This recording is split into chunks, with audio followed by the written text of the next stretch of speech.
Hey, Brian. Audio test. Testing audio to the live feed. 1, 2, 3, 4, 5. 1, 2, 3, 4, 5.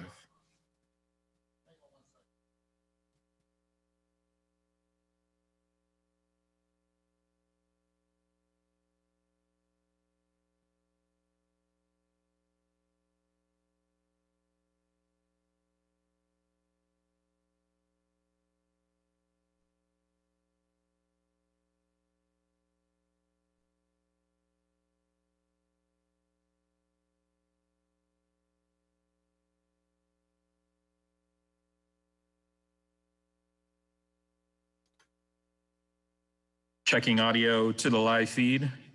Audio to the live feed. 1, 2, 3, 4, 5, 6, 7, 8, 9, 10. This is only a test. 1, 2, 3, 4, 5. 1, 2, 3, 4, 5.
Good evening and welcome to the Wednesday, January 27th, 2021, Long Beach Community College District Board of Trustees regular meeting. This is Uduak Jointuk, President of the Board. This meeting is being live streamed on YouTube to be viewed. And we are following the COVID-19 protocols. Our trustee and staff are practicing social distancing response to the coronavirus COVID-19 global pandemic. We're using video conferencing technology to hold tonight's meeting.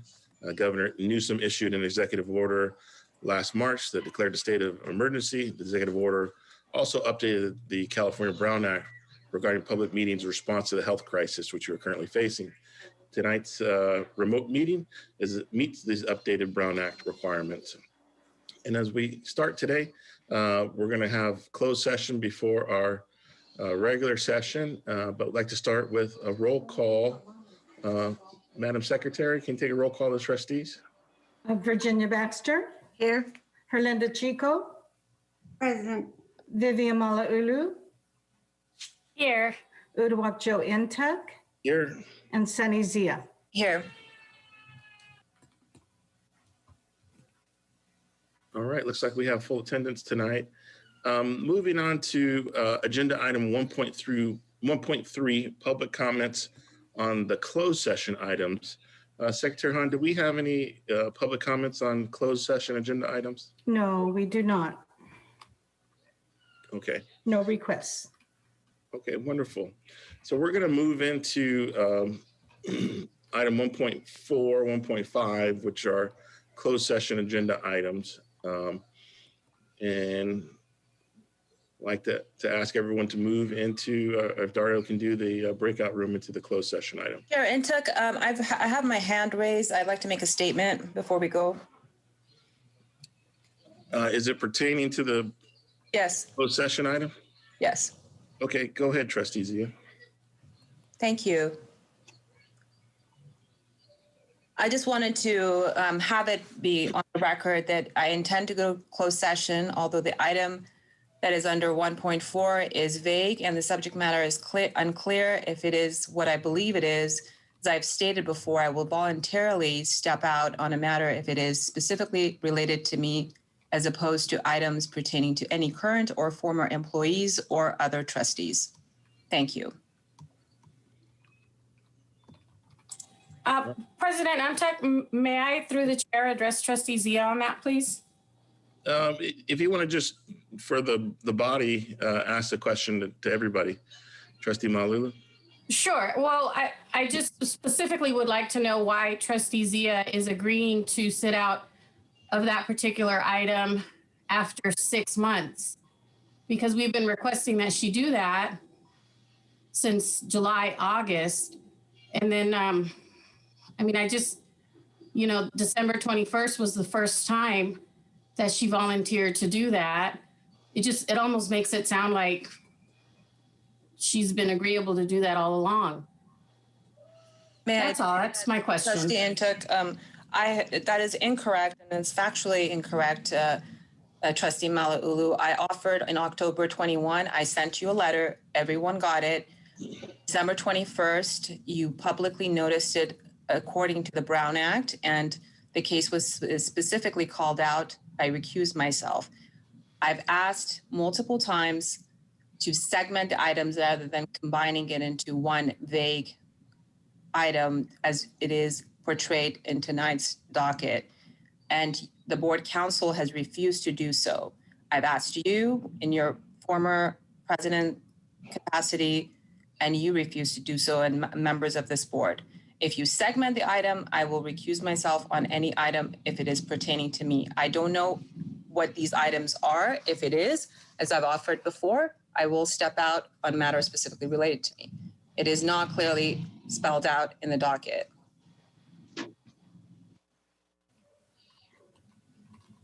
All right, well, thank you for the commentary. We will move forward into closed session, and Dario, you can take us into the breakout room.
Good evening. Welcome to the Long Beach Community College District Board of Trustees meeting for Wednesday, January 27th, 2020. We are coming out of closed session and back into open session here. The time is 5:40 p.m. I'd like to ask, or would like to report there's no reportable action out of closed session, and like to ask that we move to item 2.2, the Pledge of Allegiance. And let's see, Curtis Williams, would you like to lead us in the Pledge of Allegiance this evening? President Intuk, I have something before the pledge regarding closed session. I had asked for a vote to be taken and reported out. Trustee Zia, if you can wait till after the Pledge of Allegiance, we'll come back to you. Sure, it's because it's related to the item report out, that's all. I understand. We've already got the flag up, and No let's proceed problem. with the Sounds Pledge of Allegiance. Wait till, we'll call on you afterwards. Okay, let's begin. I pledge allegiance to the flag Of the United States of America and to the republic for which it stands, one nation, under God, indivisible, with liberty and justice for all. Just for all. Thank you, Curtis. Appreciate you leading us this evening. Before we go into roll call, item 2.3, Trustee Zia had something to say. Yes, I had asked for a vote to be taken from closed session, but somehow it was, I'm not sure if it was taken, and I'd like to have the vote reported out. There was no votes That's taken. of the vote? There was no votes taken in closed session. Okay, because I had called for the question. So did you strike the question for the vote? You weren't recognized at the time that you were trying to make a motion, and it was out of order. And we did not follow up or have a vote on that. Okay, I'm sorry, but that's not my recollection since Trustee Malauulu seconded it and I called for the question. I just wasn't there for the vote, and I requested the vote to be taken. All right, thank you. Let's move on to item 2.3, roll call. Secretary Hahn, can you take the roll, please? Student trustee Jimenez, Oh, for, not here tonight. thank you. Virginia Baxter, Here. Herlinda Chico, Present. Vivian Malauulu, Here, Uduak Joe Intuck, Present. and Sunny Zia. Here, Great. Let's move to item 2.5 here on public comments on the agenda. Secretary Hahn, do we have public comments on items on the agenda? No requests. Right, thank you.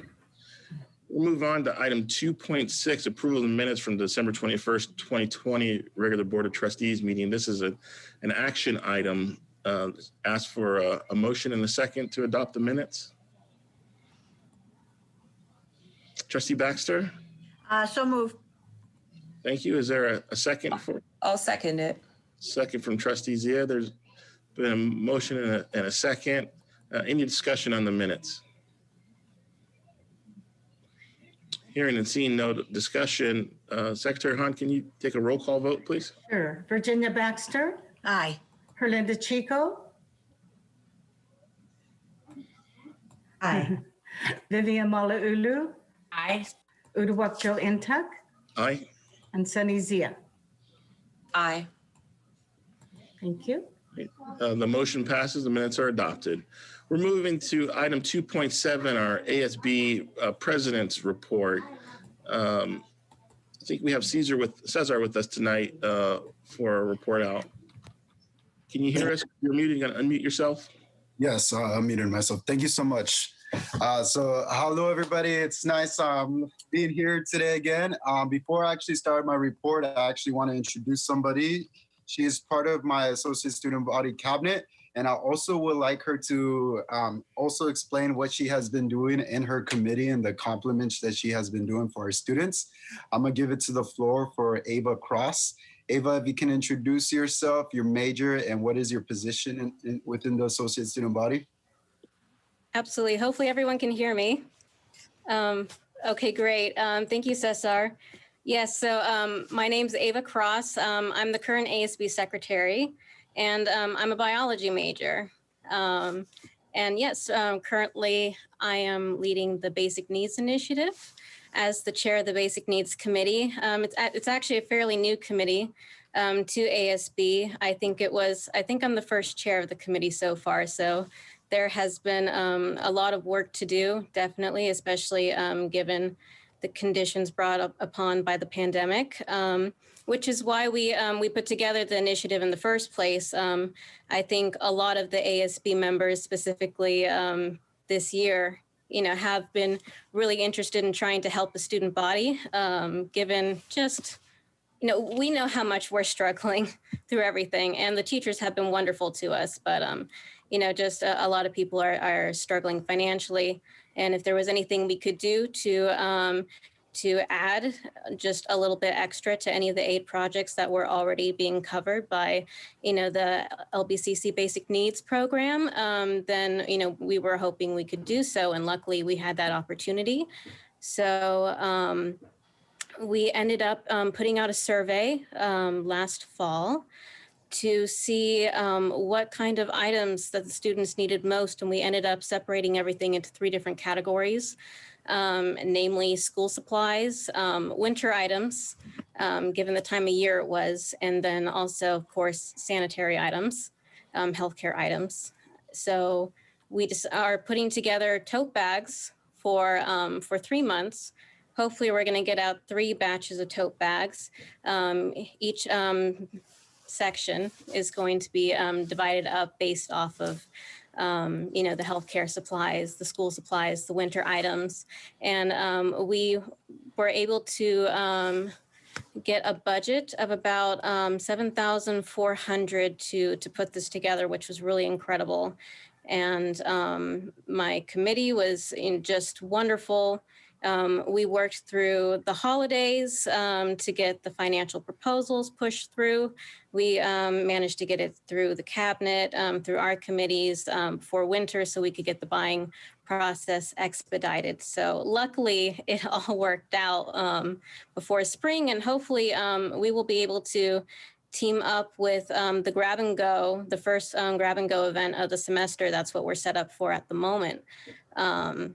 So yeah, that's what we've been working on right now, and definitely looking forward. I think Cesar and I have had some conversations about pushing for more services at the PCC campus, since everything has mostly been focused around LAC, and I believe we talked to Trustee Chico about this too. I'm not sure if she remembers me, but it was lovely meeting her in November. I had a meeting with her and Caesar when she was still trustee-elect. And yes, so definitely opened our minds up to other ideas of where we could push things in the future. And, hopefully, as the current chair and with a wonderful committee behind me, we'll be able to keep things running with our ASB president, of course.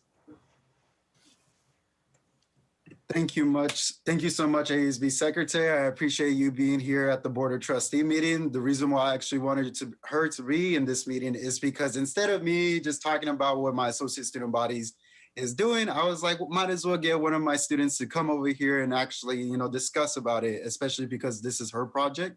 So I was so happy that you mentioned all of that, ASB Secretary, and I appreciate you being here in the meeting.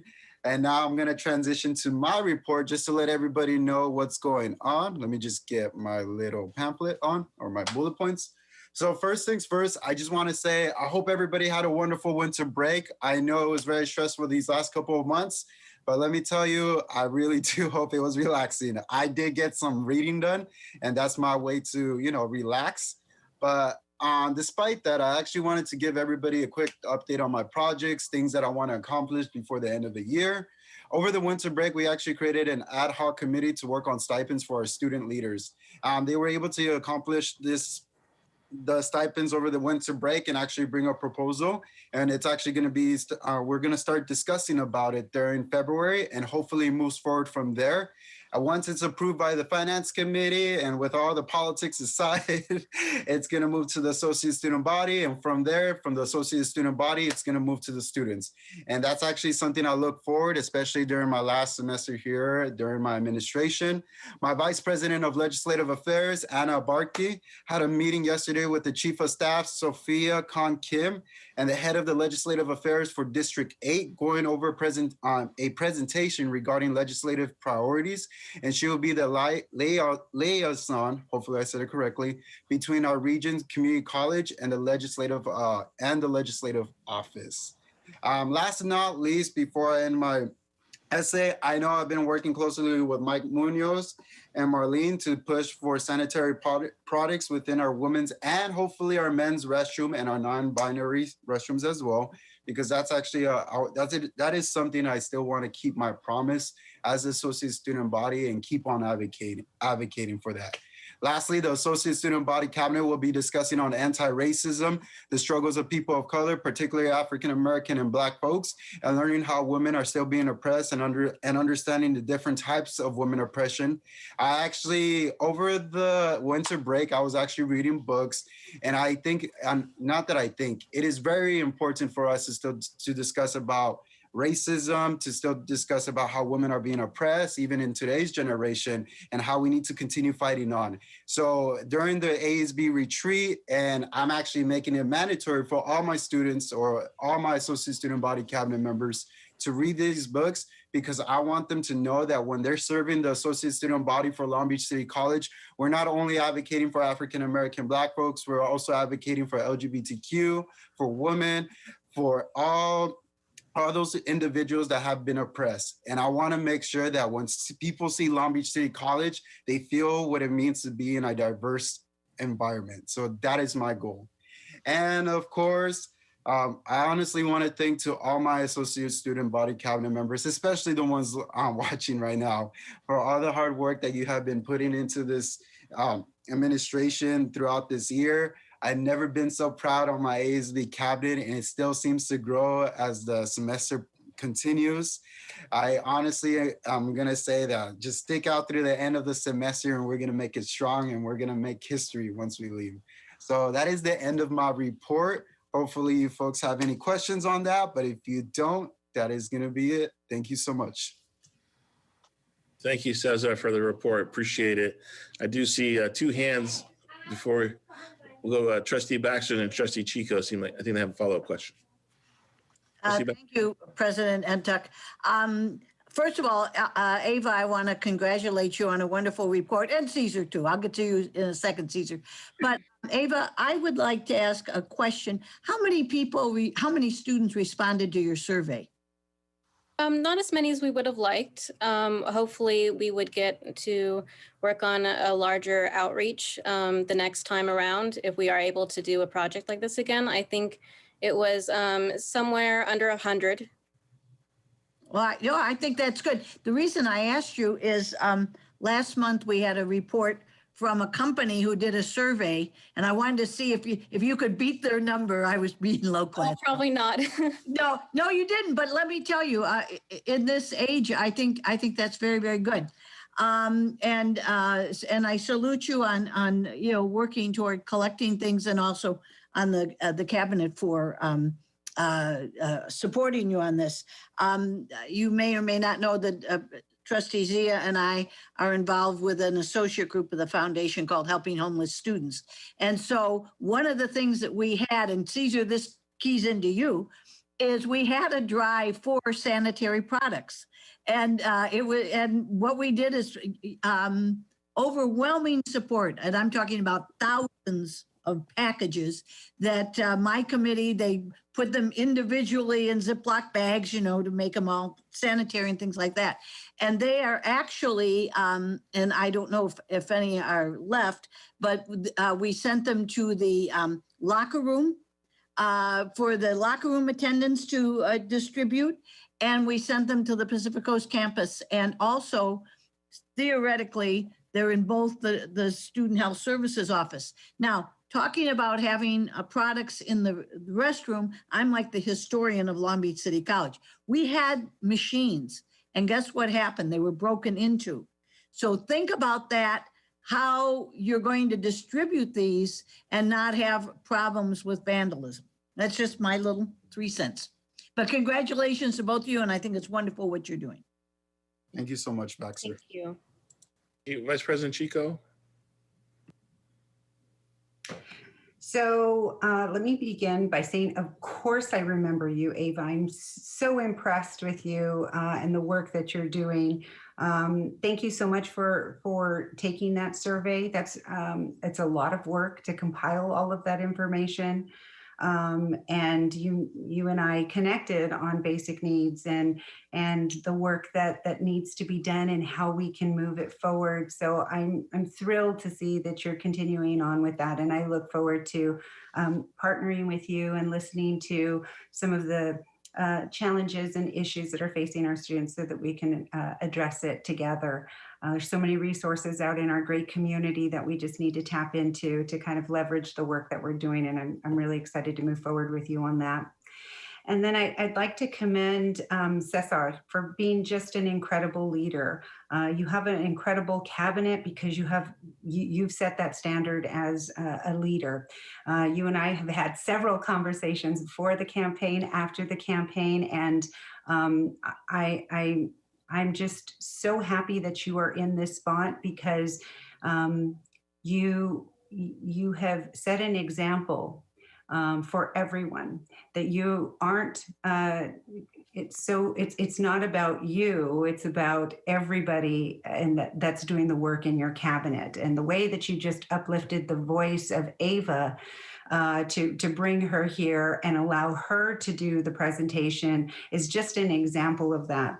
And I hope that we're able, even when we start to move together, I've said this before, when we start to meet in person again, that we still maintain this component of being able to be part of the meeting virtually. I think that helps our students as well be part of this meeting and the process.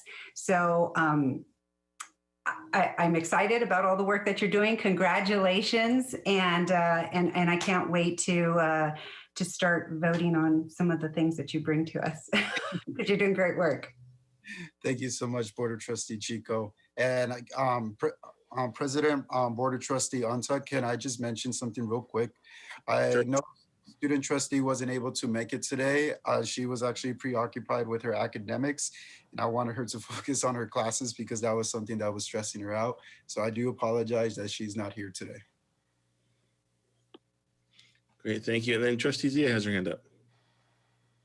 Thank you, President Intuk. I appreciate it, Cesar and Ava, and I wanted to echo my colleagues' comments about just your leadership, both of you.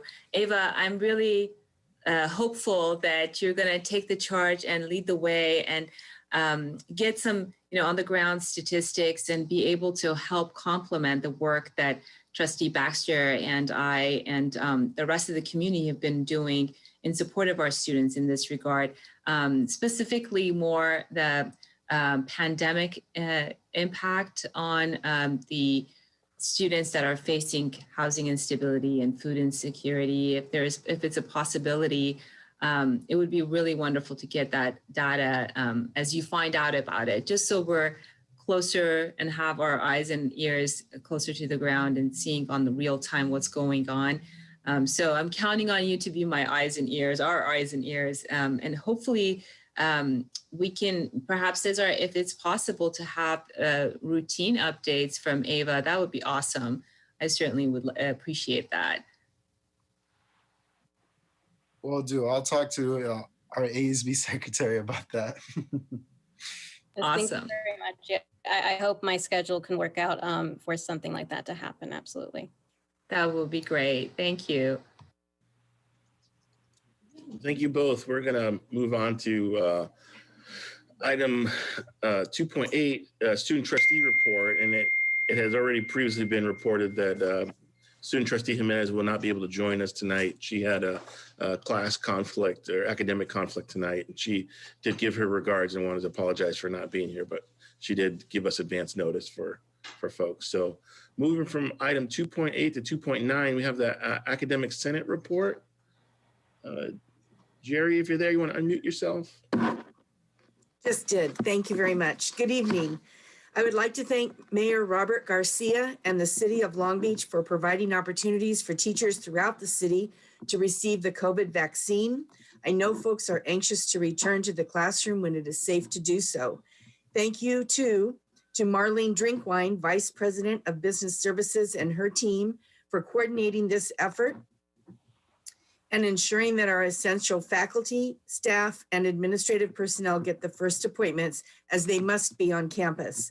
Those of us who are able to continue to work from home will be ready to take advantage of the vaccine when we are notified that it is our turn to do so. On behalf of the Academic Senate, I want to thank Superintendent President Bynum for her strong and ongoing commitment to LBCC's framework for reconciliation. Faculty are looking forward to continued participation on the President's Task Force on Race, Equity, and Inclusion this semester. Her plans to establish 4 President's Advisory Councils has been met with much enthusiasm, and we are looking forward to supporting this effort.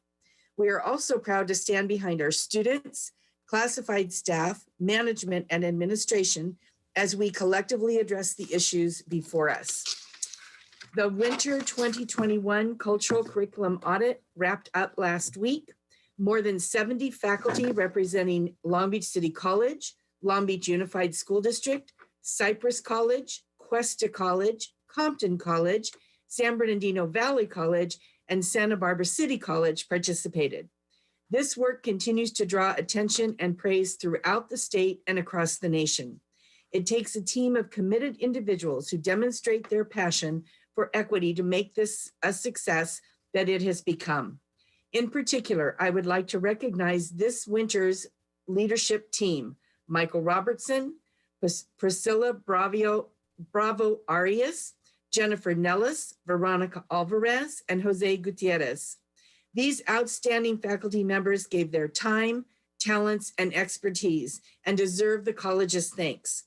So too does Executive Vice President of Academic Affairs, Dr. Kathy Scott. She has supported this idea from its inception. She's encouraged faculty to take the lead, and she's provided funding. She deserves a big round of applause. As winter intersession draws to a close, I'm looking forward to the start of the spring semester. It will be good to see students and colleagues again, even if it is through the magic of Zoom. Finally, I am sad to share about the passing of a former LBCC colleague and friend, Susie Putnam. Susie was a member of the Student Affairs team from 1989 until her retirement in 2012.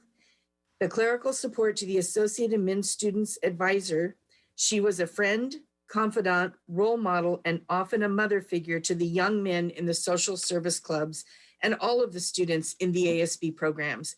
She will indeed be greatly missed. This concludes my report. Thank you. Thank you, Jerry. Appreciate the report. Moving now to agenda item 2.10, classified Senate President's report. And if Cece's there and can unmute herself. I'm unmuted. Can you hear me? Yes, we can hear you. Go ahead. Thank you. So the winter session is during the month of January. The classified professionals who are not 10 or 11-month employees often use this time to take a few days off or to tackle projects while things are a little slower. But right now we're preparing for the beginning of the spring session and things are already getting busy. As Jerry noted, we are avidly looking forward to the progress of the framework for reconciliation and other initiatives that the college is working on for so many important issues. We are thinking about our essential employees and hoping that they have all the support they need to remain safe. And we were heartened to hear that they are now able to get vaccines, and I understand a lot of them started today. We're thinking also about our fellow classified professionals and hoping if they feel isolated, anxious, or just want to talk to their fellow colleagues, that they will feel comfortable attending one of our community and connection events in the spring. If anyone wants to suggest or lead a topic of conversation, they can contact myself or one of our council members. So to do that, just go to the LBCC homepage, to the About menu, then the college leadership item to find our website where they can find our contact information. It was really good, as others said tonight, to hear from Cesar and Ava. You and Jenna and the rest of the student leaders have been doing so many important and relevant projects, and you should just know how proud we are of you. So please continue to bring up necessary subjects that might make people uncomfortable. And don't ever be afraid to ask questions. So we had one retirement this month. It's in the classified ranks was Lennox F. Lashley, a custodian in facilities. Lennox put in 12 years of service to LBCC from 2009 to 2021. So now's the hard part, which I feel like I'm doing every month. The LBCC community has lost a number of our members in the past few weeks. And I know we're going to hear about them later from the trustees and others. I'd like to talk about two who were classified professionals. We are saddened by the loss of Jose Ernesto Aguero. While working several years as a temporary custodian, Jose permanently joined the district in 1995 in facilities. He then spent the next 22 years of his career supporting Viking student athletes, LBCC colleagues, and other patrons of Veterans Stadium before his retirement in 2017. Jose had a very vibrant personality whenever he was around. He could light up a room. Jose's smile was infectious and huge. He enjoyed engaging with people, telling stories, and most importantly, helping people. He was so kind and genuine. He was someone who you never had to ask for help. He would just pop in and say, "Let me help you with that." Most of the time he would take over, of course, but he always did so with a smile. Jose had a huge heart to match his beautiful smile, and he is greatly missed. And those remarks were from Cheryl Williams, LBCC Operations Manager, and thank you to Cheryl for her kind words and the insight to just how special and kind Jose was. His sister, Lucy Aguero, worked at LBCC for many years, as does his niece, Susana Mendez. Please keep them in your thoughts. And then Jerry already spoke of Susie Putnam for a moment, but with tremendous sadness, we announce her passing. Susie began her career at LBCC with the Associated Student Body Enterprises, ASB, in 1989, working primarily with the social service groups with Associated Men students in the Fishbowl in the 90s, throughout the 90s. LBCC became a home away from home for Susie, her children and grandchildren, participating in student life, youth recreation, and athletic events. Susie officially joined the district as an ASB coordinator, her position until she retired in 2012. A friendly face for community's youth, a mother figure for generations of students, and a much adored colleague and friend, Susie will be missed. And personally, Susie was such a rock, and she was such a comfortable, pleasant, always positive presence, and just always willing to jump in to move tables, move chairs, or do anything that was needed at any time. And she will be greatly missed for myself as well. Donations in the memory of Jose and Susie may be sent to the LBCC Foundation. So that is the end of my report, and thank you very much. Thank you so much, Cece. Appreciate it. And thank you for recognizing everyone. I'm going to move on to our next report, item 2.11, our LBCCFA bargaining president's report. I think I see Diana on there. Yep, I'm here. Unmute yourself. All right, go ahead, Diana. Okay. Good evening, Board President Nuntek, Superintendent President Bynum, the Board of Trustees, administrators, and others. I would first like to steal everything Jerry and Cece have just said about the passing of some of our LBCC family, as well as thanking Mayor Garcia, as well as Superintendent President Bynum and VP Drinkwine for arranging for the vaccine to be distributed among many of us at LBCC. As I've done in the past, I've enjoyed bringing some of our executive board and rep council members to meet you all. If you recall, our executive board is comprised of 14 positions, as well as our rep council has one representative from every department in the college, meaning it has 26 members, as well as our e-board. So it is now, in a couple of weeks, it'll be the beginning of the semester. And that means for FA, we'll begin to distribute what we call our Monday morning message.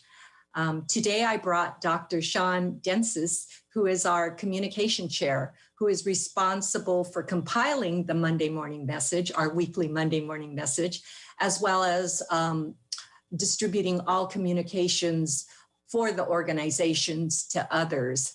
So let me tell you a little bit about Dr. Densis. He has a bachelor's degree from the Naval Academy in Annapolis, Maryland. While he was serving in the military, he finished his master's degree in history from UC San Diego. Then he went on to obtain his master's degree in urban education policy, as well as his PhD from Brown University. So without further ado, let me introduce Dr. Sean Dents and have him say a few words to all of you. Sean? Hi, good evening, everyone. Thanks, Diana. So Diana sort of gave you the core of what I do as the FA Communication Chair. And again, that's to send out this Monday morning message after compiling it from feedback and input that I get from other e-board members, from Rep Council, and from at-large members as well. So I'm just going to give you a quick summary of how the Monday morning message works and kind of how it connects to some other aspects of FA work and our teaching as faculty as well. So each Monday I send it out, and it's comprised of 3 parts. So the first part is called Did You Know? And this basically shares information like our progress on contract negotiations, reminders about specific contract articles that might have been prompted by questions from members, and any other FA relevant issues. The second section, again, that first section is called Did You Know? The second section is called Upcoming Events. It's pretty self-explanatory. We just remind members about upcoming FA meetings, e-board meetings, Rep Council meetings, union conference dates, that kind of thing. The last section, which is the section that is nearest and dearest to my heart, is called This Week in Labor History. I am a history professor here at LBCC, and this section basically provides small historical vignettes from American labor history that connect the work that we're doing here at in FA with the sort of long history and heritage of labor activism in the US. And I actually picked a short one that I sent out last February to just read to you as an example of some of the content of these Monday morning messages. So quickly, on February 28, 1942, Sue Cowan Williams, an African-American teacher at Dunbar High School in Little Rock, sued her employer to demand equal wages for Black and white teachers. While the suit was rebuffed in a lower court, Williams won on appeal in the 8th Circuit Court of Appeals in 1945. The district fired Williams after she filed a lawsuit, but she successfully fought for reinstatement and had been reinstated by 1952. She retired from Dunbar High School in 1974. To read more about Williams, and then I put a little link to the Central Arkansas Library Encyclopedia of Arkansas if people want to learn more. And at first I was a little bit timid about doing this, but it's actually the thing that I get the best feedback about from FA members on a regular basis. And it's also a good segue for me to talk very briefly about how my work in FA connects to my teaching at LBCC, because one of the things I do in my US history courses really structure them not only around, but a lot around the themes of class conflict and labor history. And the reason I do that is very simple, because almost all of our students at LBCC have experience as workers, and therefore they can very readily identify with the experience of workers that came before them who struggled with very similar issues. You know, low wages, lack of benefits, overwork, unsympathetic bosses and managers, et cetera, right? You know, the workplace is one of the few contexts where there's a real tradition of Americans transcending boundaries of race, gender, sexuality, and national origin to make constructive social change. And it's one of the reasons that I think LBCC students find labor history so compelling. And I just want to close by saying that I'm really proud that my colleagues in the history department are now offering a wide range of courses, many of them relatively new or newly revamped, that deal with some of these issues of identity that I alluded to before. So we're now, we offer African American history, a revamped women's history course that really focuses primarily on the U.S., Chicano history, and several others. So hopefully that gives you a good snippet into what my role as communications chair in FA and how it kind of helps me in my teaching and vice versa. So thanks for your time. And thank you, Sean, for sharing that information with everybody. And that will conclude my report for tonight. Thank you. Thank you, Diana and Sean. Appreciate the report. I do have Trustee Malulu has I think, follow-up question. It's not a question. I just want to maybe suggest that somewhere in that great list of ideas and creativity, perhaps you could include a little labor history or some connection to the Labor Center, especially since this is from FA. Great way to build a relationship there and to educate our community. All important labor issues.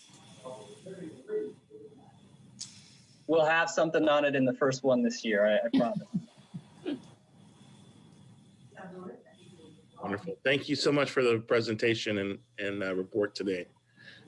We'll be moving on to the next agenda item for our AFT representative. I believe Robert Remetta is with us. Yes, sir. Off mute. All right, go ahead, Robert. Thank you, President Nuntuck, and the esteemed board members and everyone else that is attending tonight. I as well want to thank the president, Marlene Drinkwine, for the taking care of the vaccine for so many of the important people on campus. That was an amazing job, and I know the city of Long Beach is far above the city of LA and many other counties, and it just really makes us all feel safe to be able to move forward with this, so we can get our students back in the classroom as soon as possible. I also wanted to say thank you to the board for all the support you've given us, and I wanted to report out on the classification study. As far as I know, it's moving forward, and the classified should be getting their results sometime mid-February. So we're pretty happy with that moving forward. And again, thank you all for all the hard work you're doing with the college, and I appreciate everything you're doing for us. Thank you, Robert. Appreciate it. Moving on to item 2.13, Child Bargaining Presence Report. Curtis, if you want to take yourself off mute. Yeah, thank you very much, President Nuntuck. And the rest of the board. I'm going to share my screen here just because I have a short presentation. Should be able to do it, or if Dario can help. I'm able to do it. Okay. And I see that there is an agenda item on the CARES Act funding 4.1, but I just wanted to go through some of the new material that doesn't seem to be in that presentation. So the Higher Education Emergency Relief Fund, we know about half of it was to be spent on student support. And that's 18,004. There's institutional support. So some of that is spent on that. And it can be used for things that are reasonably related. There's wide latitude given to colleges and universities on how they spend these funds. But the emphasis should be on students. And the institutional funds can be spent on students. So in the case of Cesar and Ava, they should look at some of these funds as possible. Now, the new supplement that was just passed, the Coronavirus Response and Relief Supplemental Appropriations Act, which was passed a month ago, has extra funding. And I see that the 4.1 does not list this at all. And it's also for institutions. And I just wanted to point out a few things about it. It is to carry out the support activities of students and make financial grants to students and any problems of their cost of attendance, such as tuition, food, housing, healthcare, medical healthcare, or childcare.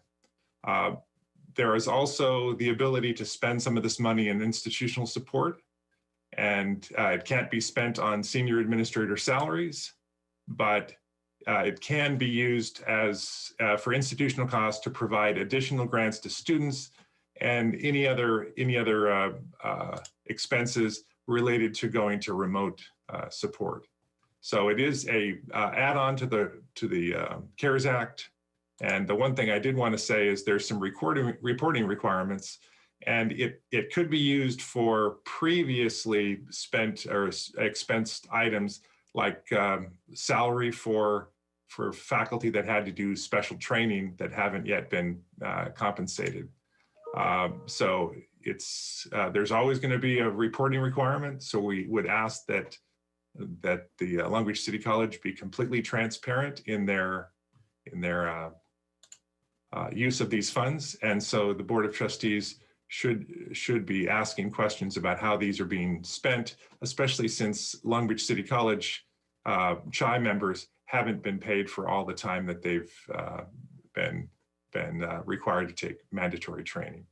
And that's the end of my report. Thank you very much, President Chuck. Thank you, Curtis. I know we're going to have a spirited discussion when we get to the CARES Act presentation coming up on the agenda. But thank you so much for that presentation. I do see Trustee Zia has her hand up. Thank you, Curtis. Would it be possible to email the presentation you gave to the board? Yes, no problem at all. Okay, just in case you don't have my email, it's info@sunnyzia.com. I'd appreciate it. Thank you. I'd be glad to provide the links that it also comes from the federal documents, if that would Sure. be. Yeah, just the presentation and whatever pertinent material. That'd be great. Thank you. Great. Thank you again, Curtis.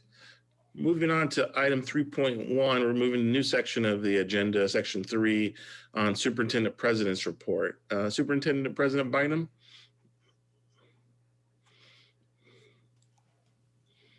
You may be on mute. President Ntuk. I said your name 3 times before. Yes.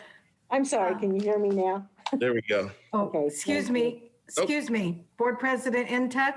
Yes. You missed 214, the reordering of the agenda, if there are any requests. No problem. It's looks like I did. Let's go back one sec. Sorry, Superintendent Bynum. Let's go back 2.14, reordering the agenda. Don't want to skip that one. At this time, if there's any items that we have yet to cover that we'd like to move up on the agenda, this is the time for any requests.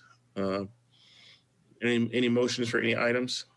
Yeah, I'd like to make a motion to hear public comments and non-agenda items before consent calendar for item 6.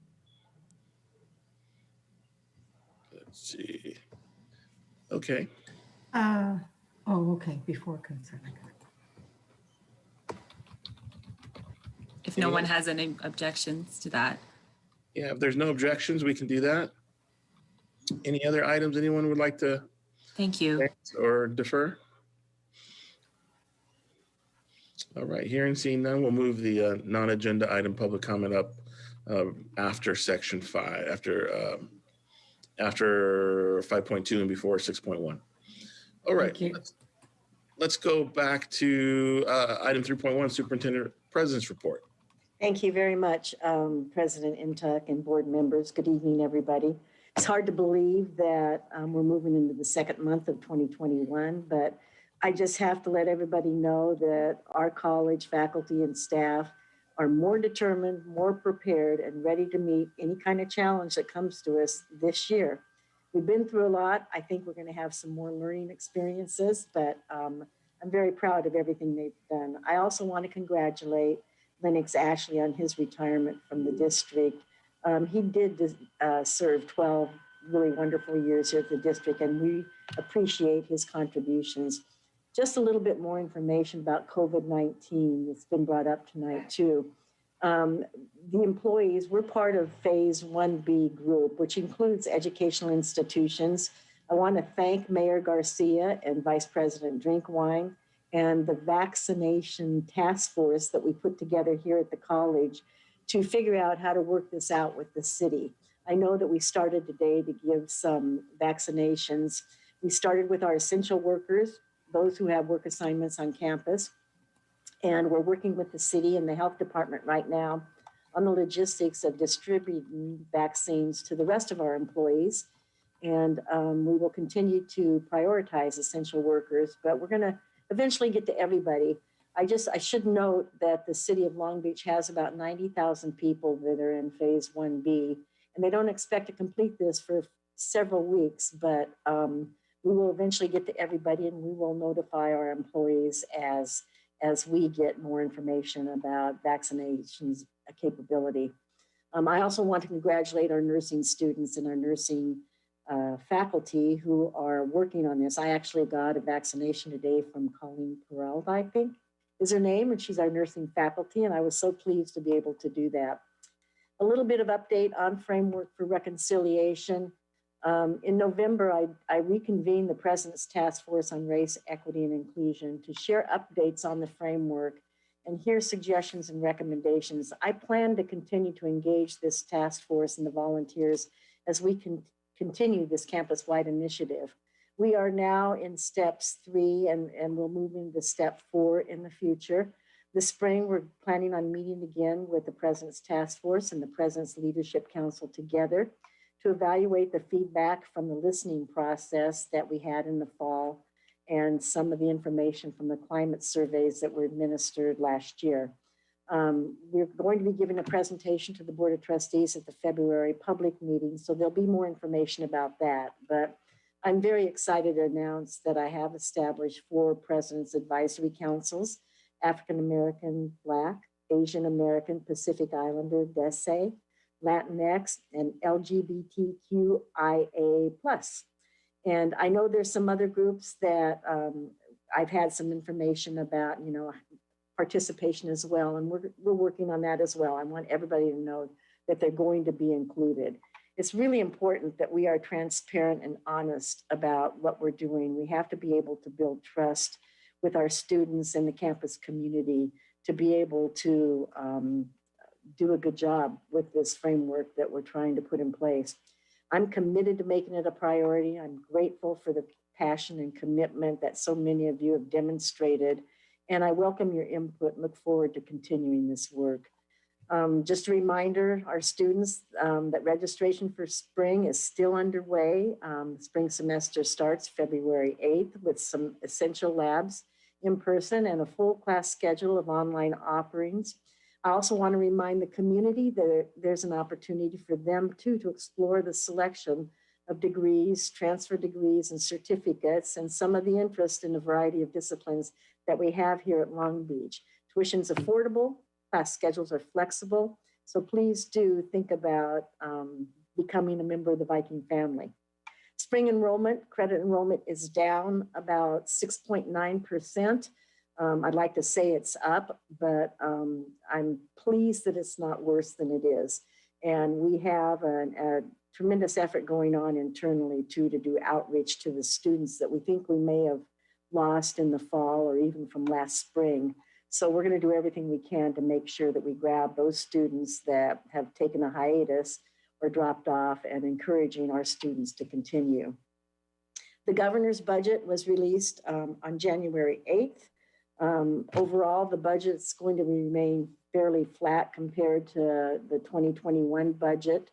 There is a $19 billion, what they're calling a windfall, but it never seems to be a windfall once that money gets spent. The governor is thinking about taking 2/3 of some of that money to pay down the deferrals that he put in place for 2021 and 21-22. So we'll see what that looks like. We're still taking a look at it. The major themes, though, from the governor are looking at the COVID disease and the pandemic that it's caused and the related economic impacts. Those have been significant, and they've been significant as well for some of our employees, actually, and for our students. So we're going to continue to monitor this. California legislature reconvened on January 11th. I think they've already initiated 545 different bills. 51 have been identified as having an impact on higher education. And of those, there's about 15 that will most likely impact community colleges. We're going to have a full update for the board in March with our representatives in Sacramento once the dust settles a little bit on those bills to see what kind of shape they're taking and be able to bring these forward to you for your review. President Biden also signed a number of executive orders, proclamations, and memorandums to combat the coronavirus pandemic, as well as some issues about immigration policy. There's a brief reprieve for our DACA students. There's more work to be done on that, but we're looking forward to trying to make sure that we're taking care of all of our students. Next week, I will be participating in a meeting with other CEOs to discuss legislative priorities and legislation. So we'll bring that to you as well in March. We are planning on having a State of the College this year. It'll be virtual. For those of you that have participated in State of the College, this event really provides community members, business leaders, officials, and our own campus community and students with an update on the accomplishments of the districts, some of the challenges the district has, and future directions. And we'll have additional details about that to be worked out and in our discussions with the board as well. I know Commencement Committee is already hard at work. We're going to have this year's ceremony virtually again. I want to thank them all for their efforts in doing the planning. And I know that I think we had a pretty good ceremony considering last year, and we've got some new added things that we want to put into it for this year. So we're kind of excited about that. I also wanted to mention that the California Community College Foundation has CARES money for food security, and they awarded our foundation $275,000 to assist our students with basic needs. One of the things that it enabled us to do was to purchase 6 commercial refrigeration units that will allow our basic needs office to provide perishable goods to students at both campuses. And we also were able to give 1,000, almost 1,300 students during the winter session gift cards for food. I want to thank all of our staff and the foundation for the outreach to the students who are enrolled and the work that they've been doing. It's really sad also just ending this report tonight. We've had so many people from our Viking family that have passed away. I know last month we lost Mary Thoits, you know, a remarkable woman who was really started our senior center and kept it going, and we just was loved by all. We also lost one of our past chefs, Steve Caballero. He was a chef, an executive chef at the Queen Mary, and came and worked for us, and he was a great mentor to our students and loved them. I know Jerry had talked about Susie Putnam. I had the pleasure of knowing Susie as well, and I was really sad to hear about her, and Jose Ernesto Aguero and Anthony Gargano. I just want to say that our sympathies go out to all of the families. It's quite sad to lose this many people, but you can make donations to the Long Beach City College Foundation in their honor, and I think that would be a really wonderful thing to do to recognize the dedication and work that they all gave to our college. Anyways, our semester will start on February 8th. I want to wish all of our students a great semester. I know how hard they're working. I'm so proud of Cesar and the work that he's doing in mobilizing his ASB staff, and Ava, having you come tonight and talk about what you were doing makes us all very proud. It's a great leadership team and a great model for all of our students. And last, I just want to thank our faculty and our staff and our administrators for everything they've done this year. I know they were doing it before I arrived last March, but I've been so impressed with the commitment and the dedication and the effort, and no whining. It's just, what can we do for the college? What can we do for the students? So I'm deeply grateful to all of you, and truly amazed at what you've done on behalf of our college. So thank you. And that's the end of my report, and I'm happy to take any questions if anybody has them. Thank you, Superintendent Bynum. I do see Vice President Chico has her hand up. Great. Thank you so much. Now, I wasn't here when we were discussing the framework for reconciliation. So I was wondering if we're working with the city's Office of Equity on this, sharing data at all. I know they are now under the city manager's office to kind of promote their the vision and it as a priority, but they have a lot of data because they were in the health department. So are we data sharing? Are we working in any way with their framework for reconciliation? We will. Actually, our board, when they did the resolution, kind of modeled it after the city's framework for reconciliation. And just another piece of information is also the Long Beach College Promise with the 3 institutions and the port and the city are working together to do an evaluation actually of how students are doing. And part of that is going to be having a very focused racial equity lens on the promise and what's happening.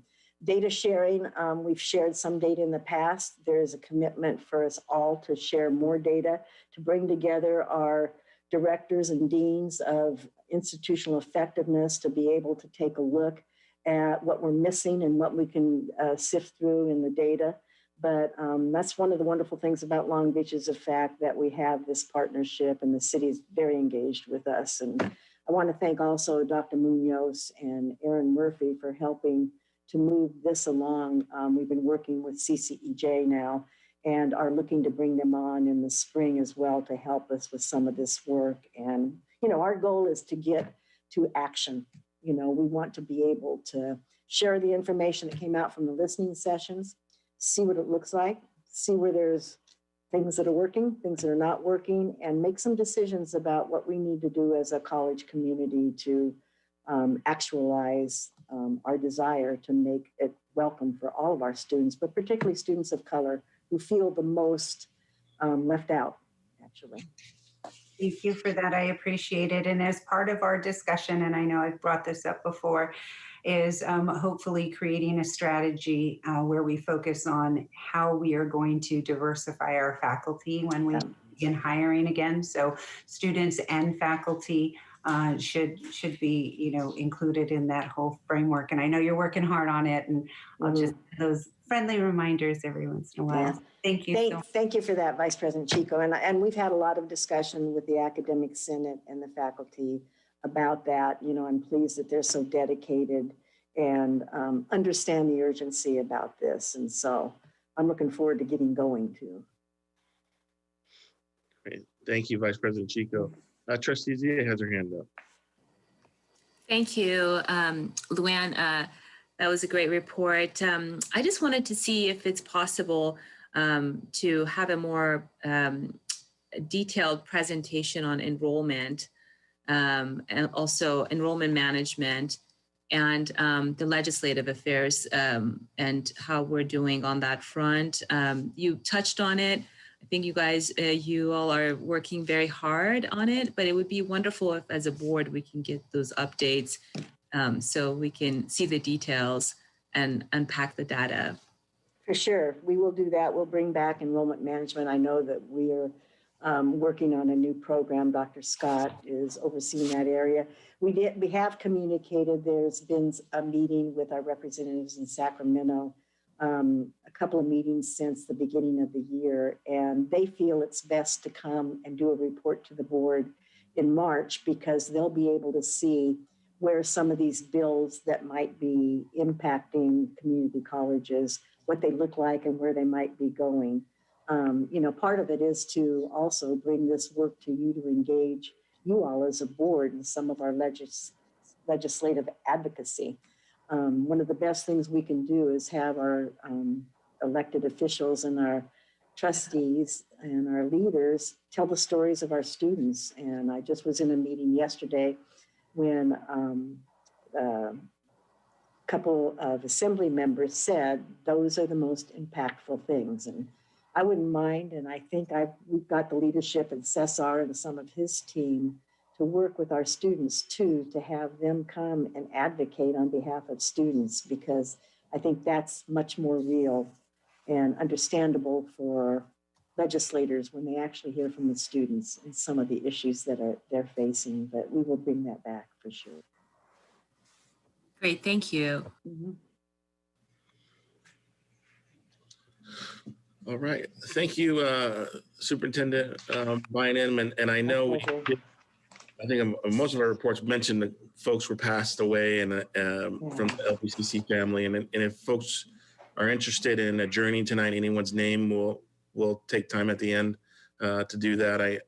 I know I saw that our women's soccer assistant coach passed away. Yes, that's right. Fortunately, this last weekend, and he used to be one of my daughter's coaches in her club soccer day. So we knew Sal personally. So it's disheartening and sad to lose him, one of the members of our Viking family. But unfortunately, the times we live in, and then and people, life happens. The circle of life continues. Yeah. So, all right. Well, let's move next to the presentations. We have two presentations. Our first one, item 4.1, is on the CARES Act and other COVID-19 related funding. I believe we're going to have somewhat of a shorter presentation and an opportunity for dialogue and discussion. And I just want to note, I think Trustee Z, I think you have, I've been calling legacy hands up. If your hand is up from a previous time, or I don't think you're trying to. Sorry about that. Okay, just make sure we got that. And I think Vice President Drinkwine, are you the presenter on this? Thank you, President Intuk. I have the pleasure of sharing this presentation with Dr. Scott and Dr. Munoz. And I first want to state that the management of the CARES Act funds has been a district-wide effort led by Program Manager Melissa Infusino, the assistance of Dana Fries in concert with Fiscal Services and every other aspect of the college, because these funds truly represent the additional funding we need as a college to operate during the COVID-19 pandemic. There are several funding sources. When we talk about CARES Act, it's almost a very broad term, but there's actually different designated pieces of the CARES Act. And each of those contains slightly different expenditure requirements. Next slide, please. And as a funding overview, this slide shows what each of the awards is in each of those programs, what the incurred costs are as of year ending 2020, so as of December 31st, 2020, and what remains. I want to reassure you, when you look at those remaining funds, that they are budgeted. There is no danger in these funds going unspent because they are so very critical. And during this presentation, we will go in a little bit more deeply about the expenditure deadlines for each pot of money. But as you can see, we've received as an institution nearly $24 million in CARES Act related funding. Next slide, please. In general, CARES Act dollars are to be used to support instruction to students and district operations during the pandemic. Broadly speaking, it covers new expenditures, not ongoing expenditures. Good examples are the additional cleaning equipment we had to acquire because we now follow cleaning protocols from the CDC, which are far different and far more intense than what were previously held. The requirement that all employees receive masks is another good example. In a very limited way, they could have been used to replace lost revenues. And I'll talk a little bit more about that in concert with the one and only source that could be used for that. And a large portion had requirements to be spent exclusively for emergency cash aid to students. Next slide, please. There are prohibitions. We could not gift supplies, materials, or equipment to students. We could provide them with emergency cash aid, but not gift equipment, but we could certainly loan them, and we did a lot of that. Covering loss of institutional revenue was unallowable, again, with one exception. So that means that lost revenues from things like lost facility rentals, we could not use CARES Act to replace those lost revenues. They could not be given as bonuses. Any amounts delivered to employees had to be connected with a higher level of service. We could not use them for hazard pay. If you recall, we did provide our on-site essential personnel through June 30th with a differential, recognizing the intense change when we first had the closure. those had to come out of unrestricted funds when the Department of Education clarified that we could not use these funds for hazard pay or differential payment. And supplanting, of course, that means we could not shift an activity that we previously funded from another source to under CARES Act. Again, it represented new or expanded activities. I will also say that the guidance that came out of the Department of Ed was quite different and far more restrictive than what was contained in the Act itself. And we are hopeful that with the next piece of federal aid that we'll talk briefly about at the conclusion of this presentation, that there will be fewer restrictions. Next slide, please. So we have these broad categories of expenses, and we're going to be referring to these broad categories as we continue forward. There are ways that we can term and collect some of these expenditures, but I will share that these expenditures are district-wide. COVID-19 has impacted every operation of the district, and therefore there was an opportunity to use CARES Act funding to do these additional activities. And this is one way to get our hands around what those activities are. In general, our priorities were to support the instruction for students, report faculty's transition to remote instruction, support employees working remotely, and ensure a safe campus for those who had to be on campus. Next slide, please. And so the first big pot of money we have is the institutional portion of the federal CARES Act grant. This was a little bit more than $7 million. They must be spent by April 30th. And again, we have no concerns that we will be unable to do so, although we do hear rumblings that that extended expenditure deadline will be could be extended through September. We have spent nearly $4.5 million to date. I'm going to turn it over to Dr. Scott to talk a little bit more about what some of those expenditures actually looked like. What did we actually accomplish with those activities? Thank you, Vice President Drinkwine. In regards to the first bullet, the IITS infrastructure and software, this was one of our biggest efforts. And IITS implemented what they call Citrix platform, which allows our students to have access to complex software, regardless of what type of computer they own or they have, or we have loaned them, such as a Chromebook. So art students, for example, were able to access Adobe Creative Cloud with this Citrix platform. And it also applied to courses in math, drafting, metal, fashion, and computer and office studies.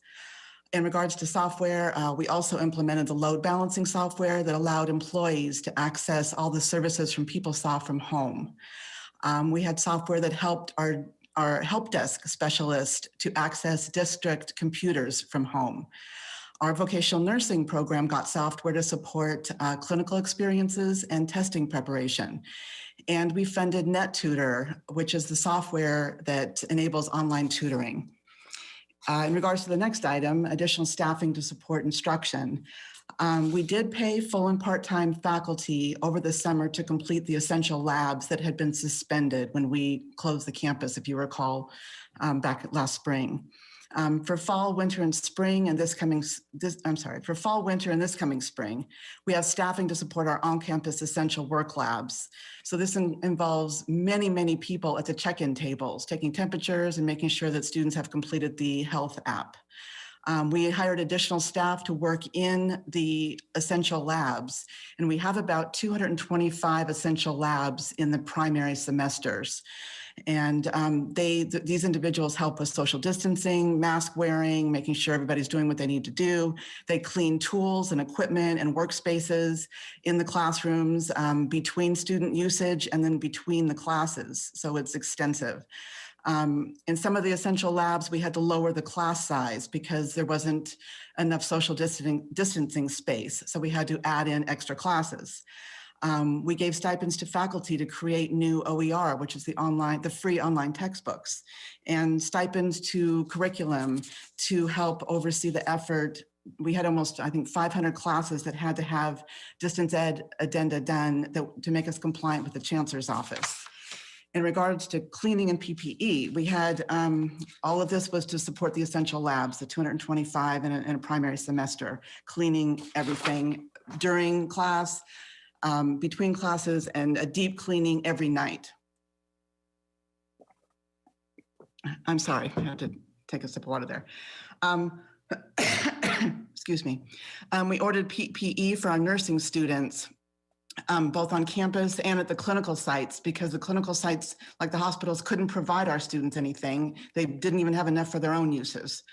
And then also facilities staff needed cleaning supplies to clean up whenever anybody was on campus. So faculty came on campus to get equipment, to get supplies, to print things, to tape demos in some of the science labs, that type of thing. And I'll try to go through this more quickly. In regards to training, full-time faculty were given stipends for spring and fall for curriculum work as well as training. Part-time faculty were given stipends for training. Stipends were created for Canvas templates and we gave reassigned time and stipends for our online education coordinator and overtime for staff in the online education department. Sorry, must be from my vaccine. And then approximately 40 online facilitators helped faculty within their departments. So we had that. In regards to technology, equipment, and supplies, faculty, if they requested them, were given laptops, hotspots, and monthly fee payments to pay for the hotspots. They were also provided with document cameras if they requested them, headphones, computers for specialized classes, drawing tablets, special lights for art instructors, science equipment to record experiments. And then for students, equipment was loaned to them.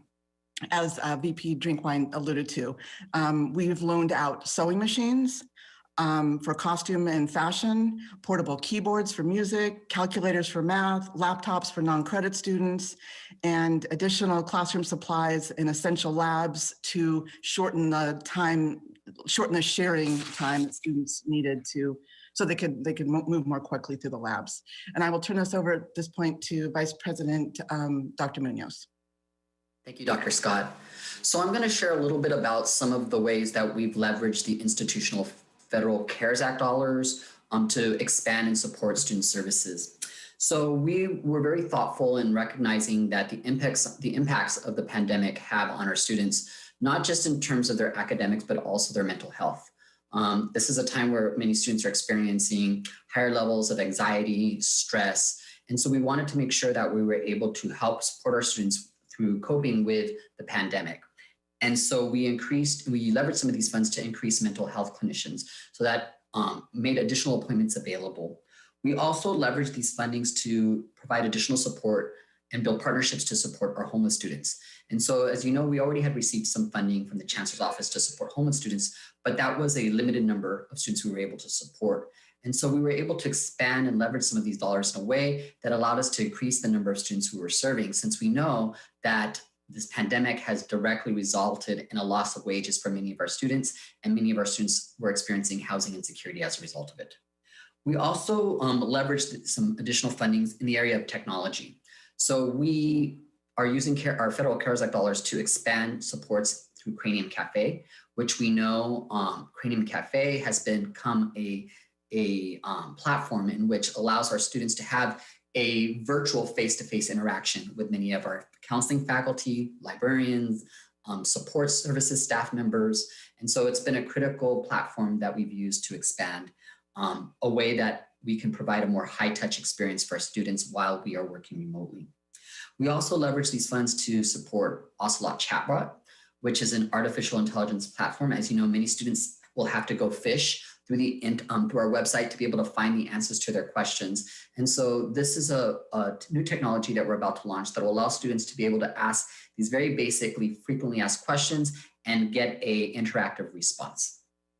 We've also were able and successful to use some of these fundings to support some additional staffing. So we know as a result of the pandemic, we pushed back twice the registration dates for fall of 2020, which resulted in students registering after the end of the semester when our counselors were off contract. And so we were able to leverage some of these resources to bring counselors back in the summer to be able to as well as this intercession to be able to provide that direct counseling and advisement support that many of our students need at a very critical time as they're registering for their classes. If we can change to the next slide. So I'm also going to take a moment to talk a little bit about the Federal CARES Act portion that is intended for direct student aid. And so we were awarded $7.3 million for direct student aid. And so this is a restricted fund line item within the CARES Act that is really geared towards direct student aid.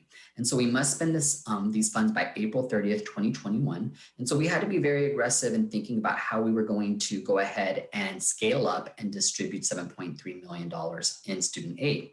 And so one of the things that we did that I'm very proud to share is, which is I think it stands out from many of the other schools in the region, is oftentimes when we think of technology, we use them in their lowest capacity. So a lot of folks were setting up their emergency student aid applications through a Google Doc or a PDF form that's fillable. And then there's this human verification process that has to happen that's manual and very time consuming.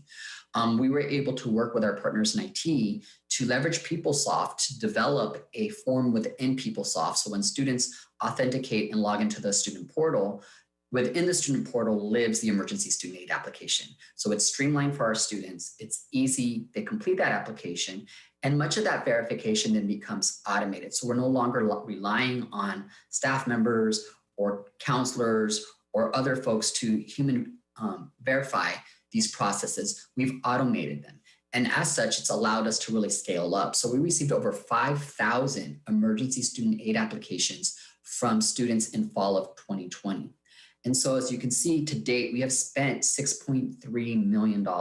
So from spring of 2020 to fall 2020, we have been very successful in getting out the bulk of our award. We have about $1 million left for this term, but that $1 million is also going to be leveraged with the new round of CARES Act that we've received, which also has a requirement for some direct student aid. So again, an example of this expense was the $500 emergency financial aid grants that were provided to all Pell eligible students. And as well as, and I know it's not part of this presentation, but I do want to mention that we were mindful for students who are not Pell eligible to leverage some of our student equity and achievement program dollars to support Dreamers, as well as our adult education and ESL population that were excluded under the guidelines from the Department of Ed. So again, we're very proud of the work that we're doing in financial aid in partnership with Fiscal Services and IT to really be able to reach as many students as possible. Thank you. Thank you. And I'm going Next to turn it over slide, back to Marlene.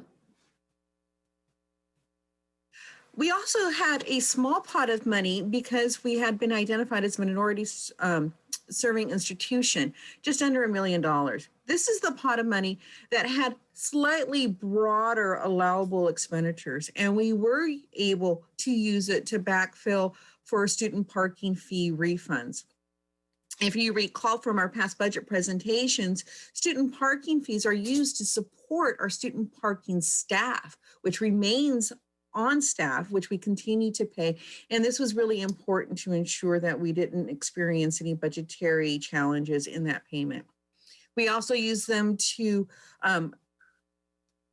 obtain additional student health clinicians, the further development of OER resources. So it had the same expenditure guidelines as the other CARES Act funds, but just then a little broader. And these funds have been spent about nearly $200,000 to date. Next slide, please. Our Small Business Development Center also received CARES Act funds. As you recall, Long Beach City College hosts the entire LA region of SBDC. And we actually are responsible with Pat and I as the executive director to manage and coordinate those activities. They've received a little more than $6 million. And as you can see, they have spent to date a little bit over $800,000, but they do have an aggressive plan and do project the expenditure of the remaining portion of these funds. In addition to the CARES Act funds, our SBDC was very happy to receive other increases in fundings, and they have really ramped up the services they provide to the entire community of small business owners. Next slide, please.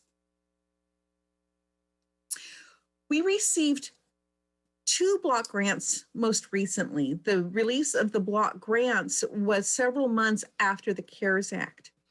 And what can be a little confusing is that these block grants are actually comprised of funds from the CARES Act, but there comes just a slightly different funnel. The CARES Act was a very complex bill.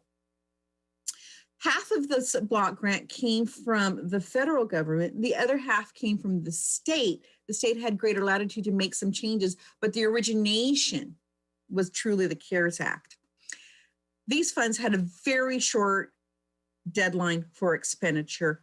Luckily, the expenditure requirements were so similar to the regular CARES Act, we were able to make those expenditures because we were already doing them with no issues of meeting the expenditure deadlines. And you can see here some of the examples of uses, very similar to the other uses. I do want to point out real quick that on the hotspots that we provided for student, faculty, staff alike, that we purchase those hotspots, we pay the monthly fee for those hotspots, and then those hotspots are provided to those persons through an application process. So students would apply through Vice President Dr. Munoz's area for hotspots. Faculty, whether full-time or adjunct request, comes up through the deans to Vice President Dr. Scott for approval.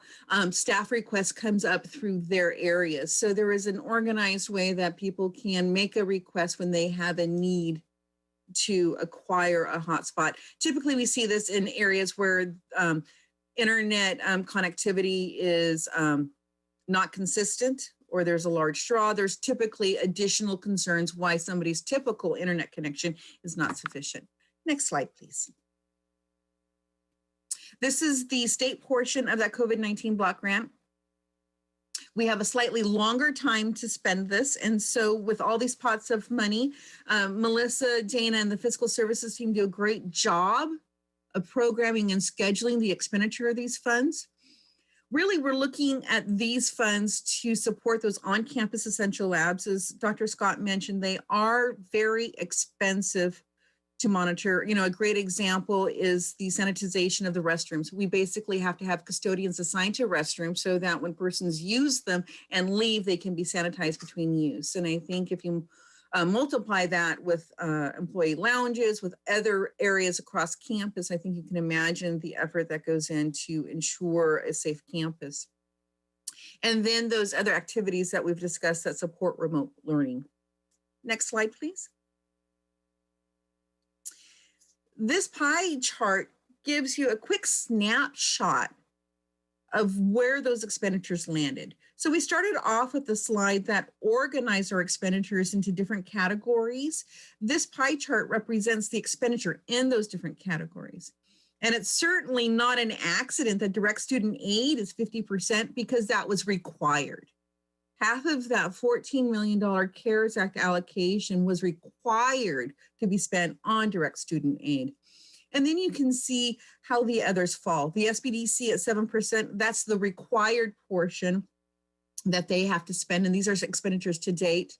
And then you can see that enabling online learning, training and technology, and campus safety are the other large areas of expenditures. Next slide, please. Before we get to questions, I do want to address the new federal aid. This presentation was intended to show you what we have done so far, but we are very glad to see that we will be receiving new federal aid estimated at just under $30 million. And as we look at that, we look at the need to continue these activities and what the cost is to continue these activities moving forward, plus the additional activities that we anticipate, which include potential things as the public health orders get more relaxed, like resuming student serving areas such as libraries, computer labs, hosting outdoor areas, or actually potentially on-campus classes at far reduced capacity. So you can imagine that there are several different layers of potential expenditures we have, and we are starting down that path now with the new funds. But my colleagues and I hope that this has been very helpful for you. And although Vice President Duran did not speak during this, I want to share that CARES Act funds were indeed used in human resources, and that human resources was such a critical piece of this process as we brought on so many more employees to serve in this effort and to address issues specific to COVID leave, and all those issues. And with that, we are happy to answer any questions you may have. Thank you so much, Vice President Drinkwine. I know this is an incredibly important topic, and this pandemic has been longer and harder than any of us would ever have liked it to be.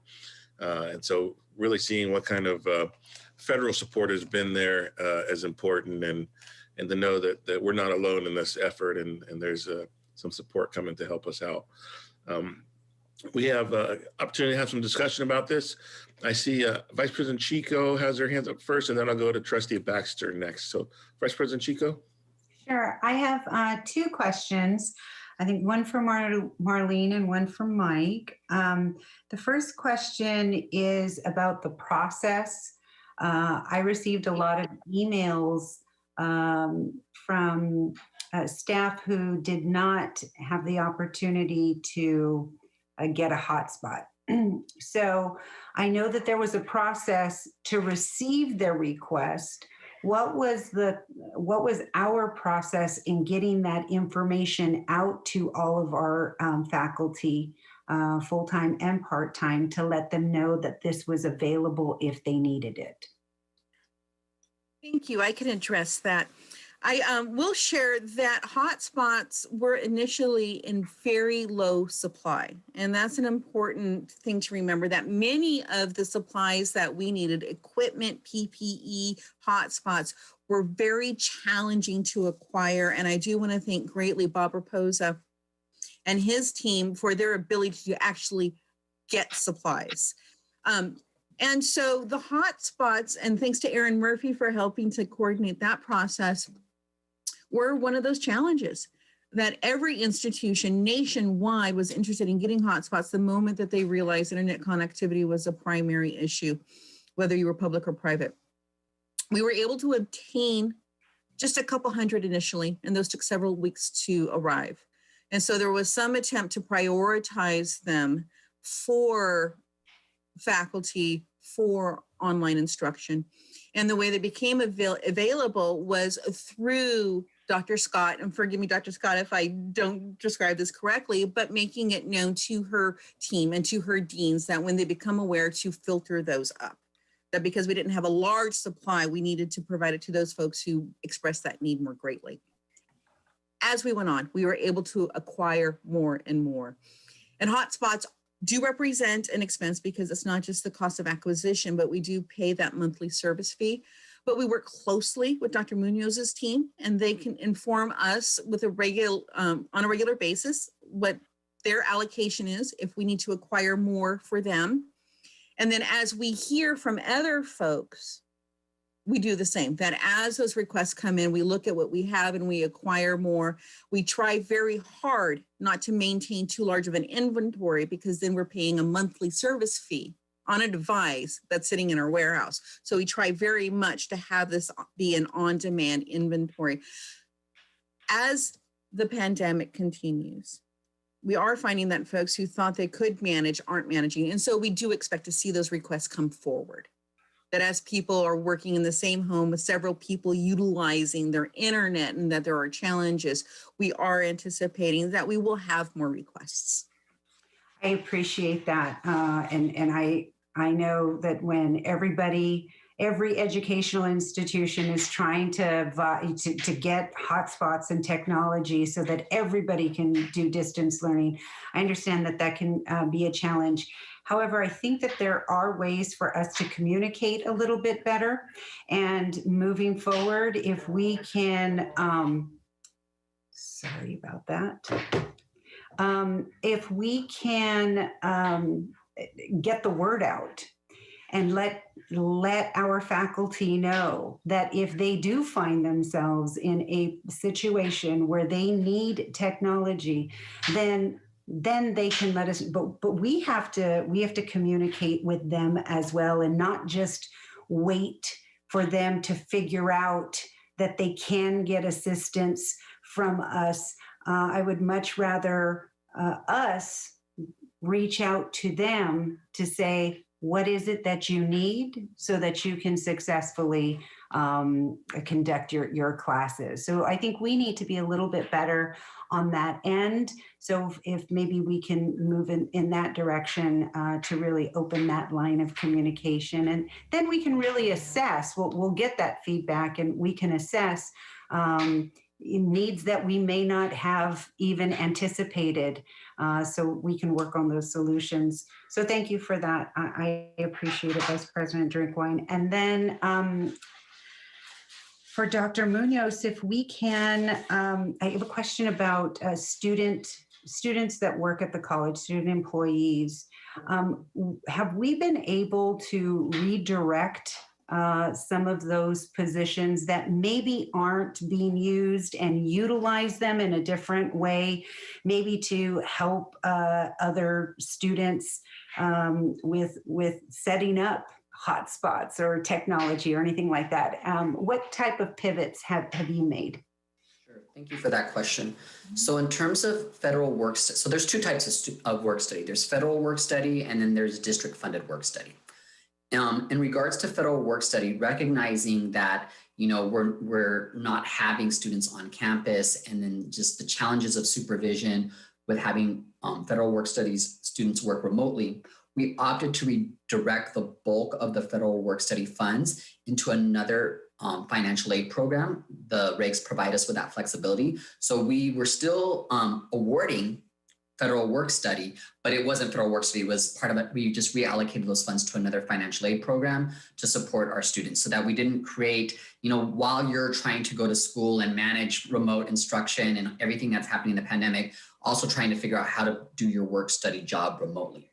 With that being said, we did reserve a select amount of money aside for federal work study, as well as our college work study for some of those departments that really needed student workers. So for example, you might see some student workers in Dr. Scott's area in some of our learning resource centers. You might see some of our student workers working in student affairs and helping with basic needs, as well as some of the screening that's coming in. So it was a very reduced, limited work study program with intentionality about specific roles that could essentially be managed remotely and not create, let's just say, an added level of stress or strain on our students, while at the same time maintaining that funding amount of money that students were kind of relying on and counting on and used to receiving. Thank you for both of those. It makes complete sense. I know, you know, when we had to pivot and things were chaotic, I'm sure students, you know, that may have been one of the last things they were thinking of, just like with faculty trying to pivot and create curriculum. I'm sure the last thing they were thinking about was, oh, do I have enough bandwidth? And so I think in both those cases, you know, reaching out and working with both students and faculty works. So thank you, Dr. Munoz. I appreciate that. Thank you, Vice President Chico. We'll go Trustee Baxter next. Yes, thank you, President Untek. Thank you, Dr. Scott and Vice President Drinkwine and Dr. Munoz for your excellent presentation. My question or concern is about the part-time faculty, the adjunct faculty. Having been a member of the adjunct faculty early in my career, I know the strain that goes with having that kind of a position. So, and of course, we've received input from various part-timers, and we appreciate that. So what percentage or how many part-time teachers have received hotspots, internet help along those lines? That's number one question. Number two question is, how many adjunct faculty have received stipends for training and anything else that they could receive monetary assistance with? And it can be a percentage. Obviously, you don't need to say 305 or something like that, but what percentage? Dr. Baxter, I'll have to come back to you with the answer on the hotspots with a percentage to the total. Unfortunately, wasn't prepared to answer that question, but I will get that information. And I'm sorry, I probably should have asked it sooner rather than later, but I wasn't exactly sure it would be covered. Okay. And Dr. Baxter, I can Same get way you the with the, yeah, I can as get you far the as stipends? Yeah, I can get you that percentage. Yeah, it was offered numerous times and for different things. So yeah, we can find that number for you and get it to you. Okay, thank you very much. You're welcome. Trustee Zia had her hand up. Yeah, I had the same question. So I think staff's going to get back to us, and I'll wait to get that information. Thank you. All right, Vice President Chico had her hand up for the second time. No, accidental click. All right. But Trustee Malauulu has her hand up for the first time. So I was waiting, and both Trustee Baxter and Trustee Zia asked the same question that I wanted to ask regarding part-time faculty. Before I get to my one question, I had two, but they took one of them. I want to commend staff because I thought that was a really well done and thorough report. I also think you're doing a really good job. I wish I was a little bit more involved in the allocation of the CARES Act money.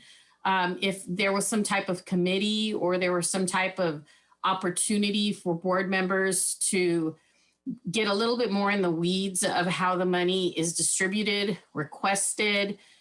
Is there a form that, employees complete? Is there a reimbursement form or request form?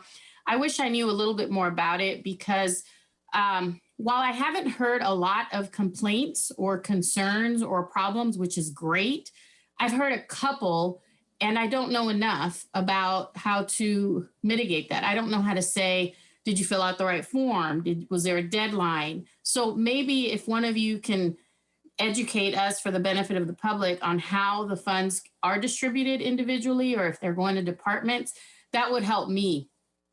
Other than that, the way you presented the information really makes it look like there's a lot of intention, there's a lot of thought that's going into the way the CARES Act money is hitting all corners of the campus, all corners of the district. And that's really important. The only question that I have, again, I did want to ask about part-time faculty. I have heard from part-time faculty members that they're struggling. They're not getting hotspots. They didn't know that they were able to get hotspots. I guess the information didn't get funneled to them. I also heard that some faculty members have told me that they didn't know they could get a headset or a document camera. And I kind of feel like that burden should have been on the district to be able to say, even if we don't have enough for everybody on a first come, first served basis, we do have some equipment. Or if you purchase it, we can reimburse you up to X amount. Maybe we can come up with an agreement. But that way it's clear and it's in writing and there's no ambiguity to who's getting the money and is it this department? Like, what if the English department has all the equipment, but then the math department doesn't have any? How are we making that equitable? The only question that I have is moving forward into the next few months, because we're all hoping and praying that we get back on campus, if not summer, then in the fall. How will the CARES Act monies, how will those be used to prepare us to return to campus? Because I foresee, because I'm dealing with it at work, masks and temperature checks and sanitation. COVID is not going to disappear. It's not lost on me.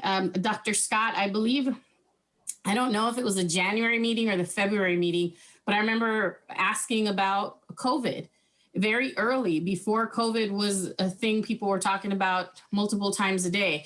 So I foresee COVID being with us for a long time. So what plan do we have to return to campus? How will the CARES Act money change once we're on campus? Will we get more? And how are we going to use that money to support our staff, support our students, and then maintain our facilities? So I don't know if that's a separate presentation for you for the future. I'm perfectly fine with you coming back and doing that at a future board meeting. But I just have a lot of I'm very anxious to get back on campus, and I want to make sure that we, I don't think we're going to deplete the funds, but I want to make sure that the funds are there. That's a answer part of that, and then I'll turn it over to Vice President Drinkwine. We don't know. I mean, if Vice President Drinkwine were answering this, she would say, we need to wait and see what the public health order says. So that would be the first thing. But when we are able to come back, I mean, we've looked at some of the things that are really important to bring back first. For example, the classes that just can't be the same, the performing arts, the studio arts, some of the lower level ESL classes, perhaps the science labs. But if we have to, for example, cut the enrollment in a third and have to offer 3 times as many sections, that is going to be very expensive in terms of the faculty we have to hire, and it's just going to be very, very challenging. So we have to see how it's going to come out and what we're allowed to do, and how many, what the vaccine situation is like, by the fall. There's so many complicating factors, and I'll turn it over to Vice President Drinkwine. Thank you. The one thing we have gained from the last several months is knowledge. We now know what it takes to man a screening table, to take students' temperatures, and to have a software that everybody can check in the morning, student and employees alike. We know what that looks like for the number of essential labs we're operating. And that knowledge allows us to look at things like what happens if we expand on-campus presence by double, triple, quadruple. We know now what it costs to get a plexiglass barrier. And believe it or not, it took months to get the barriers we do have. Our facilities team have been phenomenal, and those essential lab plans are a great template to move forward with each level of operation. For each essential lab, we took the actual plans for that room and diagrammed 6-foot perimeters, 6-foot radiuses from each student to determine the maximum capacity. And then we applied that to employee lounges. We can apply that to libraries. And so we've gained knowledge. And so what we're going to be doing in the next several months is anticipating what would our preference be for the first to open areas, but knowing, like Dr. Scott said, the public safety order requires us to do things in a certain way. And so we might set up one level of priorities, but the safety order might provide us with a different level. But it is our intent to develop those plans using the incredible team we have that we've used to create the plans for the essential labs and be able to pivot in response to the safety orders. It's a lot of work, and we've had a lot of conversations about how we think we could best serve students moving forward in a slightly new environment. And I'm just very glad that we have additional funding because it will be expensive. Yeah. And let me add one thing if I could, Trustee Malauulu. We have about 2,500 classes in a primary term, a fall or a spring term. It was very difficult for us to bring back 225 labs. I mean, that just about, that was, I can't even tell you how hard that was. So we cannot go through what we're going through now with 2,500 sections. We'd have to be in a different place where we could operate very differently, because that would just be so difficult. Yeah. Yeah, just as a small stat, it takes us about 4 times as many custodians to support an essential lab in today's world. And our custodians really are rock stars. They have been on campus since March, and they've been rather incredible. So, but that is one area where I can simply say it costs us 4 times as much just in one area to operate on campus. And that's because they do sanitize, not clean, sanitize far more frequently than they would in regular operations. And also, if I may, since I'm glad you mentioned the custodians, one other issue of concern too is that sanitation is not happening once a day. Sanitation has to happen after each class meets. Yeah. And this is a huge concern for me because when again, we're putting the cart before the horse. My question was more geared toward the future and planning for that budget. But when the time comes for us to return to campus, it's going to be some time before we get the all clear that COVID is gone. So we're going to have to work through COVID still being around, whether we're back, we've been vaccinated or not. We're still going to have to work through COVID. So if you've got back-to-back classes in a particular lab or classroom, there's got to be a team of custodians that are going to be available to go into that classroom. And I mean, I taught classes that were back-to-back and there was a 10 or 15 minute window. Proper sanitation is not going to be done in that window of time. You might, I know what I would do, right? I'd give each student a Lysol wipe and say, clean your own desk area. But then we're not, that's not their responsibility. We're not required to have students clean up their areas. So this is what my budget concern is we've got to be able to answer those tough questions. And do we need an hour between classes? I mean, think of normal times.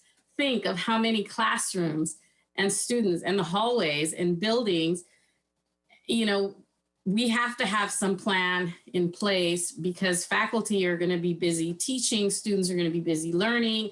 We've got facilities. I mean, it's just the amount of money that it's going to cost to get back operational with the COVID, against the COVID backdrop, I think is going to be, this is why I think we need to be a part of the conversation. I really wish that, I don't know, Trustee Ntuk, maybe we could consider this as we get closer to returning to campus, but some kind of ad hoc committee. Me personally, I would like to know more about that process so that we can help. We are, we're a team and it shouldn't just be all of you. We have to come up with plans. And all of us in our respective worlds outside of the board, Trustee Chico, I mean, she's with the county. I'm sure she's seeing a lot of different, things being reimagined, the way things are done. So we should be able to have some town hall or an open forum where people can come up with ideas because it's going to be a beast to get back on campus and to make sure everybody stays safe. So you're not alone, our vice presidents. We're not expecting you to do it all by yourself. I think we want to help.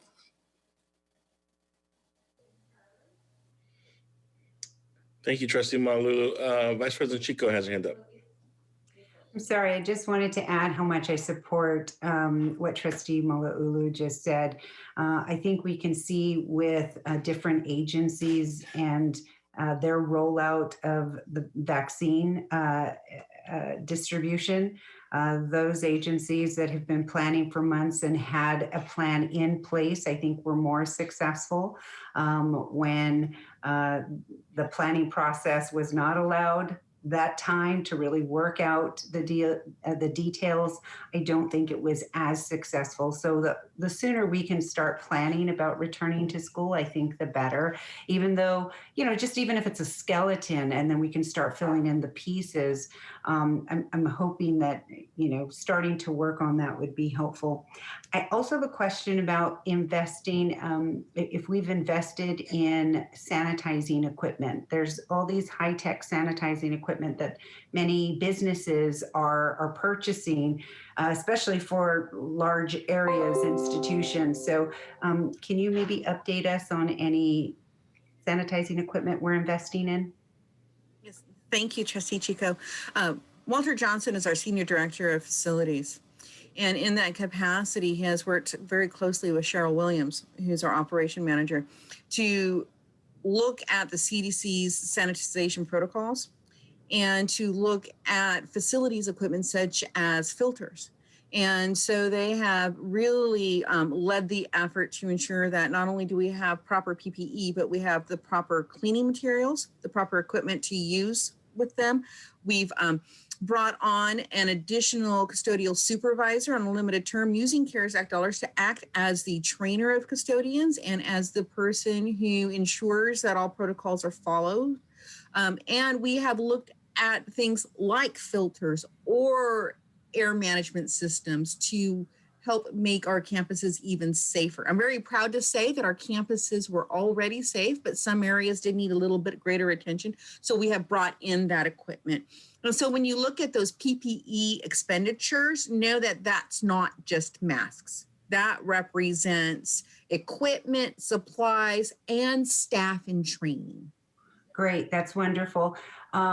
Especially the air filters, that's good to know. I think I was talking more about like stadiums are now using like machines to spray down seats, and large facilities are using that to be more effective when it comes to the time that it takes to do this. So I think that's where I was moving in asking. Thank you.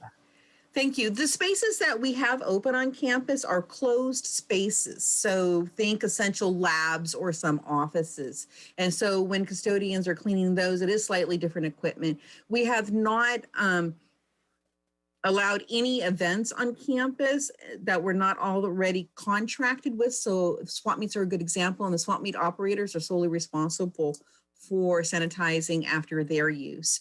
But thank you for that, that as we develop these plans for reopening, we will definitely research that, because we want to ensure that those large gathering spaces have the proper equipment to do so quickly, that we need to have that correct balance between equipment and staff. Absolutely. Right, and in the classrooms, right? I mean, so that they can very quickly go in.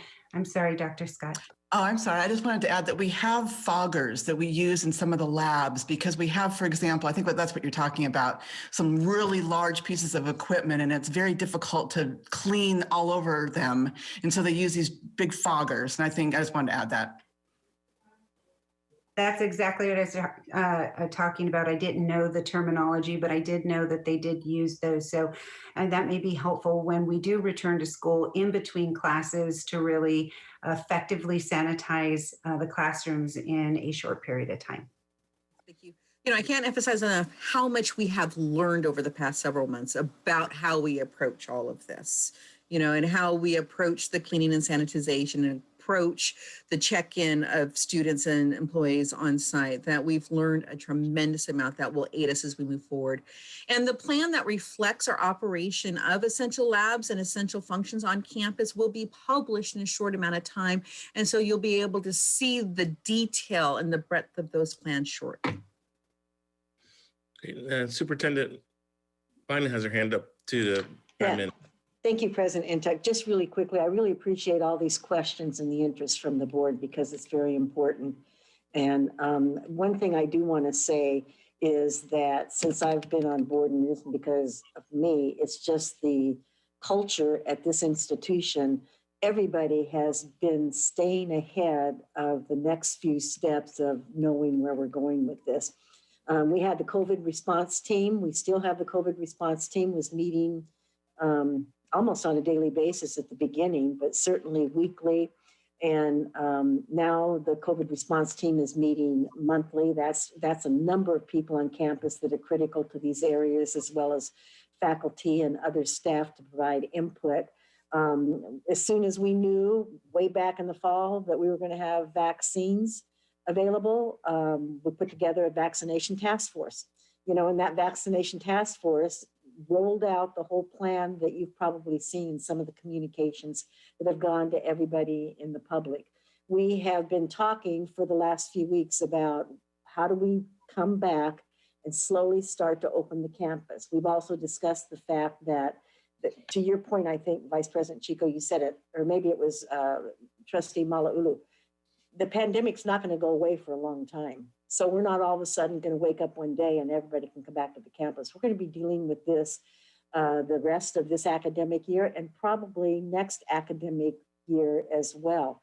So anticipating where we're going with all of this and how we're going to respond and react has been, I think, really critical, and explains why I think we've been really pretty good about trying to deal with this and figure it out. But if there's ideas and best practices out there that you all know about, I think that's really important. And we would appreciate getting that information too. We learn so much from, you know, we have meetings as well with Cal State Long Beach Unified, what's working for you, what's not working for you. And that's been very helpful for us. But I do want to thank the team at the college and everybody, because it has been an impressive lift to be able to do this. And they just keep plowing forward. And now we're already talking about what we're going to do next year when we bring people back. And you've heard some of it tonight. So I just wanted to reinforce that, but thank you. Thank you. I had a couple questions. I know the first round of CARES Act versus the second round, and I recall there was restrictions in the first round of how some of the money could be spent, or we had, I distinctly remember there was money that could be spent for full-time faculty, but not for part-time faculty. Does that same restriction still exist in the second round, or what? How has that changed? Thank you. I think I can address that. That with the first round, there was no distinction between full-time or adjunct faculty and how you spent it.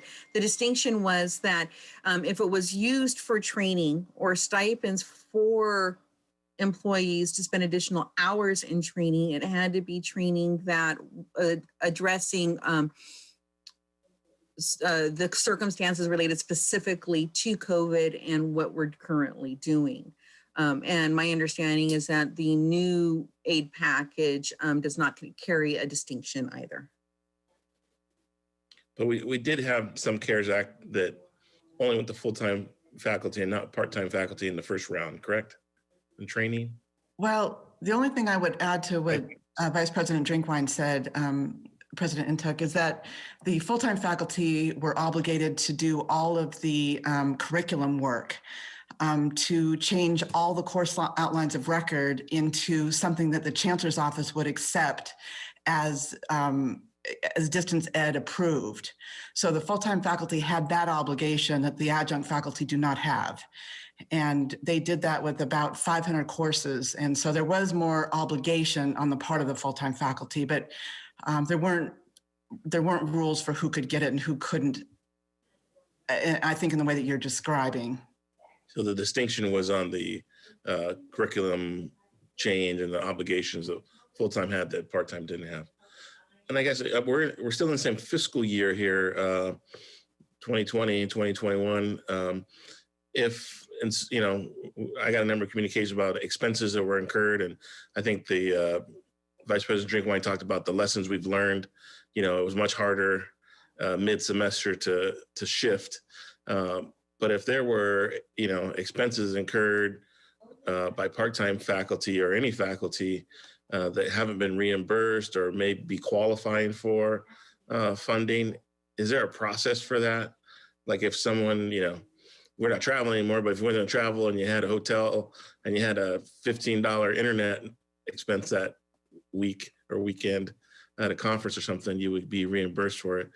Does that type of opportunity still exist for faculty, full-time and part-time this fiscal year?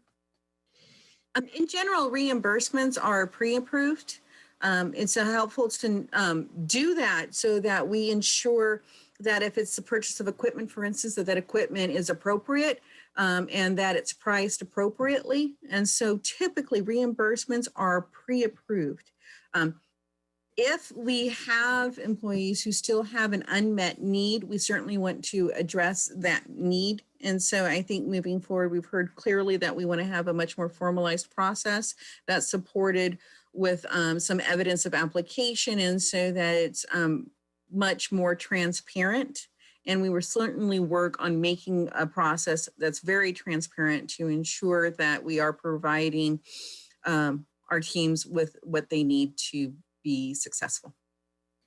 Great. And I had one follow-up. I know we're going to, I think Trustee Baxter had a question that was detailed that we weren't able to answer tonight, but in the follow-up report back to the board on items, I'd be interested in see a breakdown of how many hotspots and laptops were provided to full-time and part-time, breakdown as far as a count, 10, 20, 100, and then kind of what percent was that of the overall portion of each, so that we can see, and maybe not everybody needed it, but maybe 10%, maybe 60%, just have an idea of what was utilization by the two separate faculty groups. All right. Any other comments in this section? We still have another presentation to go. Seeing and hearing none. Oh, Jerry, you're last. You were quick on the gun. Jerry Flores. Yay! Just a really quick comment. I just wanted you to know that in addition to the COVID work group that many of us are involved with, we also have a COVID instructional work group. I sit on that. Diana sits on that as FA president, and it's really to address the needs of the faculty and working collaboratively then with the other group to make sure that we're meeting those needs. And I think in many instances, it's been trend setting. I've talked to other colleagues at other campuses and they don't even have that. So we are really far, far ahead of where many of our colleagues are, that we're kind of the envy of a lot of the colleagues I'm talking to at other institutions. But, you know, I think the thing that all of you want to know that I really want to stress is that we have all been brought to the table. This has been the most collaborative group of folks. There has not been one group on campus that has not been invited to the table. And it's made all the difference. It has made all of the difference in getting us through. It's hard to believe that it's almost been a year. Luann, I can't believe it, March, but it's been a great thing. We've learned a lot, but it's been great because everybody's been at the table and everybody's rolled up their sleeves to help. So thank you for letting me share that part about the instructional work group. Thank you, Jerry. We really appreciate everyone's collaboration and working together. And I think that's one of the things that makes Long Beach City College stand out is our partnerships. And I know I always have a goal of trying to make sure that we're one of the best places to work in the state is at Long Beach City College. Trustee Malulu, you have 30 seconds. I just wanted to say, Jerry Florence said that our neighbor institutions don't have that group that's just focused on faculty. Well, I wanted to say, well, they don't have Jerry as Academic Senate President. So there it is right there. Thank you. Secret weapon. So thank you so much, Vice President Drinkwine, Scott, and Duran for putting that presentation together for us. We really appreciate it. We're going to move to the next agenda item, another presentation, 4.2 Strategic Planning Update. This is with Dr. Heather Van, my screen changed there, Volkenberg and Andrew Fiermeyer, one of our data scientists, to give us an update on the strategic plan from the Institutional Effectiveness Office. Dr. Volkenberg, if you want to, and Andrew, if you want to unmute yourselves. Yeah, thank you. Thank you so much, President Intook, Superintendent President Bynum, trustees, vice presidents, faculty, classified professionals, administrators, and students for this opportunity to present an update on the strategic plan. So some of these slides will be familiar from last week's presentation, and that was intentional because these are related presentations. So just a reminder from last week, and for those of you seeing this for the first time this week, the mission and vision serve as a defining role of the institution and ultimately guides what we do. And as you know, the mission is focused on equity learning, educational programs, workforce development, support services, and our diverse community. So the mission and vision represent the what the institution is, what it stands for, what its intended purposes are, and what the community and students experience. So I call this the overarching what. Our strategic plan is derived from the mission and provides the how the mission and vision are met, how the college is meeting its purpose, and how the community and students experience the college. So I call this the overarching how. And just as a reminder, according to ACCJC's Guide to Accreditation for Governing Boards, when the board focuses on the what, it keeps the college in compliance with standard 4C5. And when the board delegates the how to the CEO, it keeps the college in compliance with standard 4C12. So next slide, please. And so here I've listed our 4 strategic plan goals. As you know, the strategic plan has more detailed information for each of these goals, but essentially goals 1 and 2 strongly reflect our mission to provide equitable student learning and achievement, academic excellence, and workforce development. While goals 3 and 4 ensure that we have the resources, community, and support structures in place to meet the key elements in our mission. To help our college constituencies orient their work around the strategic plan, we've created an additional visualization that takes the strategic plan information and reframes it. So next slide, please. So here we see that anti-racist and equitable practices are pulled out as the central tenet overseeing the work that we do. With a student population that is over 80% students of color and serving a community as diverse as Long Beach and the surrounding environs are, it is important that we explicitly acknowledge the barriers created by historical and ongoing systemic racism and counter those barriers with support that propel our students forward in their educational goals. For this visualization, the language of the goals are condensed while still maintaining their meaning so that it can serve as easily memorable sound bites that can be infused in almost any conversation on campus. So goals 1 and 2 are combined as both are focused on setting students up for success and guiding them on their path. Goal 3, again, is focused on community both internally among colleagues, faculty, classified professionals, administrators, and students, but also externally within our local and regional communities.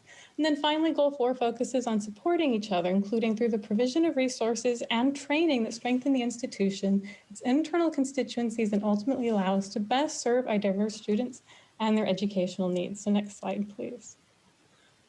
These elements, as well as others that get presented to the board throughout the year, help inform the what. So to ensure that we are achieving our mission and vision, it is important that we see progress in key metrics that ultimately show that we are making progress for our students' benefit. So here I've highlighted the elements under goals 1 and 2, and I realize this may be difficult to see, so I'll read what those are.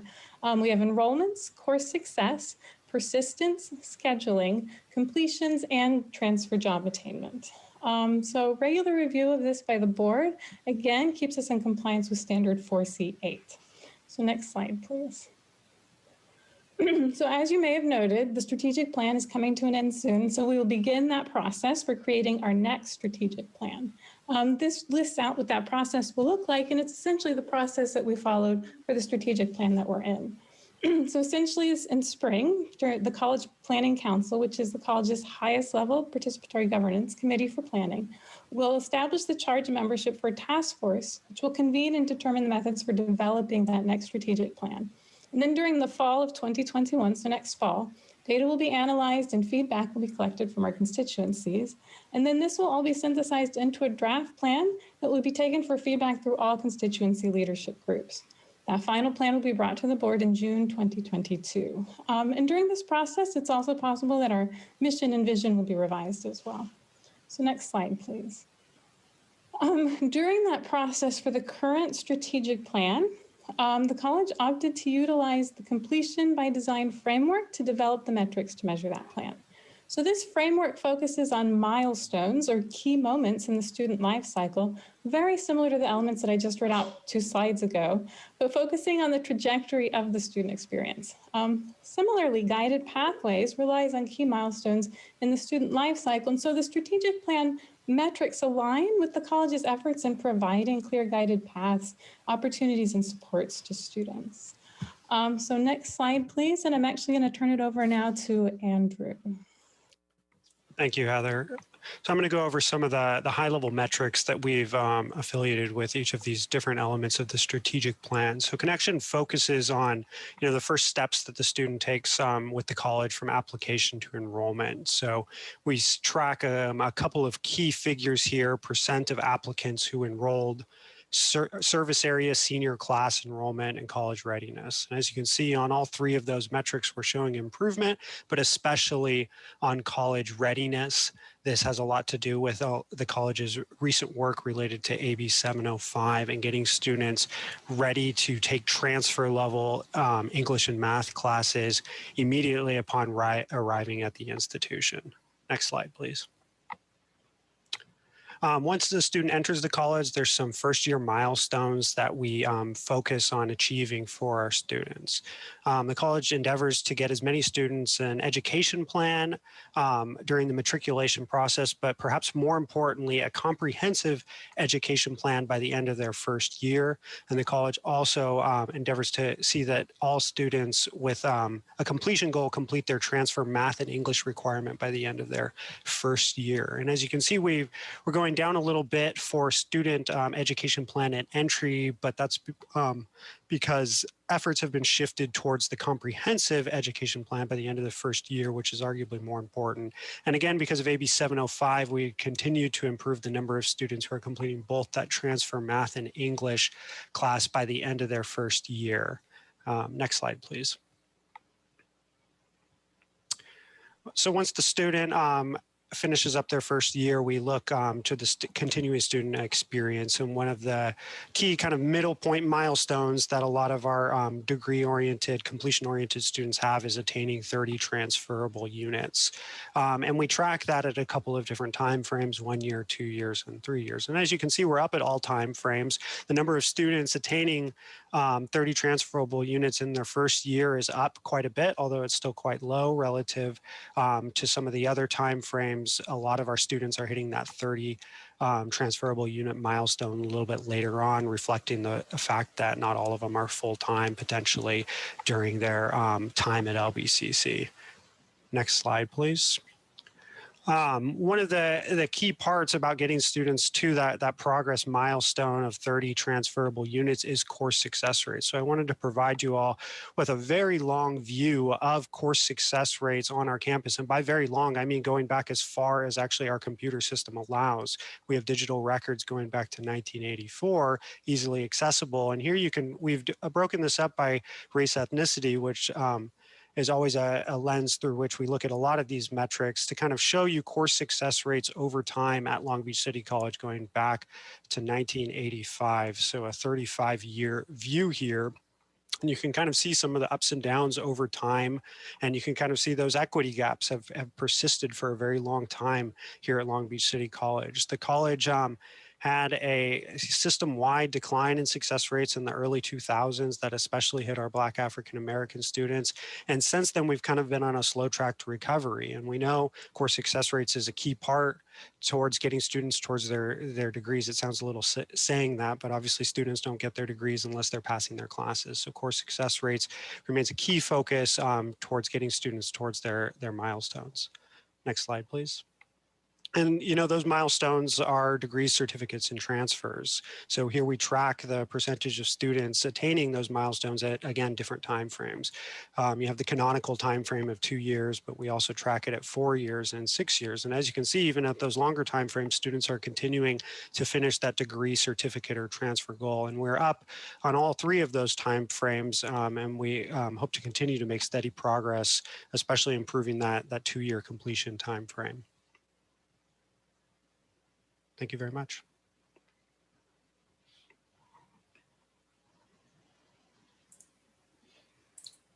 Thank you for the presentation and the addition to our retreat session that we had just last week.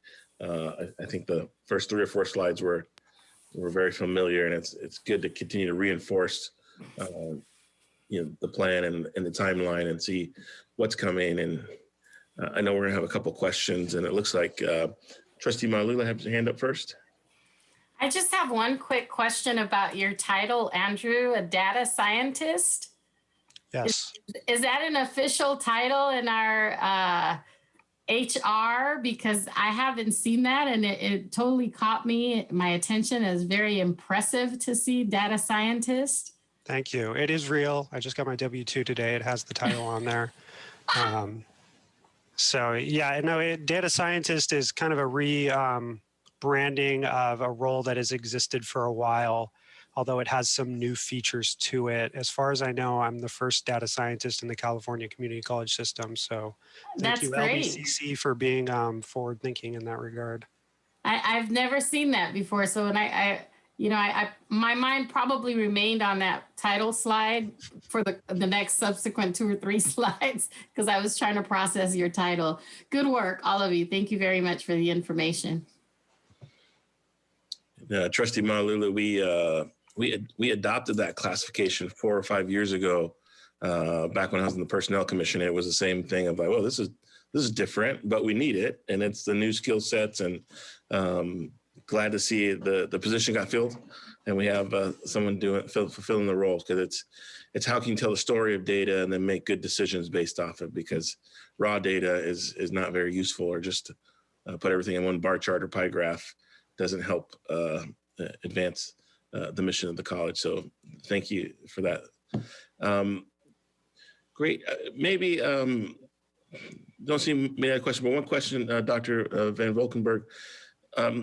You showed the plan, the strategic plan and so forth, and to come back to the board maybe can you talk about the board's role in the strategic planning process and what other touch points there will be besides the draft plan that'll come back in June 2022? Yeah, no, that's a really great question. So my understanding historically is that there's the process where the constituencies provide feedback, analyze information, figure out really, looking at what our mission is, how we can be implementing that. For those of you who've been here longer, you might weigh in. My suspicion is that when we did the process last time with the Friday night events, there was probably broad participation by everyone involved. And so I think there's certainly opportunities there for trustees to also engage in those conversations as individuals, as part of the community, and as well as in your role. But typically what the college does is it works through that plan. And once it gets to a point where everyone has felt that it's appropriately representing the activities we'll be doing over the next 6 years, that's brought forward and presented to the board. Great, thank you. Well, thank you both for your presentation. I really appreciate it. And we'll be moving on to the next agenda item. Thank you again. Moving to the next section, section 5, 5.1 and 5.2 are board discussions, and opportunities for the board to talk about priorities and improvement.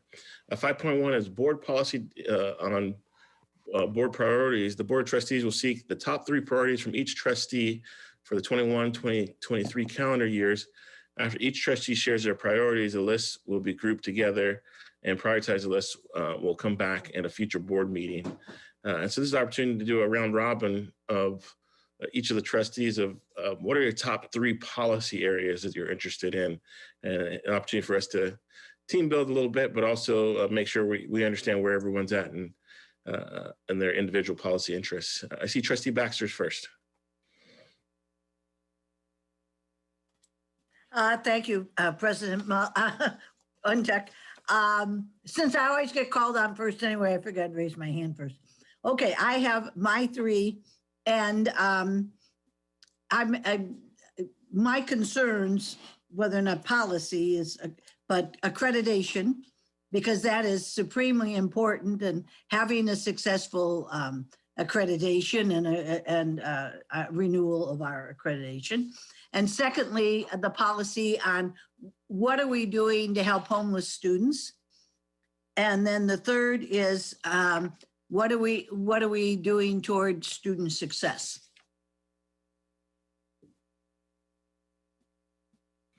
Thank you, wonderful. Who would like to go next? Trustee Malulu, got your hand up? I had my real hand up. Okay, so I'm gonna stick to the COVID for number 1, and just make sure that we're focused on safety, make sure that when we do resume operations on both campuses, that we don't become hotspots, that we don't become threats to the public health of our community. So that's gonna be my number 1 goal. Once COVID is a thing of the past, we can reevaluate that, but it's definitely my priority. Number 2 is I want to make sure that in spite of being in a pandemic, our students are still graduating and transferring, that we are not,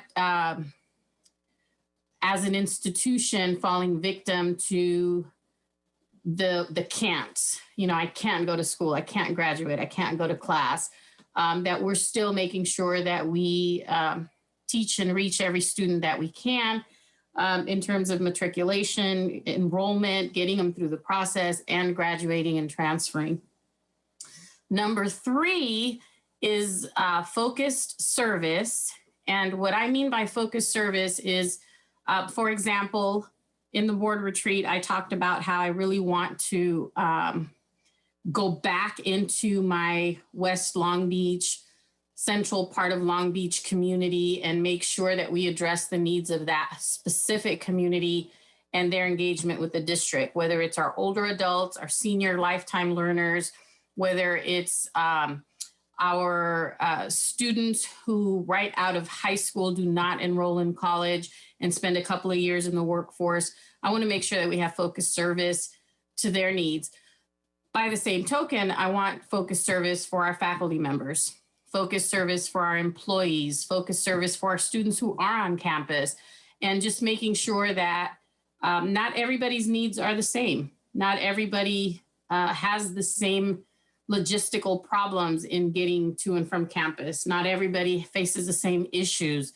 So we need to figure out a way to find out what those hardships are and address those hardships. If it's another survey, I know we did a survey a couple of years ago. If we need to send out another survey, if we need to, find a way when students enroll on campus to ask a couple of questions there that will kind of help us target focused needs. I really want to make an effort to have meaningful service from all areas of campus, whether it's academic or student services or athletics even, because I really, it pains my heart that I think out of all the departments on campus, the one department that has really not been adequately addressed, maybe because we couldn't, maybe because we didn't. But I just feel like we really failed our student athletes, especially with JUCO being kind of that last opportunity for so many of them. We need to have focused service on that. We need to advocate for them. Are they getting that year again? Are they getting that extra year of eligibility? Are they going to be able to compete? So that's what I mean by focused service. And those are my 3 areas of priority. Excellent. Thank you. Vice President Chico has her hand up next, and then we'll Trustee Zia after. Vice President Chico. Thank you so much. I'm really big on technology infrastructure. I think that having a study, a report back on what, where we are succeeding in the infrastructure or technology infrastructure and where our deficiencies are is really important, especially when we start to look at bringing classes back to Catalina Island, which is something that I really, really want to talk about. Also, racial equity when it comes to not just students, but faculty as well. That's really important. Oh, I'm sorry. Let me go back to the technology infrastructure. Not just Catalina Island, but also looking at ways that we can improve on campus, creating Wi-Fi hubs if that's possible. I had this conversation some time ago when,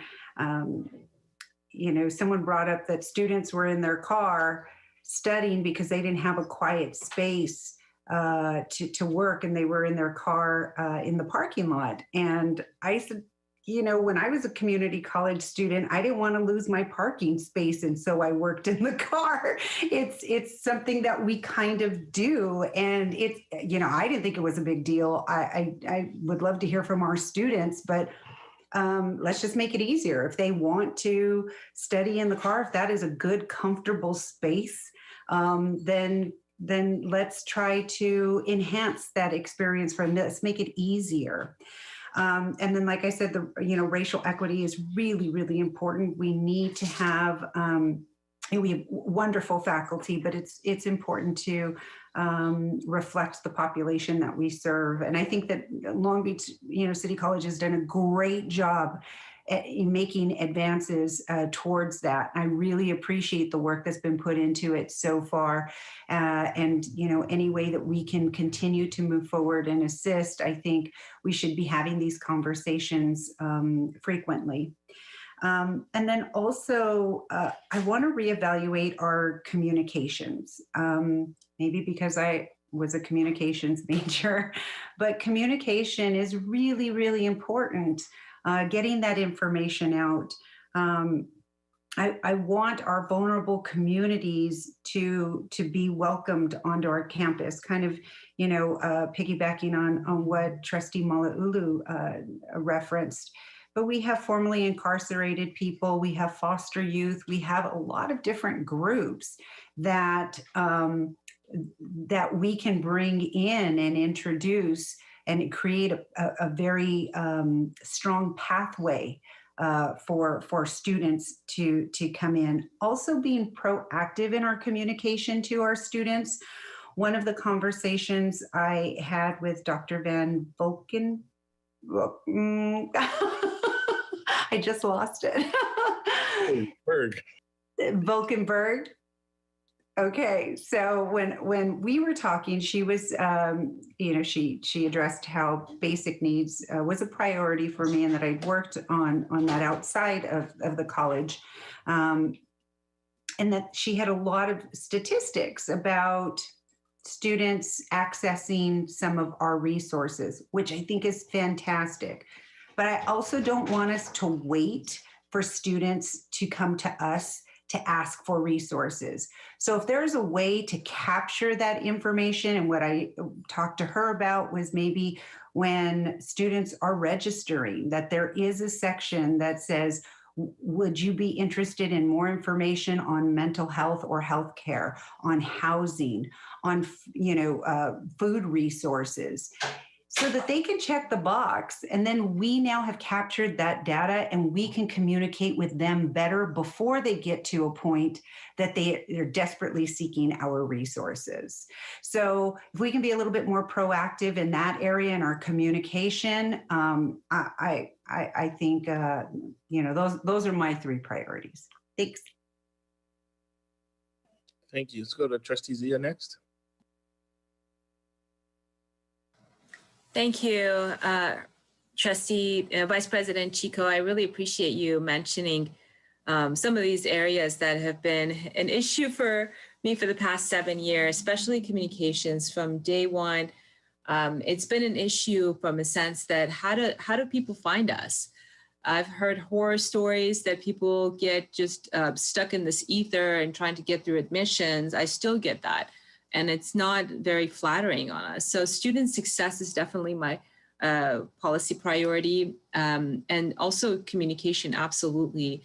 The more proactive push notifications. So for example, if a student is facing housing instability, how would they find out about our resources?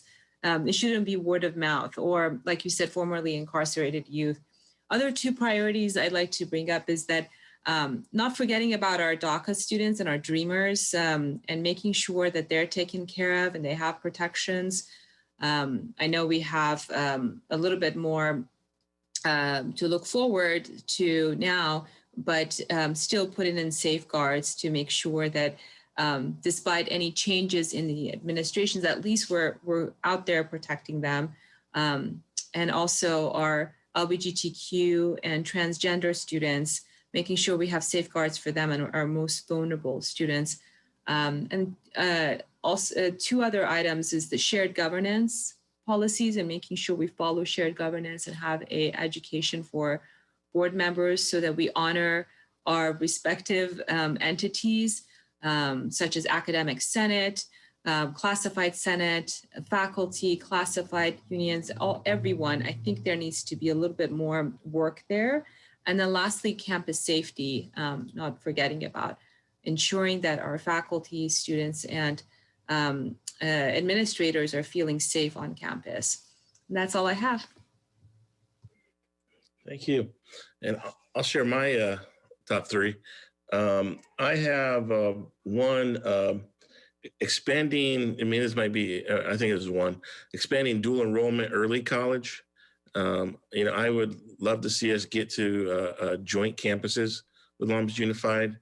I think of Catalina as a place that you could have a joint campus. Look at the PCC campus and the small footprint there that's current. I think they've just changed from a middle school to now a high school there off of PCC.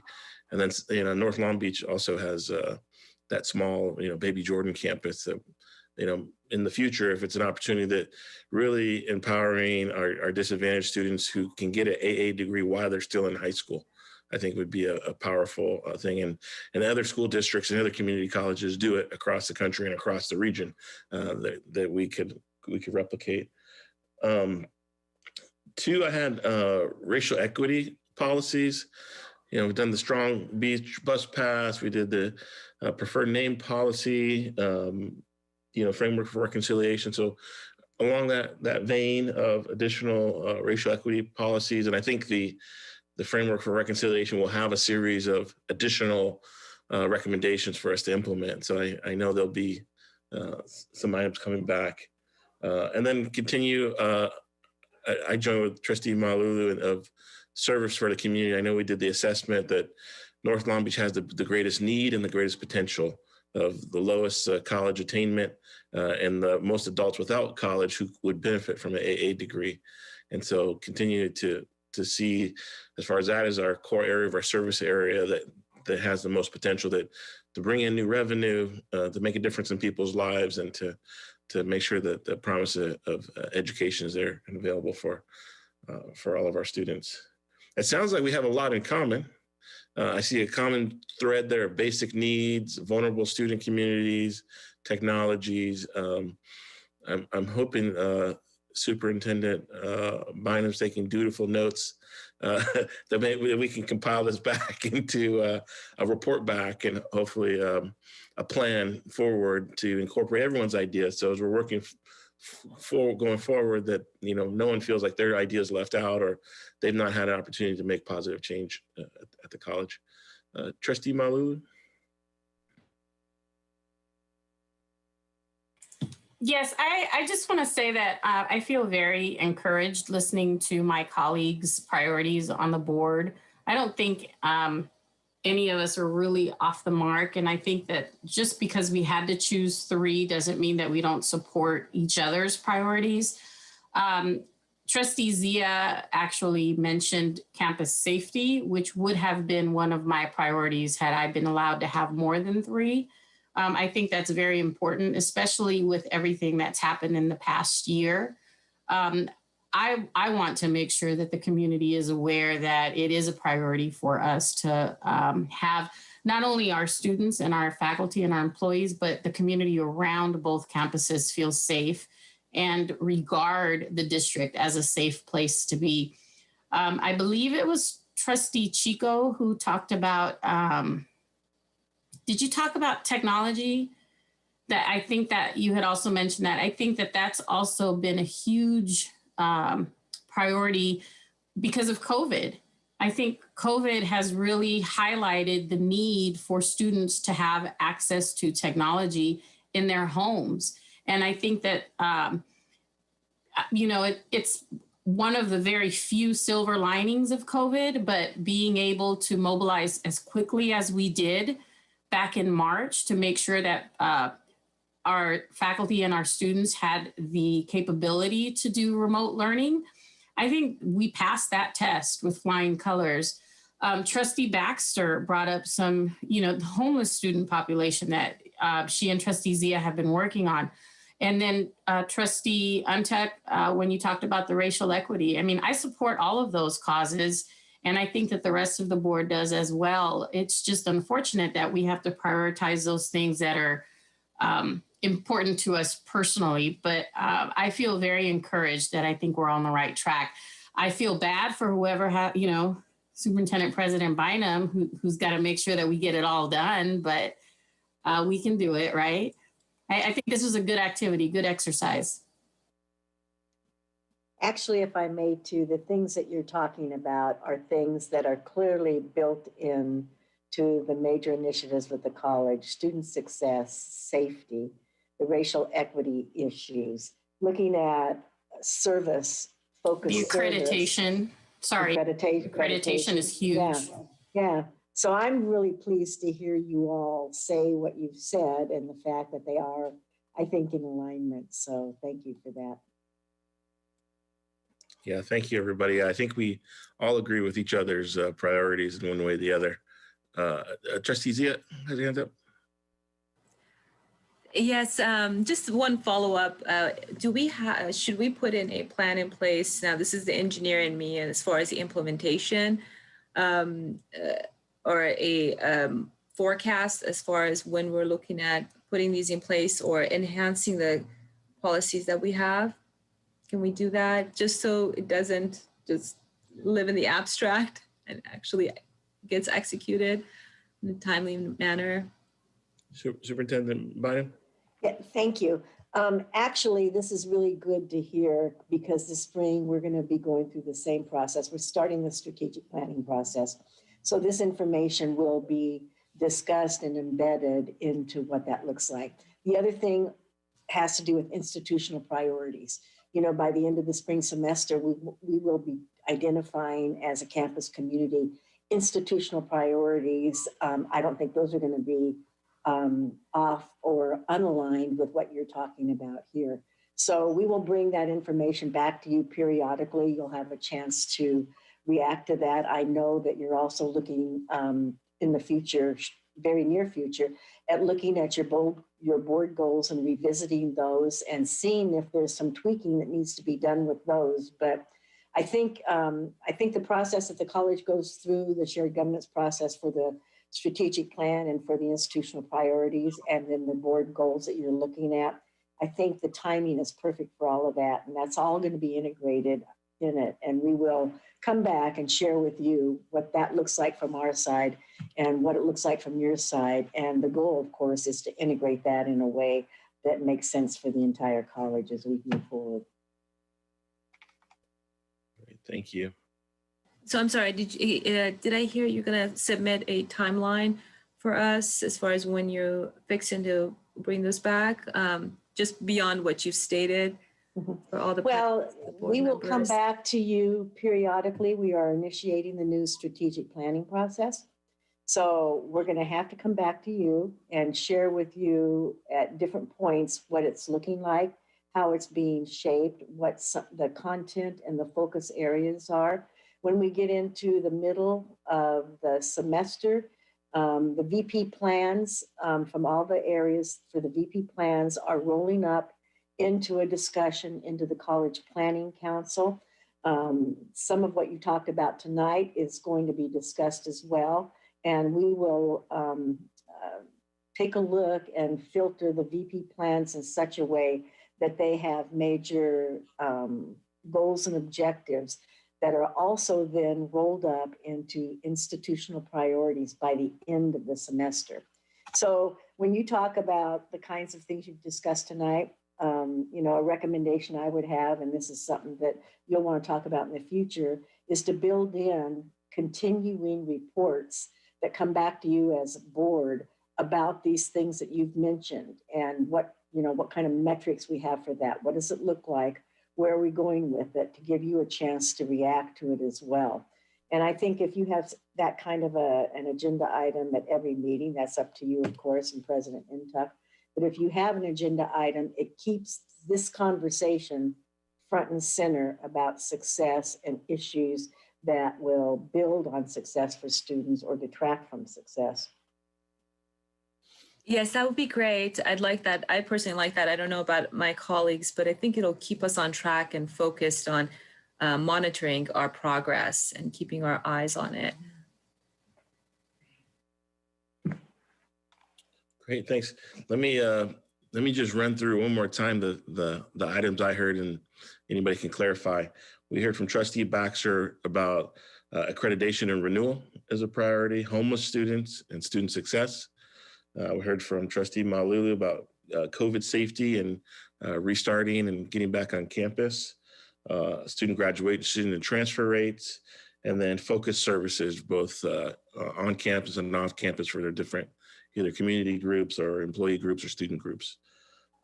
We had Trustee Chico, Vice President Chico talked about technology and infrastructure, racial equity for students and faculty, and reevaluating our communications to be more proactive in multiple pathways. Trustee Zia had student success, push notifications, DACA, Dreamers, LGBTQ protections, shared governance policy and education, and campus safety. And then I shared the dual enrollment, early college, racial equity policies, and expanding access in North Long Beach.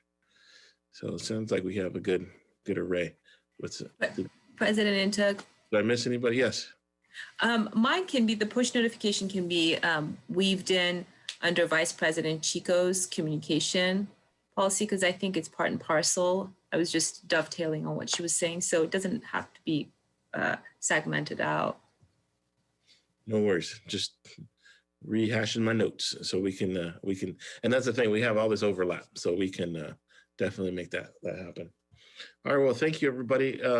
If no other additional items, move into board improvements. As far as item 5.2, during the board self-evaluation, there were several discussions about improvements to the board. The trustees will discuss focus on tracking annual accreditation training, optimizing board meeting operations, improve transparency, mandatory campus trainings, board member collaboration, board member rules, or other topics about improving the board. I know we've sometimes have meetings that go to 1, 2 in the morning, which is difficult on everybody, trustees, staff, and any students who stay awake that late. And this is an opportunity for maybe, again, another kind of round robin of ideas that we can consider to, streamline or improve how we work together and serving the college and the community.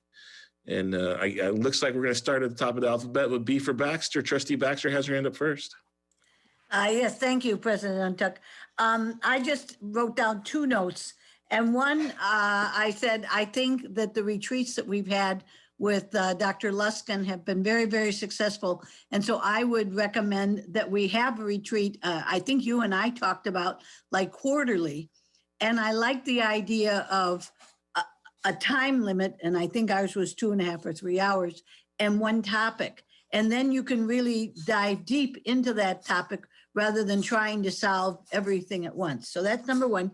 Then number 2, just so happens, I saved the November 22nd, 2020 edition of the Press Telegram, and I always read the opinion page because what I like about the Press Telegram, and I'm not giving an ad for them, is they try to give different points of view so that, from left, right, and the middle. And so this one article is called Local Leaders Key to Bringing Civility. And I highlighted 2 paragraphs, and I read fast and I talk fast. So here we go. And I think we're local leaders. Local leaders are being tested now more than ever. A serious dose of civility in all levels of government, modeled by local leaders, that's us, will help all our communities emerge stronger after the dust settles. And then the next paragraph says, local officials in California can demonstrate and encourage civility in the local government governing culture in many ways. And then there's bullet points: model civility, develop and follow a code of conduct, periodically take stock, maintain a shared understanding of roles and responsibilities, and finally encourage a team mentality. So I think these are very wise words for us to keep at the forefront. That's it. I guess, thanks for reading my opinion piece, everybody. I'm just kidding. But no, that was a great. Good job. Good job. I was ghostwriting. They got me. Thank you, Trustee Baxter. Vice President Chico, we're going to see ABC. Yes. So just a couple things, and I think I've mentioned them before. If there are reports that can be emailed for us to read rather than having them presented, if it isn't absolutely necessary that it is done at the Board of Trustees meeting, then maybe we can look at, every once in a while there are reports that are emailed, that can be emailed. And then also time limits on trustee comments and on board reports. And I think I'd mentioned, when we're looking at other agencies and the way that they do it, the city of Long Beach has implemented their time limit on council comments.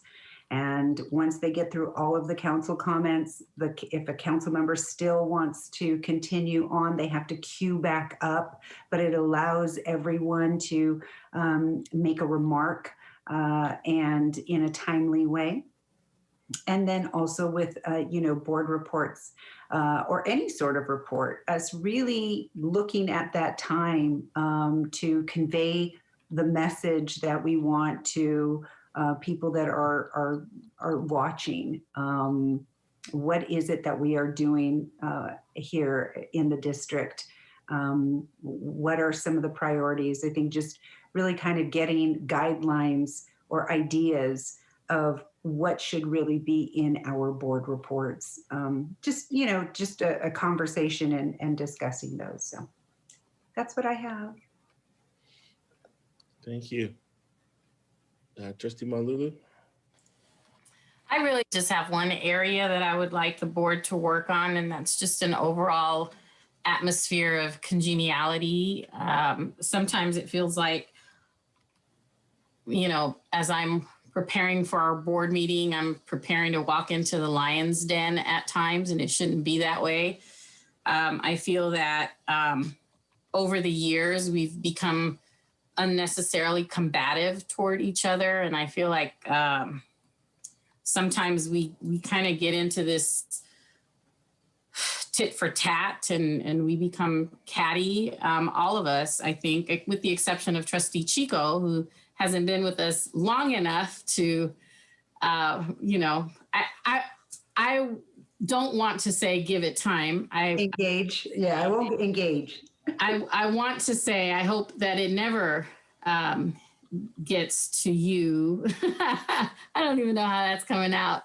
But I would like the board to function in a more professional manner so that, because I see it, I see some of the staff that's in the meeting and I get feedback, we make people cringe. Our board makes people wince. It shouldn't be that way. We're a public education board that we are charged with the business of educating a community college population. And sometimes I think we're watching things that are happening, in Washington, D.C. or something. It's ridiculous. It shouldn't be that way. That's really my only priority for this area. Thank you. Trustee Zia, do you have some ideas?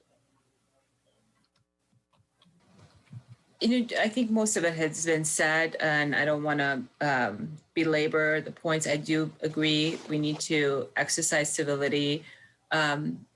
Just one enhancement to that is just practice what we preach. I often see board members point this way and then forget about themselves. So,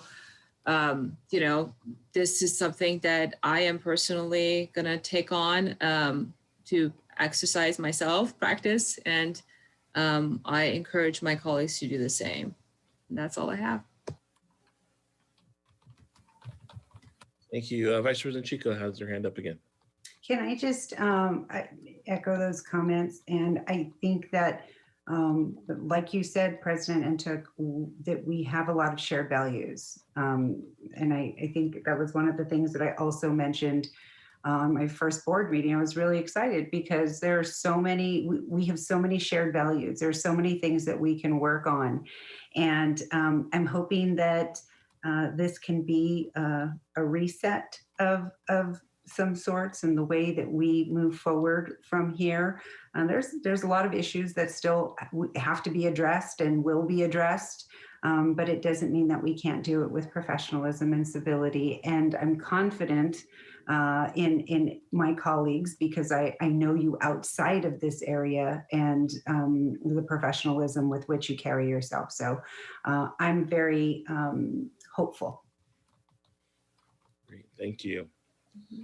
I have a couple items to chew on. I know, we've talked about, we only meet once a month, and I'm open to meeting more than once a month, but doing it in an efficient way. And I thought about a business meeting and a policy meeting. So if you split our meetings in half, and we put a time limit here, maybe 2 hours a meeting, one meeting that's just the academic ratification of new transfer courses and, consent calendar and kind of the non-glamorous items that we have to do. And then if we had one that was presentation policy discussion, where we weren't cramped for time and we kind of had a good 2-hour window to really kind of say, dive a little deeper into some of the data or do the monitoring and evaluation time. Breaking up what we do might be helpful, and also if it's not the full, board meeting twice a month where you don't have the demands on staff, we don't have reports from all the stakeholders at each meeting, only once a month at maybe the policy meeting, and that way everyone still has an opportunity to speak and be heard and participate, but it's a way to kind of cut it down because sometimes we just have so much we got to get done in a month and we only meet once, or we might go 5-6 weeks sometimes in between meetings, and there's a lot has happened in between, and so there's something to think about of a suggested change. Also, I'd like to see, and already working with Superintendent Bynum on creating a board calendar of everything we're supposed to be doing. So the evaluation of the self-evaluation of the board, the superintendent evaluation, the accreditation training, it's kind of out there. We're all supposed to know we need to do it, but it's not like, okay, we're going to do, that's always every year, April and May, and we need to do, this is the budget season in September. We kind of know, but, just not heavy detail and thousands of lines of text in an Excel sheet, but just an overview of, where are we in the calendar? Where are we in the progress? And if we're doing all these things at the end of the year, either fiscal or calendar year, we've done what we're supposed to do, because it's, I think just something that keeps us in context of what we're doing. And then I think some enhanced transparency, love to see on the website, our AB 1234 ethics training certificates, our Form 700s on there. I just got my excellence in trustee certificate from the league. It's just to, put it on there of, some of our accomplishments, but it's a way to show the public, hey, we're doing our job. But also, I don't know, sometimes someone goes to a training or a webinar, that we can track it, that it's related to the board, but also it meets the goal of accreditation, that you can see that we're all doing our ongoing training. Because I did see with the last, with the league here, they're now recommending every 2 years, trustees go through the excellence in trustee training for the new trustees, and then a refresher afterward. Kind of this continuous improvement cycle and exposure to policy and new legislation and what's going on across the 114 colleges around the state. So those are my 3 items of recommendations.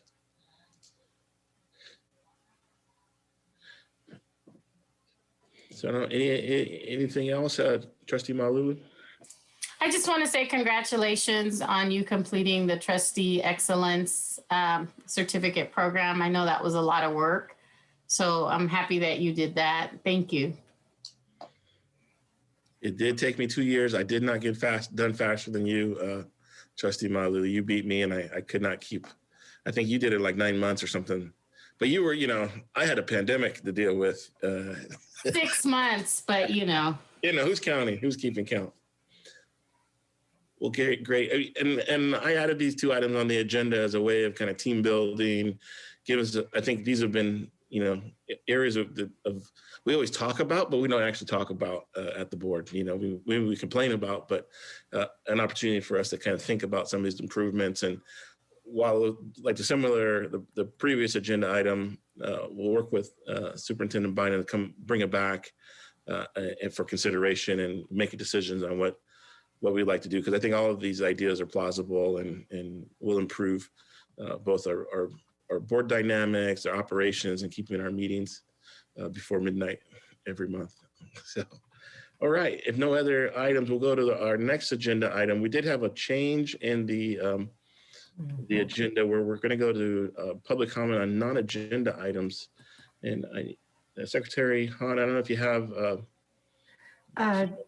Jeff Wood will be reading out the emails that were received, and 2 voicemails will be played on item We're moving up item, well, I can't find it. 13.1. One, yeah. 13.1 now, and Jeff Wood is ready to go. Okay, go ahead. Thank you, President Ntuk.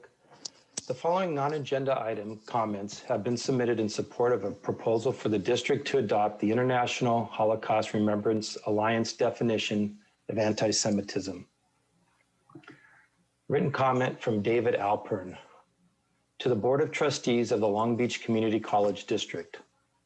Please add my voice as a member of the local Long Beach community and parent of a recent Long Beach Community College student to those supporting Trustee Sunny Zia's resolution on the college having an approved official definition of anti-Semitism.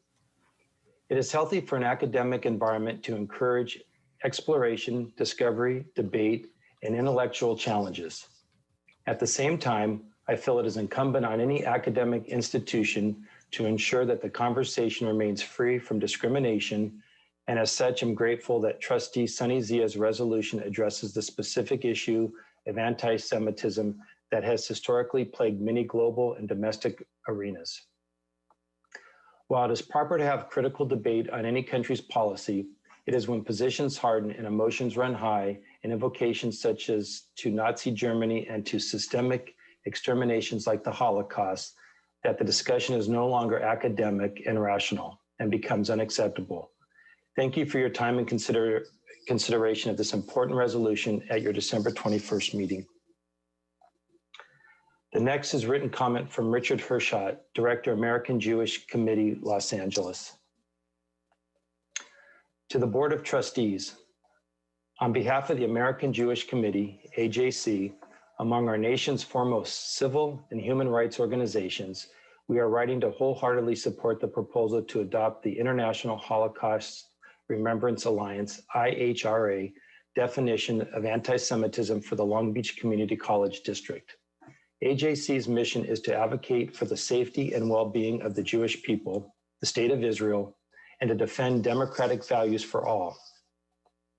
The adoption of the IHRA definition of anti-Semitism provides students, faculty, and administration with a tangible resource to evaluate acts fueled by anti-Semitism and hate. The definition is itself an education tool. When we understand anti-Semitism, we can effectively combat it. Established in 2016 by the IHRA plenary, the definition reads as follows, in quote, anti-Semitism is a certain perception of Jews, which may be expressed as hatred toward Jews. Rhetorical and physical manifestations of anti-Semitism are directed towards Jewish or non-Jewish individuals and or their property, towards Jewish community institutions and religious facilities, end quote. The IHRA definition has been widely adopted by governmental and legislative bodies across the world, including 28 countries and increasingly on a local level. In January 2020, the city of Beverly Hills became the first municipality in the United States to adopt the IHRA definition in the aftermath of a destructive vandalism of a synagogue 1 month earlier. Implementation of the IHRA definition has fortified the city's response to hate crime and unequivocally conveys to the community that all acts of anti-Semitism and hate are taken seriously.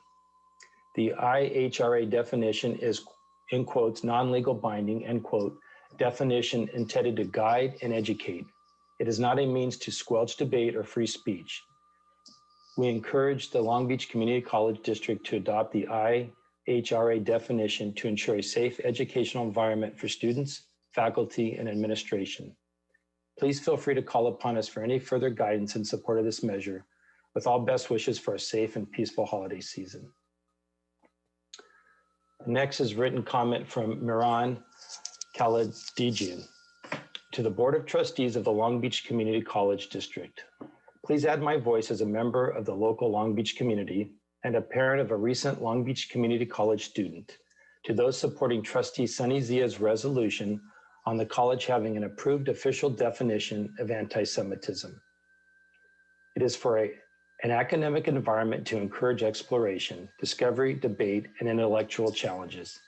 At the same time, I feel it is incumbent on any academic institution to ensure that the conversation remains free from discrimination, and as such, I'm grateful that Trustee Sunny Zia's resolution addresses the specific issue of anti-Semitism that has historically plagued many global and domestic arenas. Please feel free to reach out. Please feel free to reach me if I can be of any further assistance.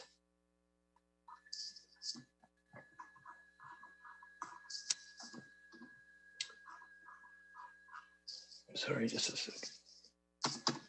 The next we have is a voice message from Rabbi Loving that Dario will play.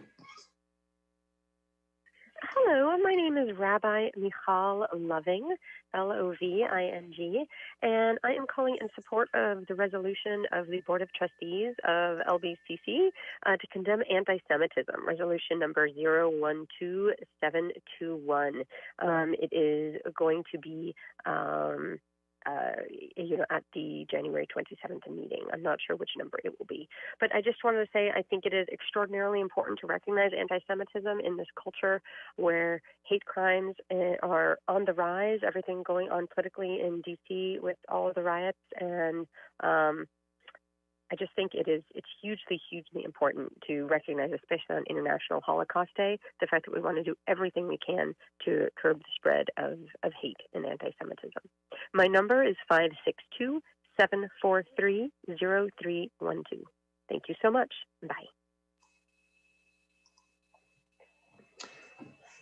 The next is a written comment from Roz Rothstein, CEO and co-founder, Stand With Us, and Carly F. Gamil, Director, Stand With Us, Center for Combating Anti-Semitism.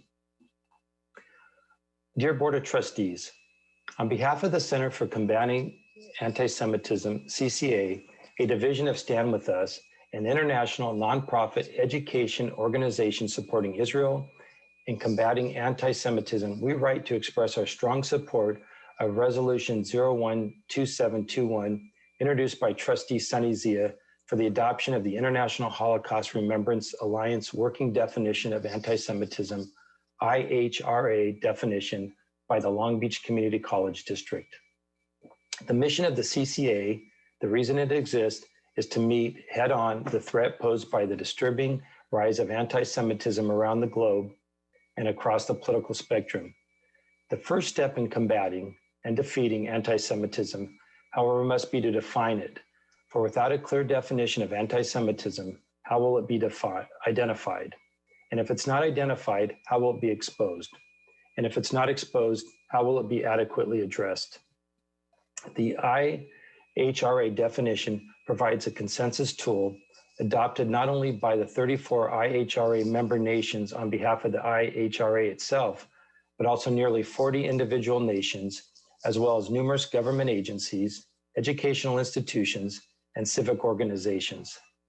Of particular significance for the current resolution, the U.S. Department of Education utilizes this very definition in the investigation of potential violations of the non-discrimination provisions of Title VI of the Civil Rights Act of 1964.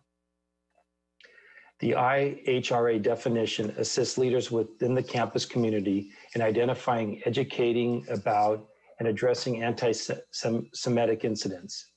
Moreover, it is entirely consistent with free speech values, providing a means of identifying anti-Semitic incidents, not punishing them in any way. In this regard, it is especially appropriate for the college and university context, as it clearly identifies examples of bigotry against a historically oppressed minority while still allowing for the type of robust inquiry and debate that have traditionally been the hallmarks of this nation's academic institutions. The CCA urges the Long Beach Community College District to adopt Resolution 012721 to make clear its position on anti-Semitism. It's antithetical to the values of the district and will be condemned on equal terms as all other forms of racism, bigotry, and hatred.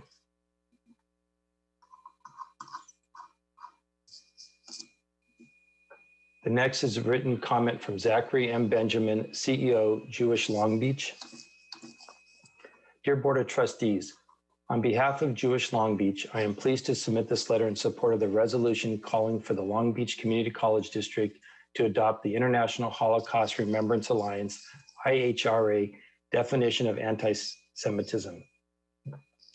Founded in 1948, Jewish Long Beach, previously the Jewish Federation and Jewish Community Foundation of Greater Long Beach in West Orange County, ensures that the Long Beach area remains an environment in which Jewish lives thrive throughout the life cycle, from generation to generation. We accomplish this through strategic grant-making, advocacy, the development of emerging Jewish leaders, and stewardship of the Jewish community's financial resources. Jewish students, faculty, and staff on college and university campuses across the country increasingly find themselves intimidated, isolated, and reluctant to express their Jewish identity for fear of reprisal from those who cloak their anti-Jewish prejudice in the rhetoric of politics. Anti-Semitism is endemic to both the extreme left and right wings of the political spectrum and is creeping with alarming rapidity towards the mainstream. Only education, which the IHRA definition provides, coupled with clear and resolute rejection of anti-Semitism by those in positions of civic leadership, will stem the tide of this vicious, insidious, and potentially lethal form of bias. The United States Department of State and the U.S. Department of Education have both adopted the IHRA definition of anti-Semitism, and we are pleased that the Long Beach Community College District is considering following suit. Should the Board of Trustees pass this resolution, they will have demonstrated not only that they stand with their Jewish students, faculty, and staff, but also that they will not provide safe harbor for bias against ethnic, religious, or cultural minority.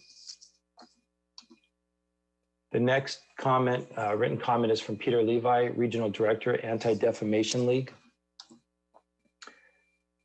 To the Board of Trustees, on behalf of the Anti-Defamation League, ADL, we are writing to support the proposal to adopt the International Holocaust Remembrance Alliance, IHRA, definition of anti-Semitism for the Long Beach Community College District. Founded in 1913 in response to an escalating climate of anti-Semitism and bigotry, ADL is widely recognized as a leading anti-hate organization. Today, we continue to fight all forms of anti-Semitism and bigotry as we seek to create a more just and inclusive society. Our ultimate goal is a world in which no group or individual suffers from bias, discrimination, or hate. Anti-Semitism and hate crimes against Jews are on the rise. In 2019, ADL tabulated 2,107 anti-Semitic incidents throughout the United States. This is an increase from the 1,879 incidents recorded in 2018 and marks the highest number on record since ADL began tracking anti-Semitic incidents in 1979. Moreover, 186 anti-Semitic incidents occurred on colleges and universities. The IHRA definition is a useful tool for combating hate and anti-Semitism in the US and around the world. The International Holocaust Remembrance Alliance's definition and contemporary examples are well regarded. ADL refers to it explicitly in our guide, Anti-Semitism Uncovered. It's available at https://antisemitism.adl.org, and more broadly in our resources and lesson plans on anti-Semitism. Similarly, the U.S. State Department has used this definition since 2010, along with the European Union and others.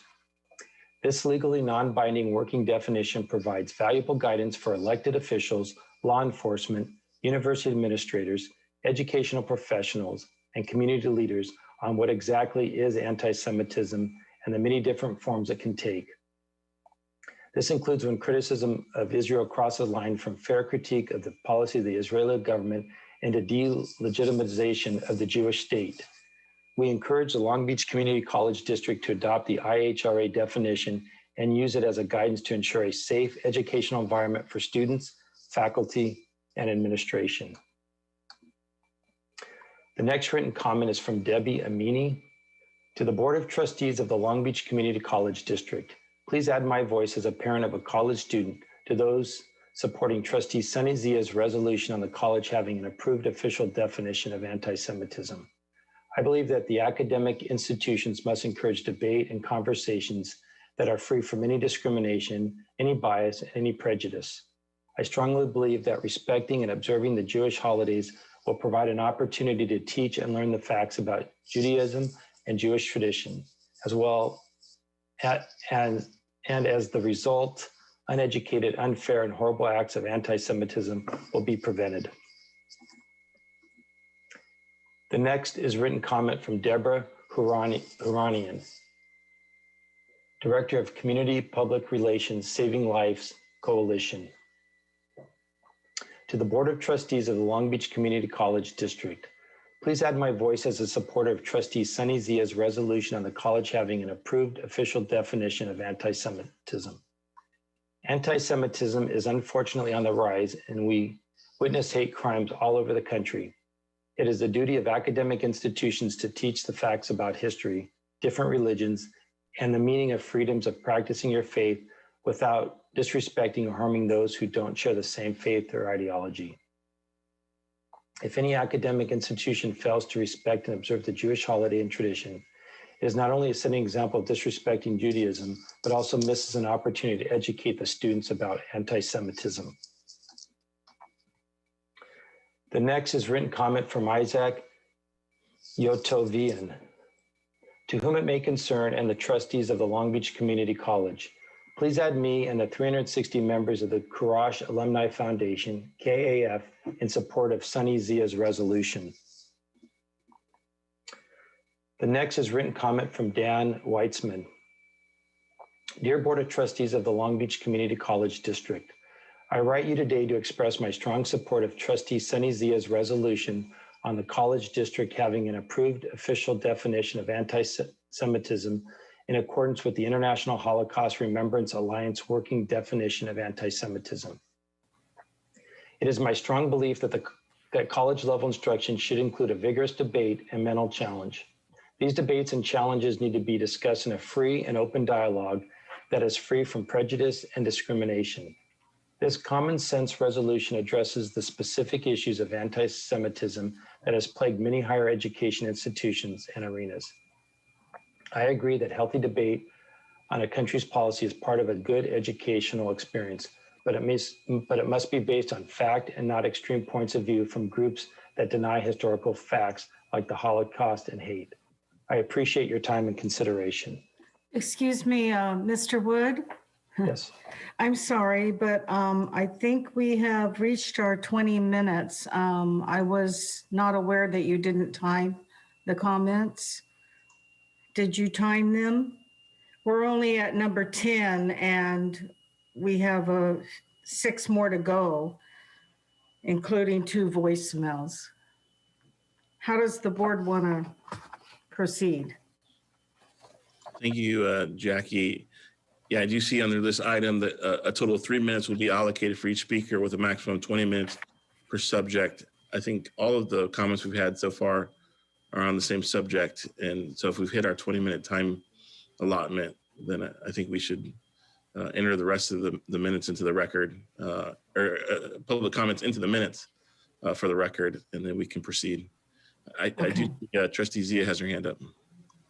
Yeah, I think out of respect, Trustee Intuk, because we didn't time it from the get-go, if we could finish the 6 comments that are remaining, that would be fantastic out of respect to the people who submitted, because I don't think we enter public comments into the minutes. I do believe we do enter their name and what they're commenting on, but no, I don't think we do the language, no. Yeah, we don't. So let's, if it's the desire of my colleagues, then I would appreciate hearing the rest of the folks that are have submitted, just so we're not coming across as we're disadvantaging those who submitted since we didn't time it from the get-go. I did keep time. We are over 20 minutes for this period. So, and it's clearly stated in the details of the agenda item, the maximum 20 minutes. I'd like to ask to waive that and put it up for a vote for the board to make that determination. Okay, 1 sec. Before we do that, let's get Trustee Malauulu and Trustee Baxter have their hands up. Trustee Malauulu. Yes, thank you. Is the resolution actually on this agenda or is it coming to a future one? Because I thought the Academic Senate is reviewing it. It was supposed to be on this on tonight's agenda because you deferred it from December. I was told it was going to be put on this agenda because tonight is the International Holocaust Remembrance Day. So that was the significance, but Trustee Intuk pulled it at the last hour and wanted to have legal look at it, and Academic Senate, even though no other resolution akin to it have gone through such scrutiny. Okay, thank you. Just to correct you, I didn't pull it from the agenda. It was a decision that was made by Superintendent President Luann Bynum. She actually brought it to me and I agreed with her because we had so much happening at the December 21st and we had employees who were off. It was right before the holiday break. We had swearing in of 2 trustees. So I thought it was a great suggestion and I agreed with it. So I didn't pull it from the agenda. It was actually— I said you deferred it. Yeah, well, I didn't defer it. Okay, well, good to know. Since it's not actually on the agenda for today, and since we have so many comments, why not save some of those comments for when the resolution is actually on the agenda? Because I'm pretty sure you're going to recruit more people to write more letters for next month or whenever it comes back on the agenda. Let's just stick. I mean, we just finished this conversation about working together as a board. And one of the items we talked about was respecting the time. We just, like maybe 45 minutes ago, had the same conversation. So it's clearly written 20 minutes. The item is not on the agenda. When it does come back to the agenda, we can again do the 20 minutes then. And we already have the 6 letters. 6 letters times 3 minutes each plus 2 voicemails. That's going to be the 20 minutes right there. So we have them for the next time. Sorry, it's not going to be 3 minutes each. I think Jeff has gone through it really fast. And in the past, we've waived the 20-minute requirement. And I just want to make sure that it seems that when it comes to my community, things are different. It just feels that way. And like you said, we just had a discussion about board improvements and respecting everyone, and respecting all groups. And this is a case in point where it's not being exercised. If we waive this, if we don't waive the 20 minutes and hear everybody out, the problem is we don't know when it's going to come back to the agenda because President Intuk hasn't indicated it. Trustee Zia, I'm sorry, you don't have the floor right now. Trustee Baxter was next. If I'm treating everybody fairly, let's let other people speak. No problem. Sorry about that. Thank you, President Intuk. Anybody who knows me knows that this is an issue that's very close to my heart, although I am not Jewish. However, it appears to me that the letters are so similar. If they could have been grouped together, and it has taken, I hate to tell you, I looked at my watch when this started and it was 8:34. And if there's 6 more, we're talking at least 15 or 20 more minutes. And so I would respectfully ask either to put the rest of the letters off to the next meeting, or anyway, I would respectfully ask that we continue with the meeting. Thank you, Trustee Baxter. Trustee Chico? Nice. I agree with Trustee Baxter.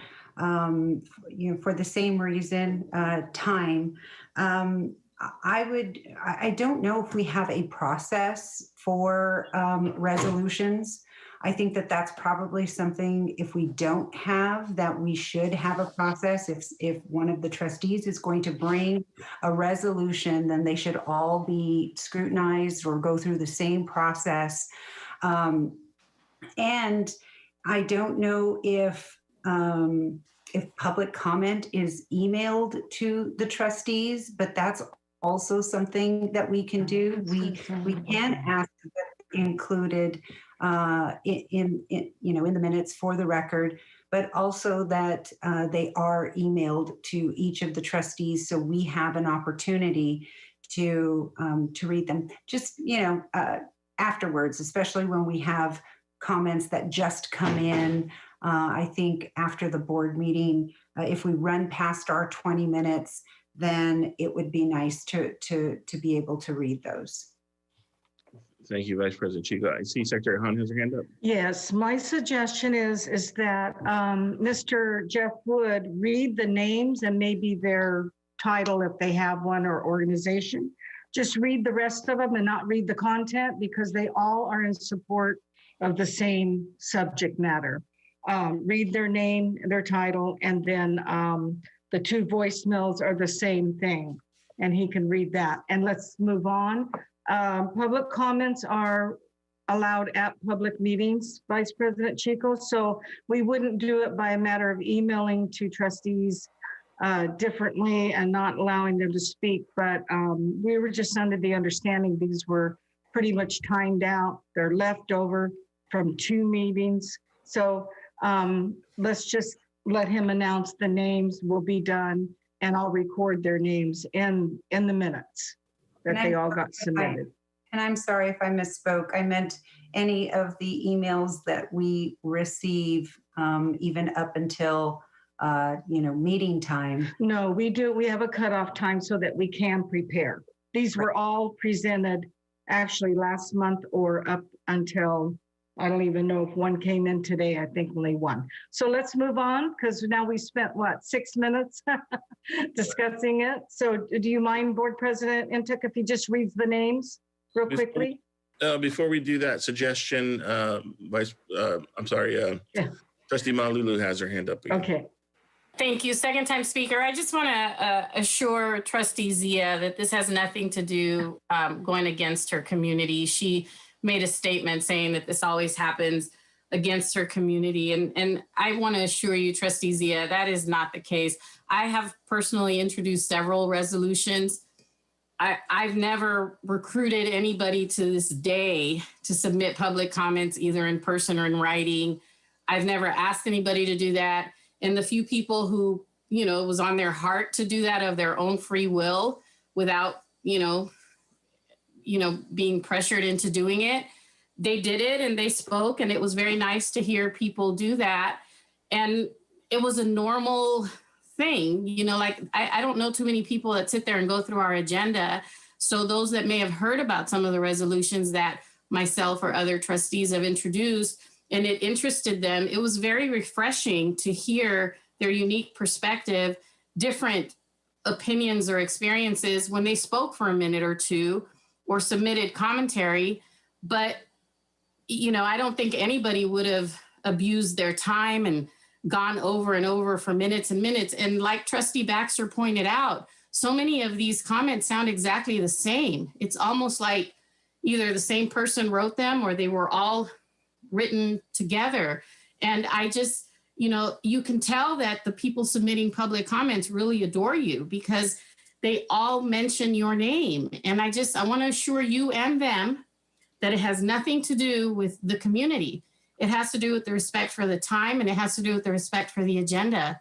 And in the past, this never happens. It only happens when people are, it seems like it only happens when people are speaking in favor of you, because other resolutions have come up and that doesn't happen. I've never heard this many comments in the past, and there have been other resolutions for other communities and other cultures and other heritages. And so no, I can assure you, it has nothing to do with your community. It has to do with the respect for time, and it has to do with the authenticity of the comments that are being made, where these people that are actually doing it. Sorry. Thank you. No problem. Thank you so much. I want to just. I'm sorry. Can I just? I just want to pause right now before speaking again, Trustee Zia.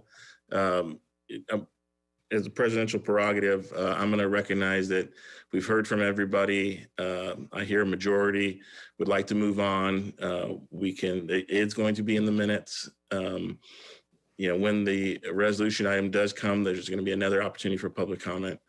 But we have reached our 20-minute time deadline, and we're going to move on. And I do see your hand up, Trustee Zia, but we're going to move on. I just have a point of order. What is your point of order before we talk about the point of order? When are you bringing it back to the board? It's not been determined at this time. I did That's the talk. problem. This is bad faith. Again, you keep saying when it comes back. What if it never comes back and these people are? I guarantee you it will come back. We just listened to Trustee Malauulu for the past 5 minutes while we could have listened to the comments, and you didn't stop her. And she could question the authenticity of the commentators. I mean, that's just that's just the vilification of the public. It's unfortunate that she's doing that. It's one thing to do it to me, but to do it to all these people and question their authenticity is quite distasteful, and it's really sad and disappointing, Trustee Malauulu. Thank you. You talk about keeping stability, and this is how you go about doing so. Yeah, Trustee Zia, thank you. That goes beyond the point of order question that you had. We're going to move on to item 6.1 now, the consent agenda. Any item may be removed from the consent agenda and considered separately if a member of the Board of Trustees so requests. At this time, is there any consent agenda items that we'd like to pull from the consent agenda? Trustee Baxter? Yes, please pull 6.14. 6.14. All right. Trustee Zia? It's 6.8. 6.8. Any other items to pull from the consent calendar? Hearing no others, we'll move on to 6.2. This is an action item that will need to have a motion in a second.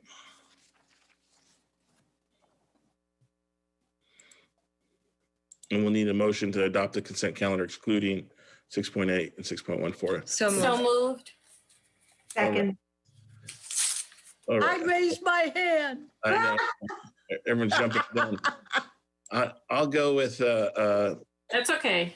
I didn't hear it. Okay, we'll go with Trustee Baxter. I think it was Trustee Zia the seconded. So we'll go with that Baxter Zia motion here. So this is adopting the consent calendar excluding 6.14 and 6.8. Could you hold one moment, please? Sure.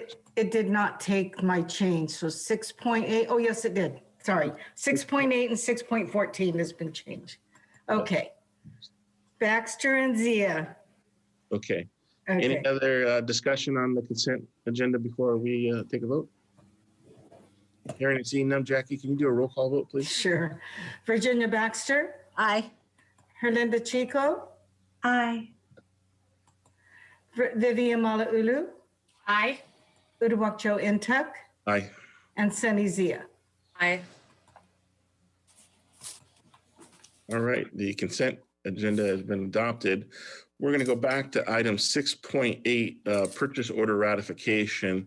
This is an action item. The Board of Trustees will ratify the purchase order and changes of order issuance for a period of November 26, 2020 through January 1st, 2021, the amount of $1,053,994.68 as submitted. This is an action item. If there's a motion in a second. I don't remember who pulled this item. I pulled it.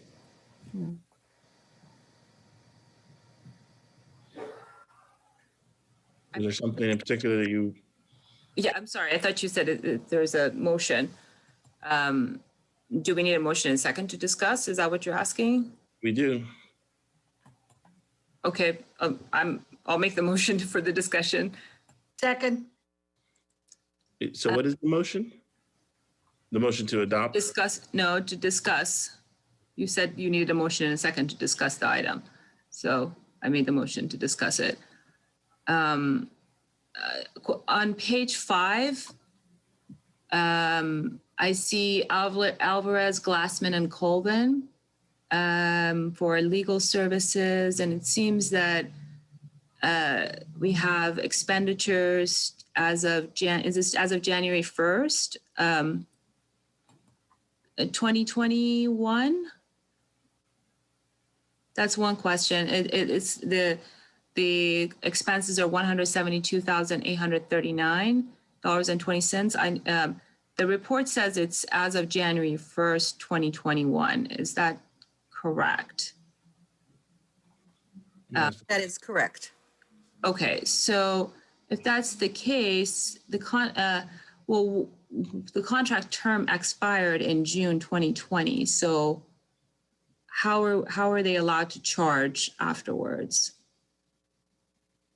After the contract expiration?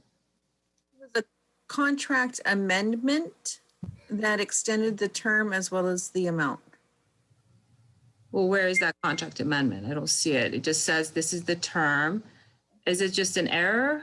Is that supposed to be a different term? Because it seems that they're charging $172,839 after their term is expired.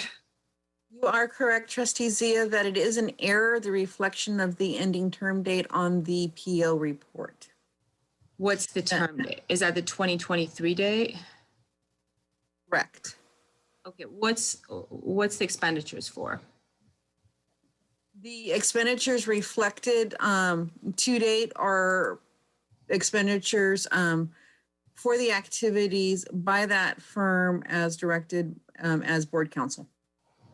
Okay, well, I figured that, but what do they do?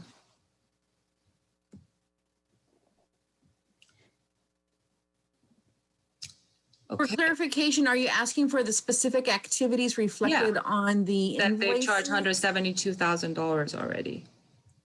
Perhaps Mr. Ewing can explain since it's his contract. I guess not. So I'll move on to my next question. Since I'm happy to. Okay, great. Thank you. You're welcome. I provided legal services to the district from late 2019 to date.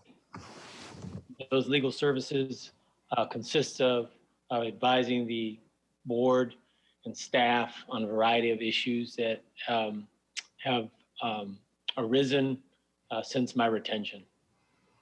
That involves interacting with board members, the president, superintendent, staff members, outside counsel, investigators, and so forth. That also includes attending certain meetings, trainings, regular meetings, special meetings, staff meetings, and so forth. Okay, because your contract's up on the agenda, and when we hired you, it was for an investigation, and it expanded to about $200,000 from $20,000, and then it's on the agenda for $350,000. So I just want to make sure that I understand clearly what exactly we're paying for here and what you've charged to date. Nothing against you, Mr. Ewing, but just trying to understand what I'm approving. Okay, and then on page 10, I see charges for Atkinson, Andelson, Lloyd, Loya, Rudd, and Romo for Human Services, General Counsel, Legal Services. So they've charged, it seems, $11,144 to date. What is that for? And what's the term of the contract, since this seems to be also expired contract? Yes, thank you for pointing out that we have not updated the term end date to correspond with the extension of the term of the contract. I'll ensure that the report has correct term dates from this point forward. So your question specifically for the expenditures to date, you can see that there are two different activities listed for the Atkinson firm. While the contract is held by Human Resources,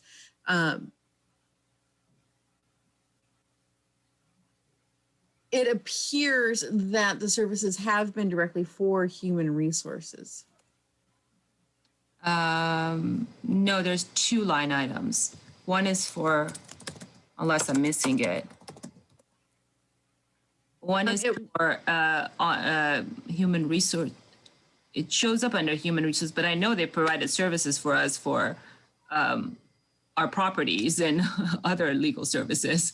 we've You're had. right. It rolls to the following page that we do also have a contract with them for general operations, that they were assisting business support services with the standard language that we use in our contracts, as well as supporting us in the sale of the Los Coyotes property.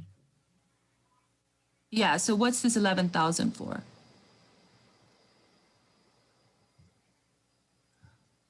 I'm going to have to come back to you and pull the Okay. invoices specifically to All right. address that amount.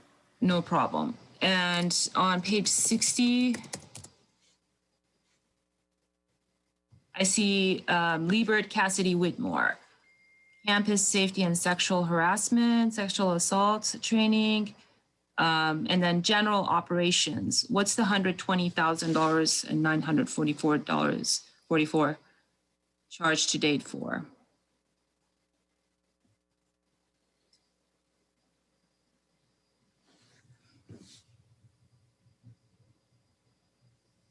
Again, I'm going to have to come back to you after I pull those invoices to be able to provide you with that information.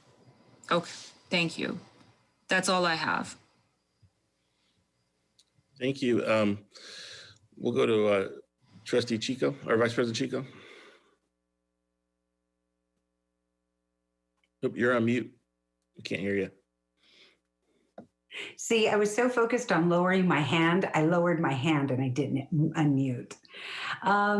So I guess I'm unclear on the process. I would like to move to adopt the item. However, there was a motion and a second to discuss with no vote. So I'm not exactly sure where we move from here. Yeah, I was concerned with that. I've never heard of a motion to discuss before. And I think we've had a discussion enough, and there also is no need to vote on a motion to discuss, because I'm going to say that it doesn't exist, but we had an opportunity for Trustee Zia to ask her questions. Yeah. So at this time, if there's a motion to adopt. So I would like to move to adopt the item. Is there a second? Trustee Malulu had her hand Second. up. I think the motion, Trustee Chico, friendly amendment. I think the motion is just to approve the item. What did I say? Ratify. Yeah. What did I say? I think you said adopt or adopt. I can't remember. I don't remember, but no problem. I will second whatever the correct motion is, Madam Secretary. Move to approve. I have something to say. Moved and seconded. We can have a discussion at this point. Sure. Zia up and then, oh, I'm sorry. Hold on, Trustee Zia. Trustee Baxter has had her hand up. The reason I seconded that is because, and you tell me, because you know better parliamentary procedure than I, that we needed a motion and a second in order to discuss. So that's why I seconded the motion. Yeah, that's why I made the motion too, because you said you wanted to have the motion to discuss. But I just want to make, because the information is not available at this time, I don't think I have sufficient information to vote on this item. So I'm going to voluntarily abstain, even though I'm not legally required to do so because of the absence of the information and the lack of clarity on what we're voting on the expenditures that are before us. All right, thank you. Any other discussion on the topic? This is our regular presentation of purchase orders. Okay, Secretary Hahn, roll call. Do I have this correct that Trustee Vice President Chico made the motion and Trustee Malauulu seconded it? That's correct. Thank you. Okay, Virginia Baxter? I'm going to abstain for the same reason, that because the information was not correct, I feel I can't vote for this. Herlinda Chico? Aye. Vivian Malauulu? Aye. Uduak-Joe Ntuk? Aye. And Sunny Zia? Abstain. Thank you. We're going to move on to the motion is adopted and the purchase orders are adopted. Moving on to item 6.14, which is contract amendments. This is an action item. The Board of Trustees authorizes Vice President of Business Services or designee to enter into and execute a contract amendment as submitted. This is contract number 99772.6 with Alvarez, Glassman, and Coven, amendment number 2. This increases the contract amount from $150,000 to a new contract total not to exceed $350,000 paid from the unrestricted general fund. And the background information is council provides legal counsel advice related to legal services to the district's board of trustees. Increases is for possible legal costs through the end of the contract. Counsel chosen from RFQ 19-D1003 legal and consulting services. 20 responses were received. Council was chosen by the board of trustees for their relevant expertise. I'd like to ask for a motion. So moved. Yeah. Motion by Vice President Chico. Is there a second? Second. Second by Trustee Baxter. Excuse me, President Untuck, can you repeat the motion, please? I believe it was a motion to, I said adopt, authorize, approve. Vice President, So what did do you want me to read it? clarify? That the Board of Trustees authorize the Vice President of Business Services or designee to enter into and execute the contract amendment as submitted. And that's verbatim what's written in the agenda. That I'm reading it, yes, from Board Docs. Mhm. All right, we have a motion and a second. Any discussion? Trustee Baxter. Yes, I'm even more concerned about this issue than before, because I'm wondering, since we've learned that a bill of $175,000 has just been approved, is this $150,000 we're approving now, is that covering some of the $172,000, or is this new $150,000? That's number one. Number two, I think my constituents would be very concerned that we're spending this great deal, in my opinion, this great deal of money for legal services. And number three, have we adopted a motion to hire Alvarez Glassman as our board counsel? So do you understand what I'm getting at, the questions that I'm asking? Sure, maybe Vice President Drinkwine could take a first crack at that. And Marlene, you're on mute. We can't hear you. Can you hear me now? There you go. Yeah. Thank you. Yes, I'd be happy to answer your questions. To date, we have been billed through November 2020, $188,721.53. With the second amendment that the board approved, it increased the total contract amount to $200,000. So this amendment is to increase the contract by that additional amount in order to cover or be able to pay any future submitted invoices, understanding that the firm has already provided services in the month of December and to date in January. And so we would be able to not be able to pay those invoices if they exceeded the balance of the amount of $11,278.47 without an amendment. We did estimate this amount to be sufficient based on the most recently billed monthly invoices. It would be sufficient to continue this contract through the end of this current fiscal year, at which point we would return to the board for any additional services. As far as your question regarding scope, the scope in the original contract was rather broad and stated that the firm would serve as board counsel. Okay. Thank you. Trustee Zia, then Vice President Chico.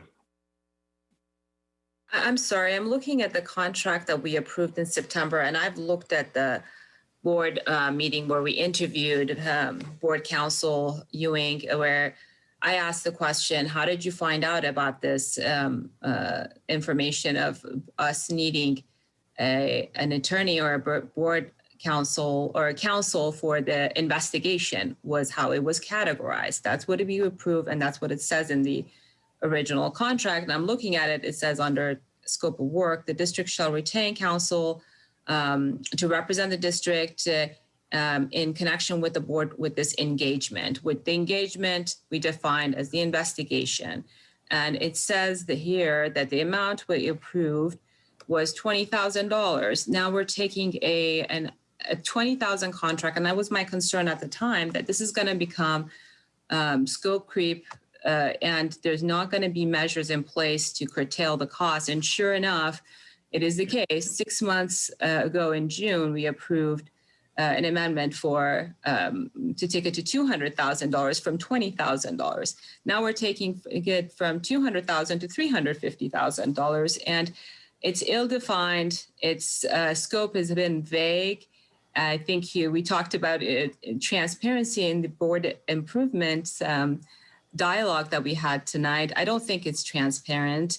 And frankly, I think it's mission creep on steroids. And unfortunately, we have become a cash cow for these legal firms. And it's unfortunate. If the board can work together so that these legal firms don't have these scope creep, that would be something that we can certainly improve upon. And I can't, in good conscience, vote for a contract that has grown in size from $20,000, and the process wasn't followed rigorously when we first set out for it to go out. It was just pretty much a bunch of calls that two trustees made. I think it should have been done more equitably in a defensive way. And out of my conscience and out of abundance of caution, even though I'm not required to legally abstain, I'll voluntarily abstain on this item. Vice President Chico. Because I'm new, I have two questions. Well, that's not why I'm new. I mean, that's, let me start over. So I have two questions. And because I'm new, I'm not sure if this is a practice that we have done in the past, where we have increased a contract at a board meeting. So can someone maybe answer that question for me? Yes, go ahead. Regarding contracts, if the contract is less than $200,000, we typically bring it to the board as a ratification, meaning that staff have identified the need for the contract and we can execute it and then bring it to you as ratification. In this case, the process was a little bit different, even though it was below that threshold, in that the board was selecting their board counsel, and they did so from a selection of firms that Business Support Services had vetted through a request for qualifications process. The First Amendment to extend it also was brought back to the full board for approval. The current amendment for the board tonight would have been brought to the board for approval just because it puts the total contract size over that ratification limit and therefore requires for full board approval prior to the enactment of the contract. Sure, but and thank you for that information, Vice President Drinkwine. I guess I'm asking if we have done this with other law firms in the past, other attorneys in the past. We have increased other attorneys' contracts in the past. We typically start off with attorney contracts below that ratification limit. However, if the work for that attorney is beyond what our projections had been, and they are typically multi-year contracts, we have in the past brought back amendments to increase the total contract over that $200,000 ratification limit. Yes, we have. When was the last time we did that? Without going back to my records, I could not tell you for sure, but I've been with the district about 3 years, and we have done so during my tenure here.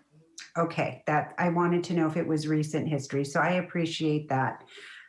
So we have done this in the past before. We have brought an item similar to this to increase the contract. Okay. And then my second question is I'm learning about the different attorneys that we've retained because they specialize in different areas, which makes sense.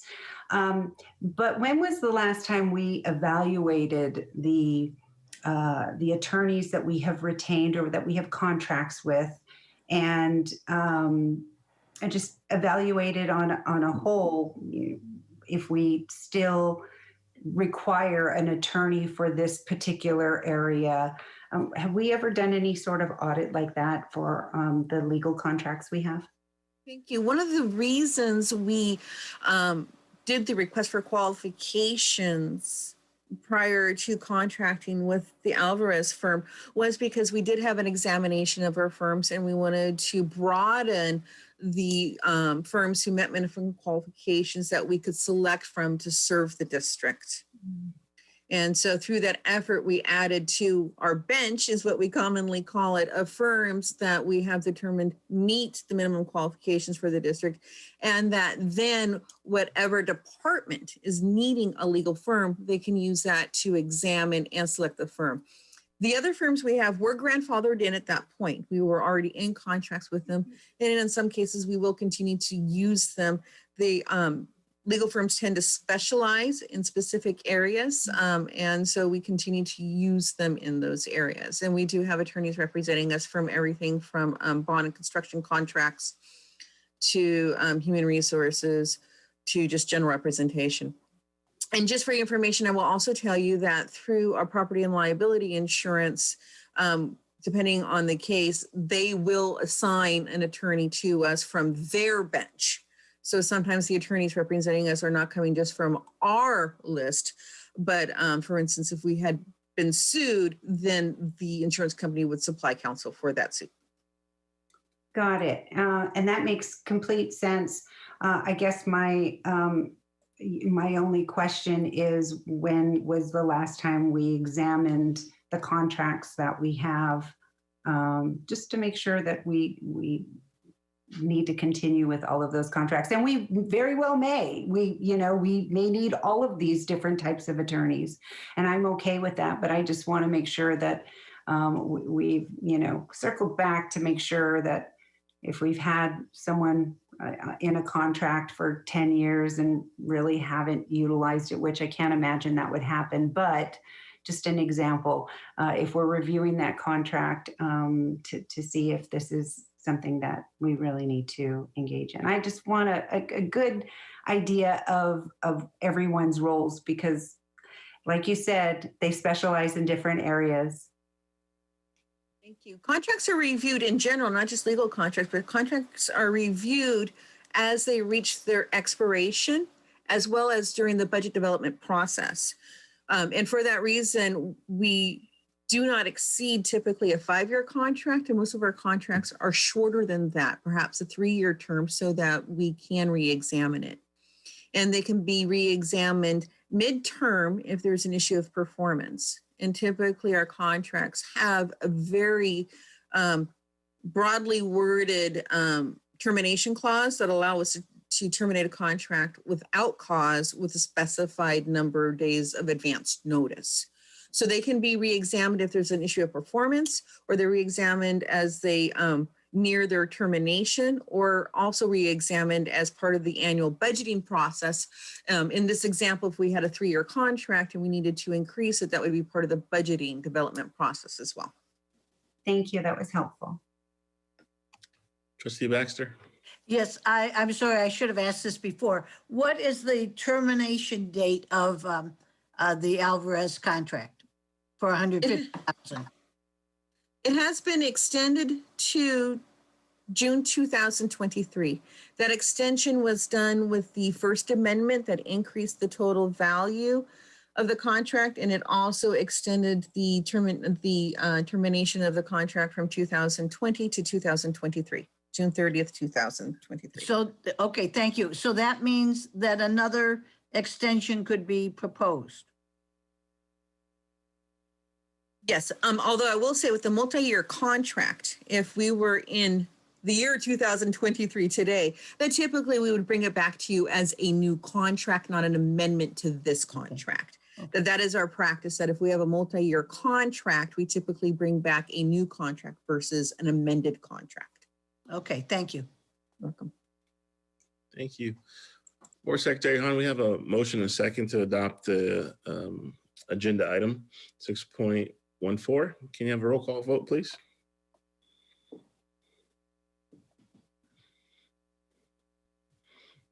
And Jackie, you're on mute. We can't hear you. I'm wondering why I can't hear her. Virginia Baxter? Aye. Herlinda Chico? Aye. Vivian Malauulu? Aye. Uduak-Joe Ntuk? Aye. And Sunny Zia? Abstain. All right, moving on from the consent calendar into section 7, human resources. We have 3 agenda items. Agenda item 7.1 is a district initiating bargaining proposal for the Long Beach Community College Faculty Association. This is an information item. California Government Code 3547 requires that all initial proposals of exclusive representation in the district shall be presented at a public meeting of the Board of Trustees. The current master agreement 2020 through 2023 between Long Beach Community College District and the Long Beach Community College Faculty Association provide for 1 fiscal and 2 non-fiscal reopeners per party for each remaining year of the contract. According to the district, proposes to reopen negotiations with LBCCFA as listed below. 1, Article 9, faculty evaluation. 2, Article 10, hours of employment and service load. This is an information item, does not require a motion or adoption, unless there's any questions on this information item. Seeing and hearing none, we'll go to the second 7.2, LBCCFA initial bargaining proposal to district reopener negotiations. This is an information item as well. California Government Code Section 3547 requires that all initial proposal of exclusive representation of the district shall be presented at a public meeting of the Board of Trustees. The current master agreement 2020 through 2023 between Long Beach Community College District, the district, and Long Beach Community College Faculty Association provide for 1 fiscal and 2 non-fiscal reopeners per party for each remaining year of the contract. According to the January 13th, 2021, the district received a sunshine proposal in quotations from LBCCFA stating their intention to address articles listed below. 1, Article 7, working conditions. 2, Article 10, hours of employment and / service load. And 3, Article 11, salary. And so this is an information item on reopener negotiations. Very similar to the previous item, but a different sections of the contract articles. Any discussion or questions on this? Seeing and hearing none, we'll go to 7.3, which is an action item under human resources. This is the revised exempt salary schedule effective February 1st, 2021. The Board of Trustees is, the recommended action of the Board of Trustees approve the revised salary schedule effective February 1st as submitted. Clinical site assignments require greater duties and additional certifications. A 15% pay differential will assign and attract a bigger pool of interpreters for Long Beach City College to assess to prevent delays, disruption, and interpreter services at clinical sites. If there's a motion and a second to adopt this action item under HR. So moved. Motion by Trustee Malauulu, seconded by Vice President Chico. Any discussion on this salary schedule change? Seeing and hearing none, Board Secretary Hahn, you get a roll call vote? Virginia Baxter, Aye. Herlinda Chico. Aye. Vivian Malauulu, Aye. Uduak-Joe Ntuk, Aye. and Sunny Zia. Aye. All right, the Thank you. motion adopts, passes and is adopted. Moving on, section Academic Senate, Section 8, we have no items under 8.1. In Section 9, Academic Affairs, 9.1, we have no items under Academic Affairs. 10, Administrative Business Services, we have one item, 10.1, resolution authorizing issuance of 2020-2021 tax and revenue anticipated notes. This is a resolution. The recommend the Board of Trustees adopt Resolution 01221B to authorize the issuance of 2020-2021 tax and revenue anticipated notes trans for the district by the Board of Supervisors for the County of Los Angeles in aggregate principal amount not to exceed $16 million. The recommendation is the board authorize the superintendent president, the vice president of student services, or director of fiscal service to sign the contract of purchase and all other relevant documents on the district's behalf. This is an action item. I'd like to ask if there's a motion to approve. Trustee Baxter? Aye, or so moved. All right. Getting late. We got a motion. Second. Sorry. Trustee, motion by Trustee Baxter, second by Trustee Malauulu to adopt the the resolution on the trans adoption with LA County. Any discussion on the item? Seeing and hearing none, Secretary Hahn, can we have a roll call vote? Virginia Baxter, Aye. Herlinda Chico. Aye. Vivian Malauulu, Aye. Uduak-Joe Ntuk, Aye. and Sunny Zia. Aye. The motion is adopted. Moving on to Section 11, Student Services. We have two items, 11.1, 11.2. 11.1 is a new board policy and administrative regulation, 50XX Athletics. This is the first reading information item. There is an XX in the number because it hasn't been adopted yet, but this is a new administrative regulation submitted for information purposes for the board, and this is the first reading for athletics new policy. I don't know if anybody has any questions on this, or if it's Title IX related. I don't know if who under Student Services might be able to speak to this briefly. Like I could briefly speak upon this. So essentially, as we are preparing for accreditation and working on our ICER, we recognize that there is some board policies missing from within Student Services within the 5,000 band. And so the two board policies, administrative regulations that you see before you tonight as first reading are in direct response to being fully prepared in our ICER to be able to link our administrative regulations and board policies to the standard 2C3 area of the ICER. So it's basically, I know it's a new policy and you would think, well, we've had an athletic program for many, many, many years with a very strong legacy.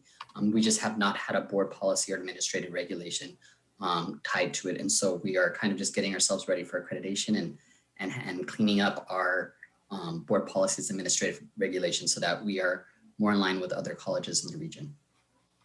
Thank you. And I'm going to assume that's the same for the next agenda item on equity as well. All right. If there's no further discussion on this, it's information only. Vice President Chico, I'm sorry. Only Mr. Hand. Go ahead. You're on mute. Yes, I thought we were taking board action on it. I didn't realize it was informational only. No problem. That's first reading today. The next time it comes back to the board, it'll be a vote and adoption. All right. We'll move to item 11.2, which is also a new board policy and administrative regulations, 50XX to be determined. Student equity is the first reading. This is bringing forth a policy and administrative reg on student equity for the board for the same purposes as the previous item. So any questions? This is also an informational item that doesn't need board action. Seeing, hearing none, we'll move on to reports. Section 12. 13. Section 12 is Board of Trustees reports. So this is an opportunity for board members to give an updated report. And I know we've been trying to mind our time, even though we don't have time limits on board reports. Maybe we'll start backwards with Z instead of B and work our way through the trustees. Trustee Zia, do you have a board report? I do.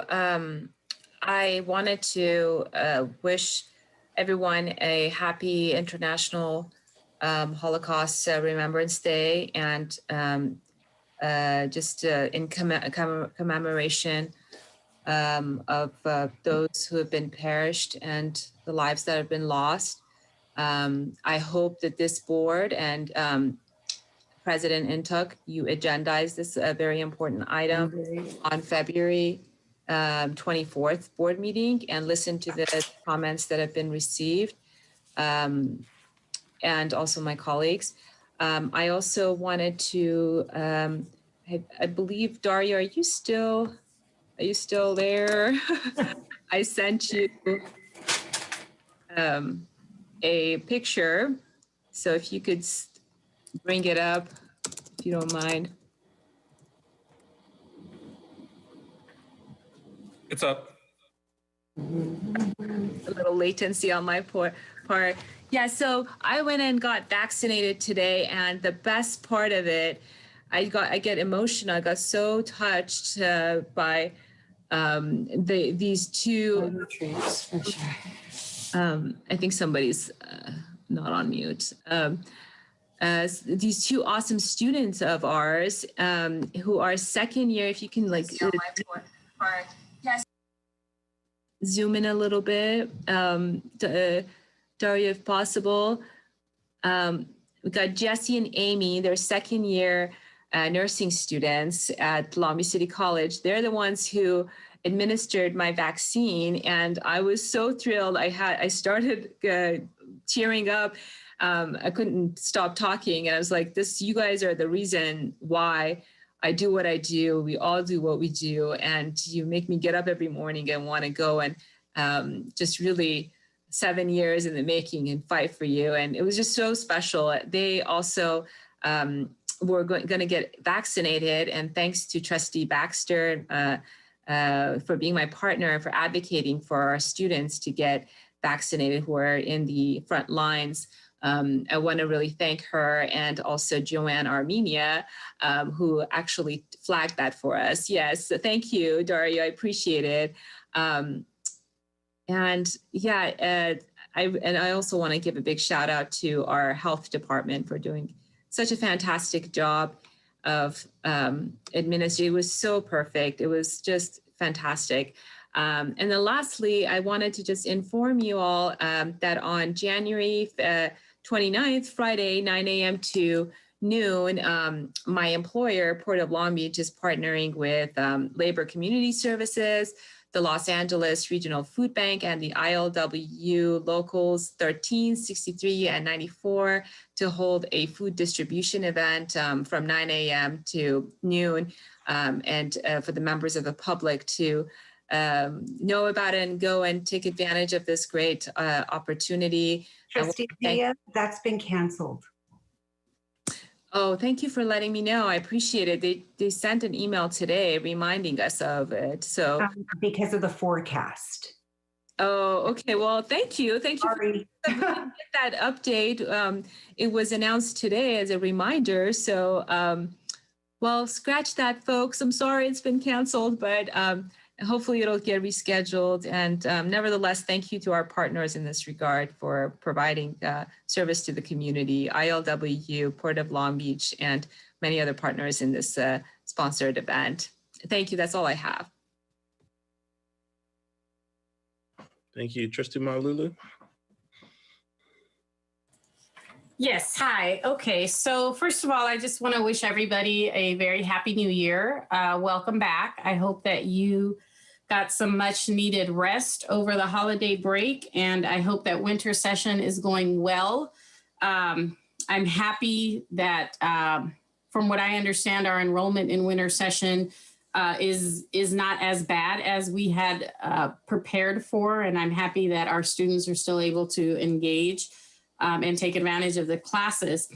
I would like to note that my background is the Pacific Coast campus throughout this entire meeting today, only because the January meeting is always on the Pacific Coast campus. And I just lament that we're not there this evening, because I always look forward to having meetings there. I also just want to briefly share January 13th, we had a special meeting of the board.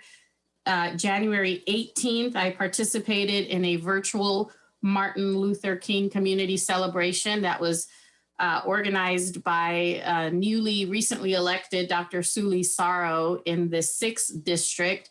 And it was just really enjoyable to watch all the many different community partners and stakeholders who participated in Dr. King's celebration.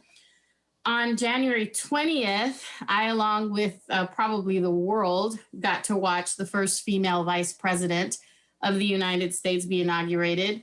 I'm wearing the pearls that I wore at some virtual parties, and I was really excited seeing what the district did to promote the event and to promote the interest with all of our students. I appreciate the effort that's being made to keep things exciting and normal for our student population.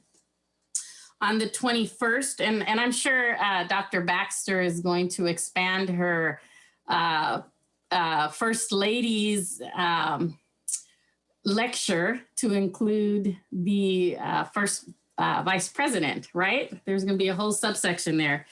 On the 21st, we have the board retreat. And then yesterday, I participated in what's becoming almost every other month, the Latino Cultural Center Steering Committee, which is coming to Long Beach very soon. There are a lot of community partners involved in this, a lot of local leaders, and it's really taking great shape. And I feel very honored to be included in that.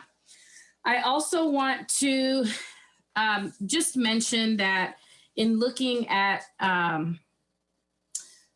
just the way things happened regularly every year, that this would have been the weekend that several of us would have been in Sacramento lobbying for our students at the CCLC conference, and that I've really appreciated some of the work that is done, not only there, but also at the federal level.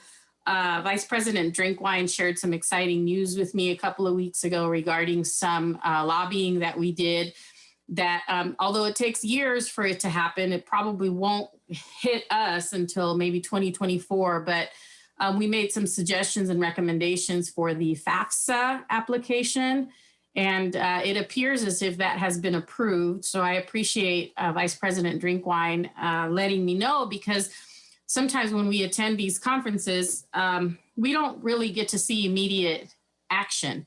So it's hard work, and it's work that is unseen.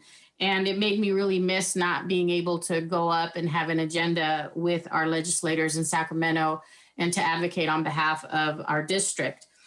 I also want to just make sure that we do close tonight's meeting in memory of those that have worked for LBCC and our LBCC family that have passed, especially recently and especially with COVID. Because of course, as you all know, they're all part of our family and they've contributed. I also want to make a comment about the vaccines. I'm really grateful to everybody. I don't want to single out anybody, but the fact that our employees at the district have an opportunity as essential workers to be able to get the vaccine through LBCC is just amazing to me. And I know that not everybody is going to be able to get it. And I know that they opened up some spots for tomorrow. And I just appreciate the people who are being generous and gracious and allowing others to go before them, especially those that are over 65 or have underlying health issues. Just the thought that we are being able to exercise that discretion amongst ourselves, that we're not being told to do that, just says how much we care about each other. And I really appreciate that. In closing, I just want to share with everybody, some of you knew, some of you didn't, but I did test positive for COVID earlier in the month. I think it was, I forgot now, it's been so long, on January 10th, Sunday, January 10th. And today I tested negative. So I feel a lot better, and it was a rough past couple of weeks. And the roughest part, I can tell you a lot of roughness that I had in the past couple of weeks. I actually had to do outpatient 3 days of infusion treatment and being in the hospital. And it was a little bit of a nightmare. But the worst part is just not being able to hug my kids, because I've been quarantining upstairs, mostly by myself. And my girls are away in college, so they've been, there's no danger with them, but my boys are home. I have a 15-year-old and a 12-year-old, and not being able to hug them. I hugged them for a long time today. Do you know how hard it is to hug 15 and 12-year-old boys? I mean, they're like, pushing me away, but I wouldn't let them go because I got to hug them today for the first time in about 3 weeks. Not having meals with them, not being able to sit with them. And it breaks my heart because my situation isn't even as bad as other people's. I've got friends who are in the hospital, who've been in the hospital. I have so many friends who have lost their parents and their siblings. And in my work, we've lost 8 members in my local, ILWU Local 13, 8. And I'm sure you've all seen the press surrounding the ports, and 8. There's no other local on the West Coast. There's no other union that has lost so many members, and we've had to bury 8 of our own in just the past 3 months. So it's hard, and my job is really difficult, having to meet with widows and surviving spouses and dependents. And I just, in the business of education, we are so fortunate that even though we are essential workers, we're not really on that front line. We're not really having the same type of exposure. So the fact that we have the support to have been able to offer employees vaccines, especially those who are coming into work every day and who are on the front line, I just think that's a blessing. And I wish that we're able to do that to everybody else. And I appreciate everyone's patience in waiting your turn and allowing other people to go before you. Good luck with the beginning of spring semester. We hope to continue and maintain this continuity of services. And we hope to be able to get everybody back on track and enrolled and doing all the great things that we do here at LBCC. Thank you. That's my report. Thank you, Trustee Malauulu. And we celebrate and welcome the news that you're tested negative and on the mends. It's been difficult. I mean, so many of us have either had it or have family members have. I know Vice President Drinkwine and Vice President Munoz shared that they had it previously, and it treats everybody reacts differently. And it's we're really thankful that the vaccine is starting to become available, and hope to get everybody vaccinated as soon as possible, so we can move on from this terrible pandemic. But thank you so much for your report. Vice President Chico, you have a report for tonight? A brief one.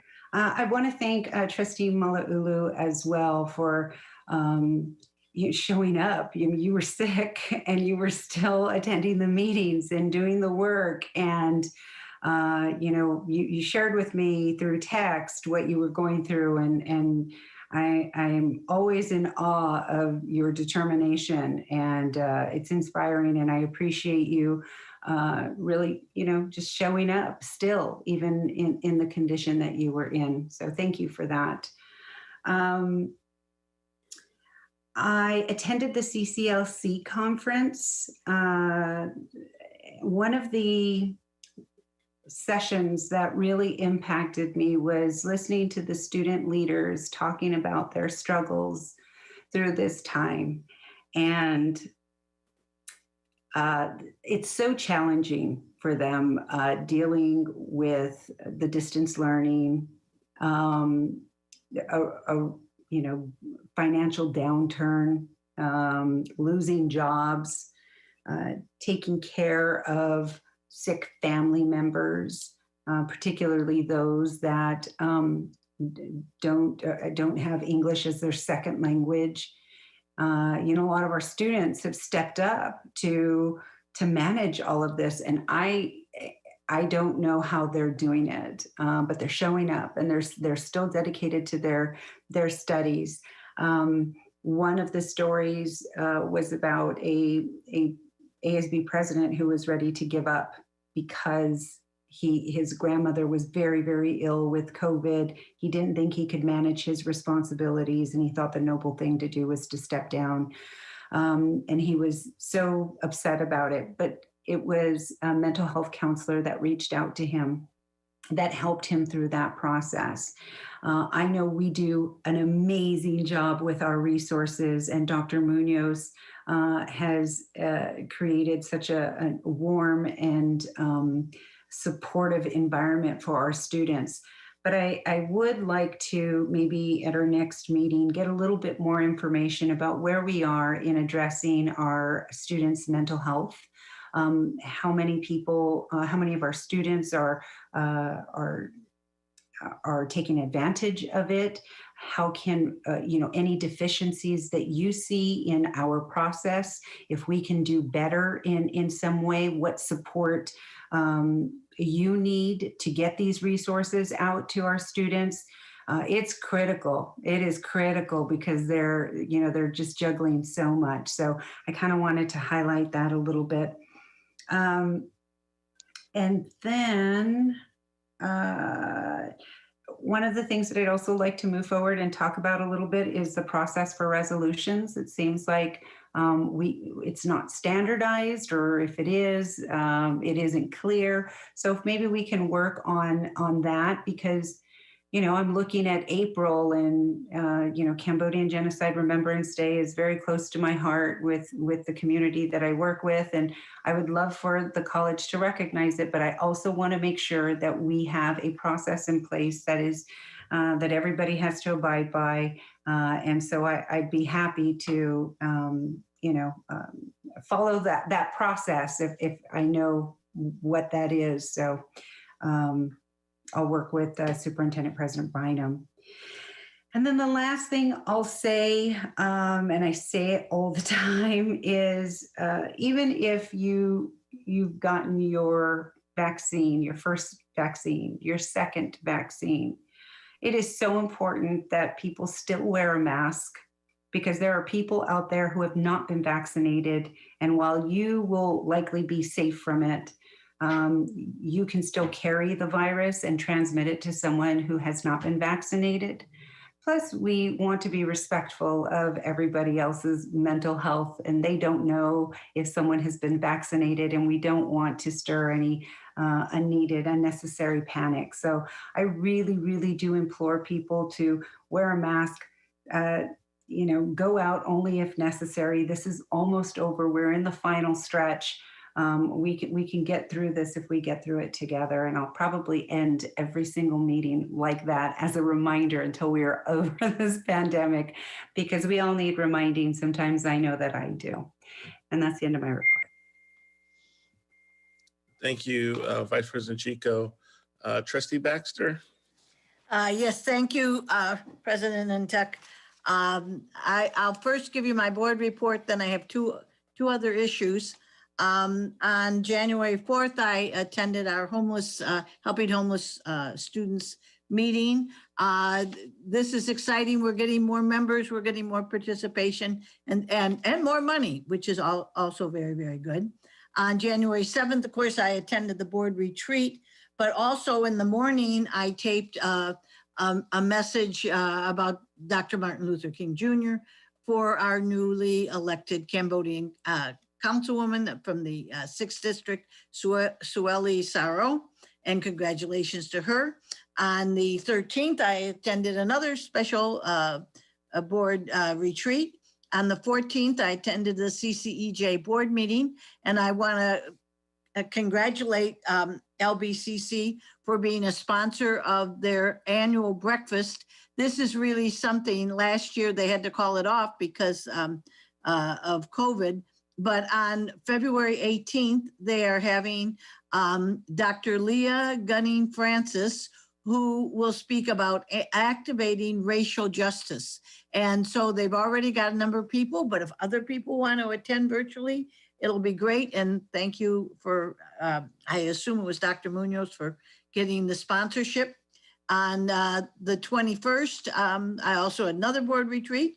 Then on the 22nd, I'm on the Long Beach Rotary Scholarship Foundation board, and we had a meeting to discuss upcoming scholarships, and that's always wonderful.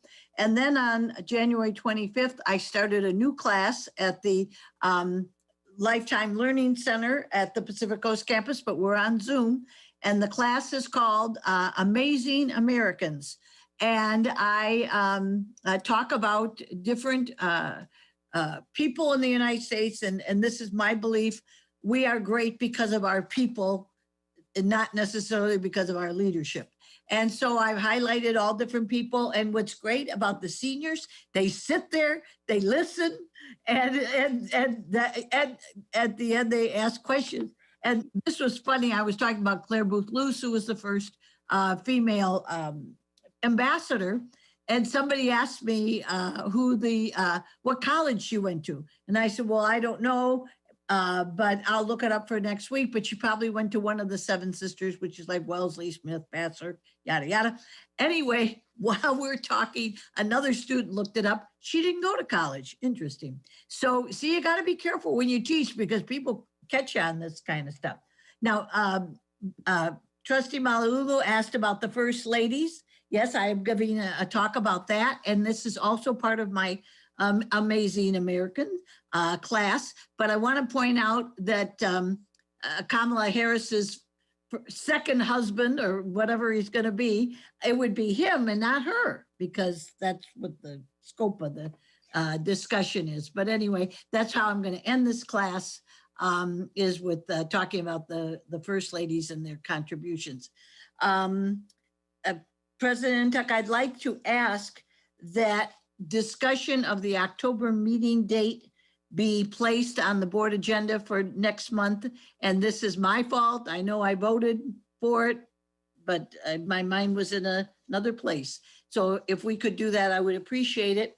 And then unfortunately, we have four deaths, plus a women's soccer coach, but Steve Caballero, who was chef, and he was a wonderful teacher and a sweetheart and just a wonderful, wonderful faculty member. Then just recently, Anthony Gargano, who wasn't that old, who taught English, and he had been an hourly instructor for years, I think like 10 years, and then finally got a full-time job, and then retired probably sooner than he wanted to, due to some health issues.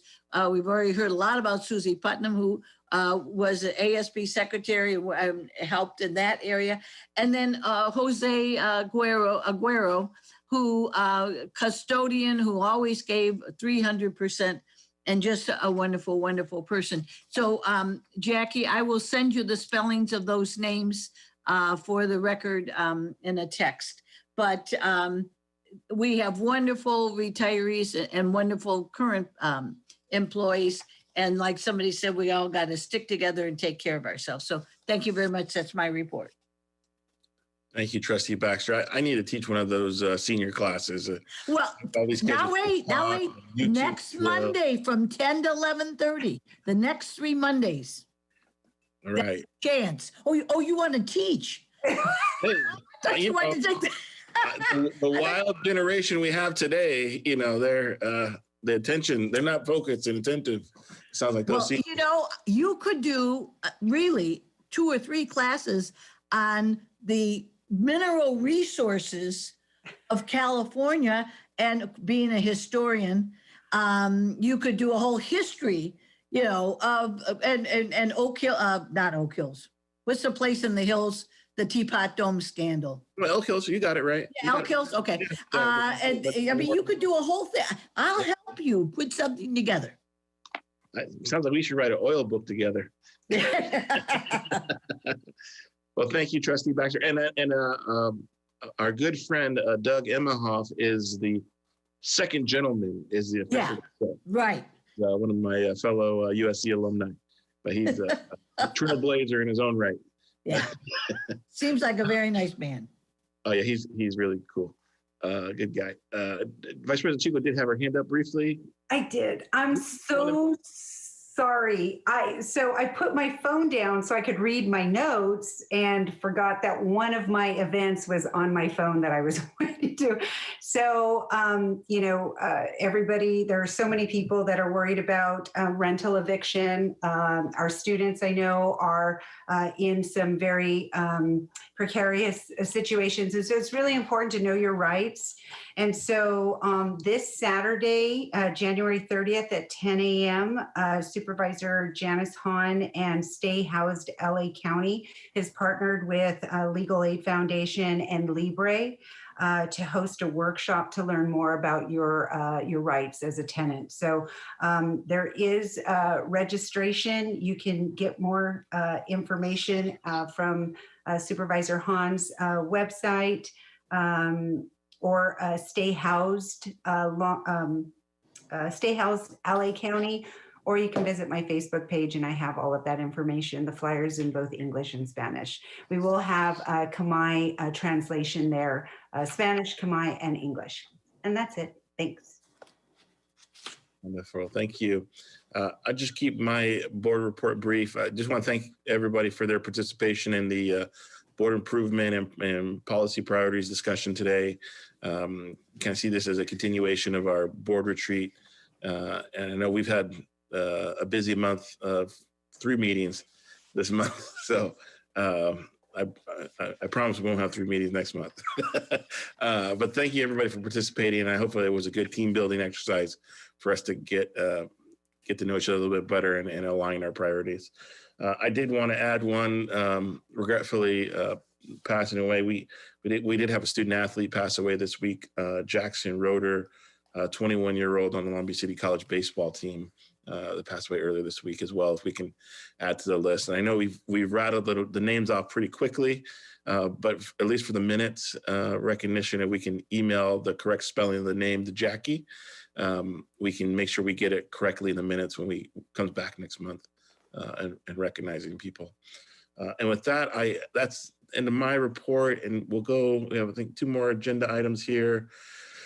We have, let's see, that was 12.1, 12.2, future reports is opportunity for board members to request additional reports for future board agenda with consent of the board in consideration by the superintendent president. I don't know if there's any future report items. If I may, we have quite a list of things that were brought up tonight, so I'll take a look at them and work with you, President Intuck, to formalize those if needed for our board follow-ups. I have one to add. Trustee Zia? Yeah, I think I've already mentioned the resolution and requesting to have it come back on February 24th. And then also an item regarding the totality of the cost of all the firms working on the investigation that is run by the district to come back to the board. Thank you. All right, no other items. We'll go on. We did already have item 13.1. Public comments have been read. We do have a second closed agenda item that we didn't address with Keenan. I don't know if the individual was able to come back. Superintendent President Bynum, or is it, he's there? Marlene, are they still here? Oh, thank you. We are. Thank you very much. All right. Okay. So we do have a second closed session that we're going to go into here briefly, but we will adjourn the regular meeting before going into the breakout room. So good to see you guys are still here. Going to go to item 15, and then we'll go to back to item 14.1. Item 15 is adjournment. This will adjourn the regular meeting of the board. Our next meeting will be on. It's scheduled for February, a regular board meeting scheduled for February 24th, 2021. Closed session will begin at 4:30 p.m. Open session at 5:30 p.m. We're adjourning tonight in the memory of the individuals mentioned today. Unfortunately, too many people to mention, but maybe just take a moment of silence right now to reflect and remember on the folks who have passed.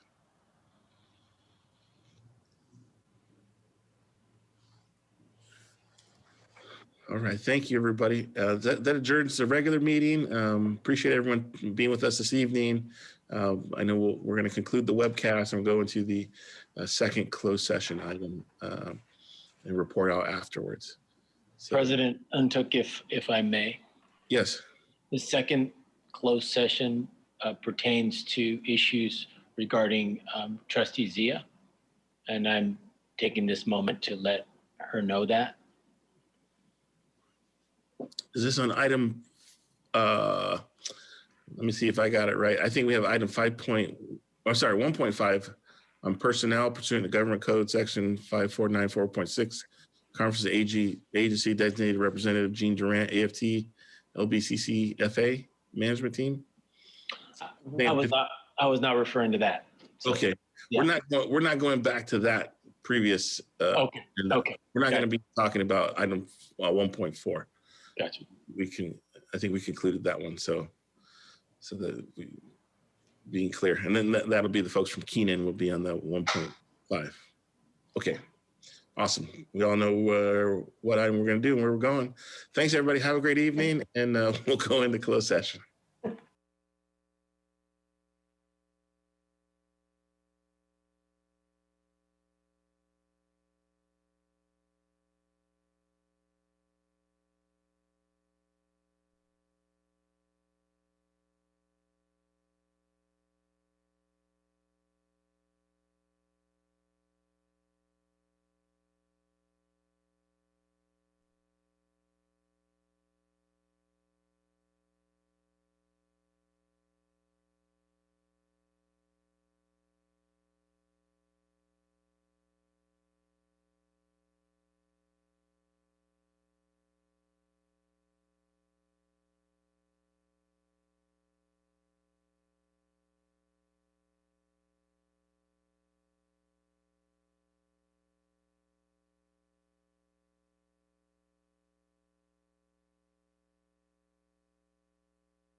Yes.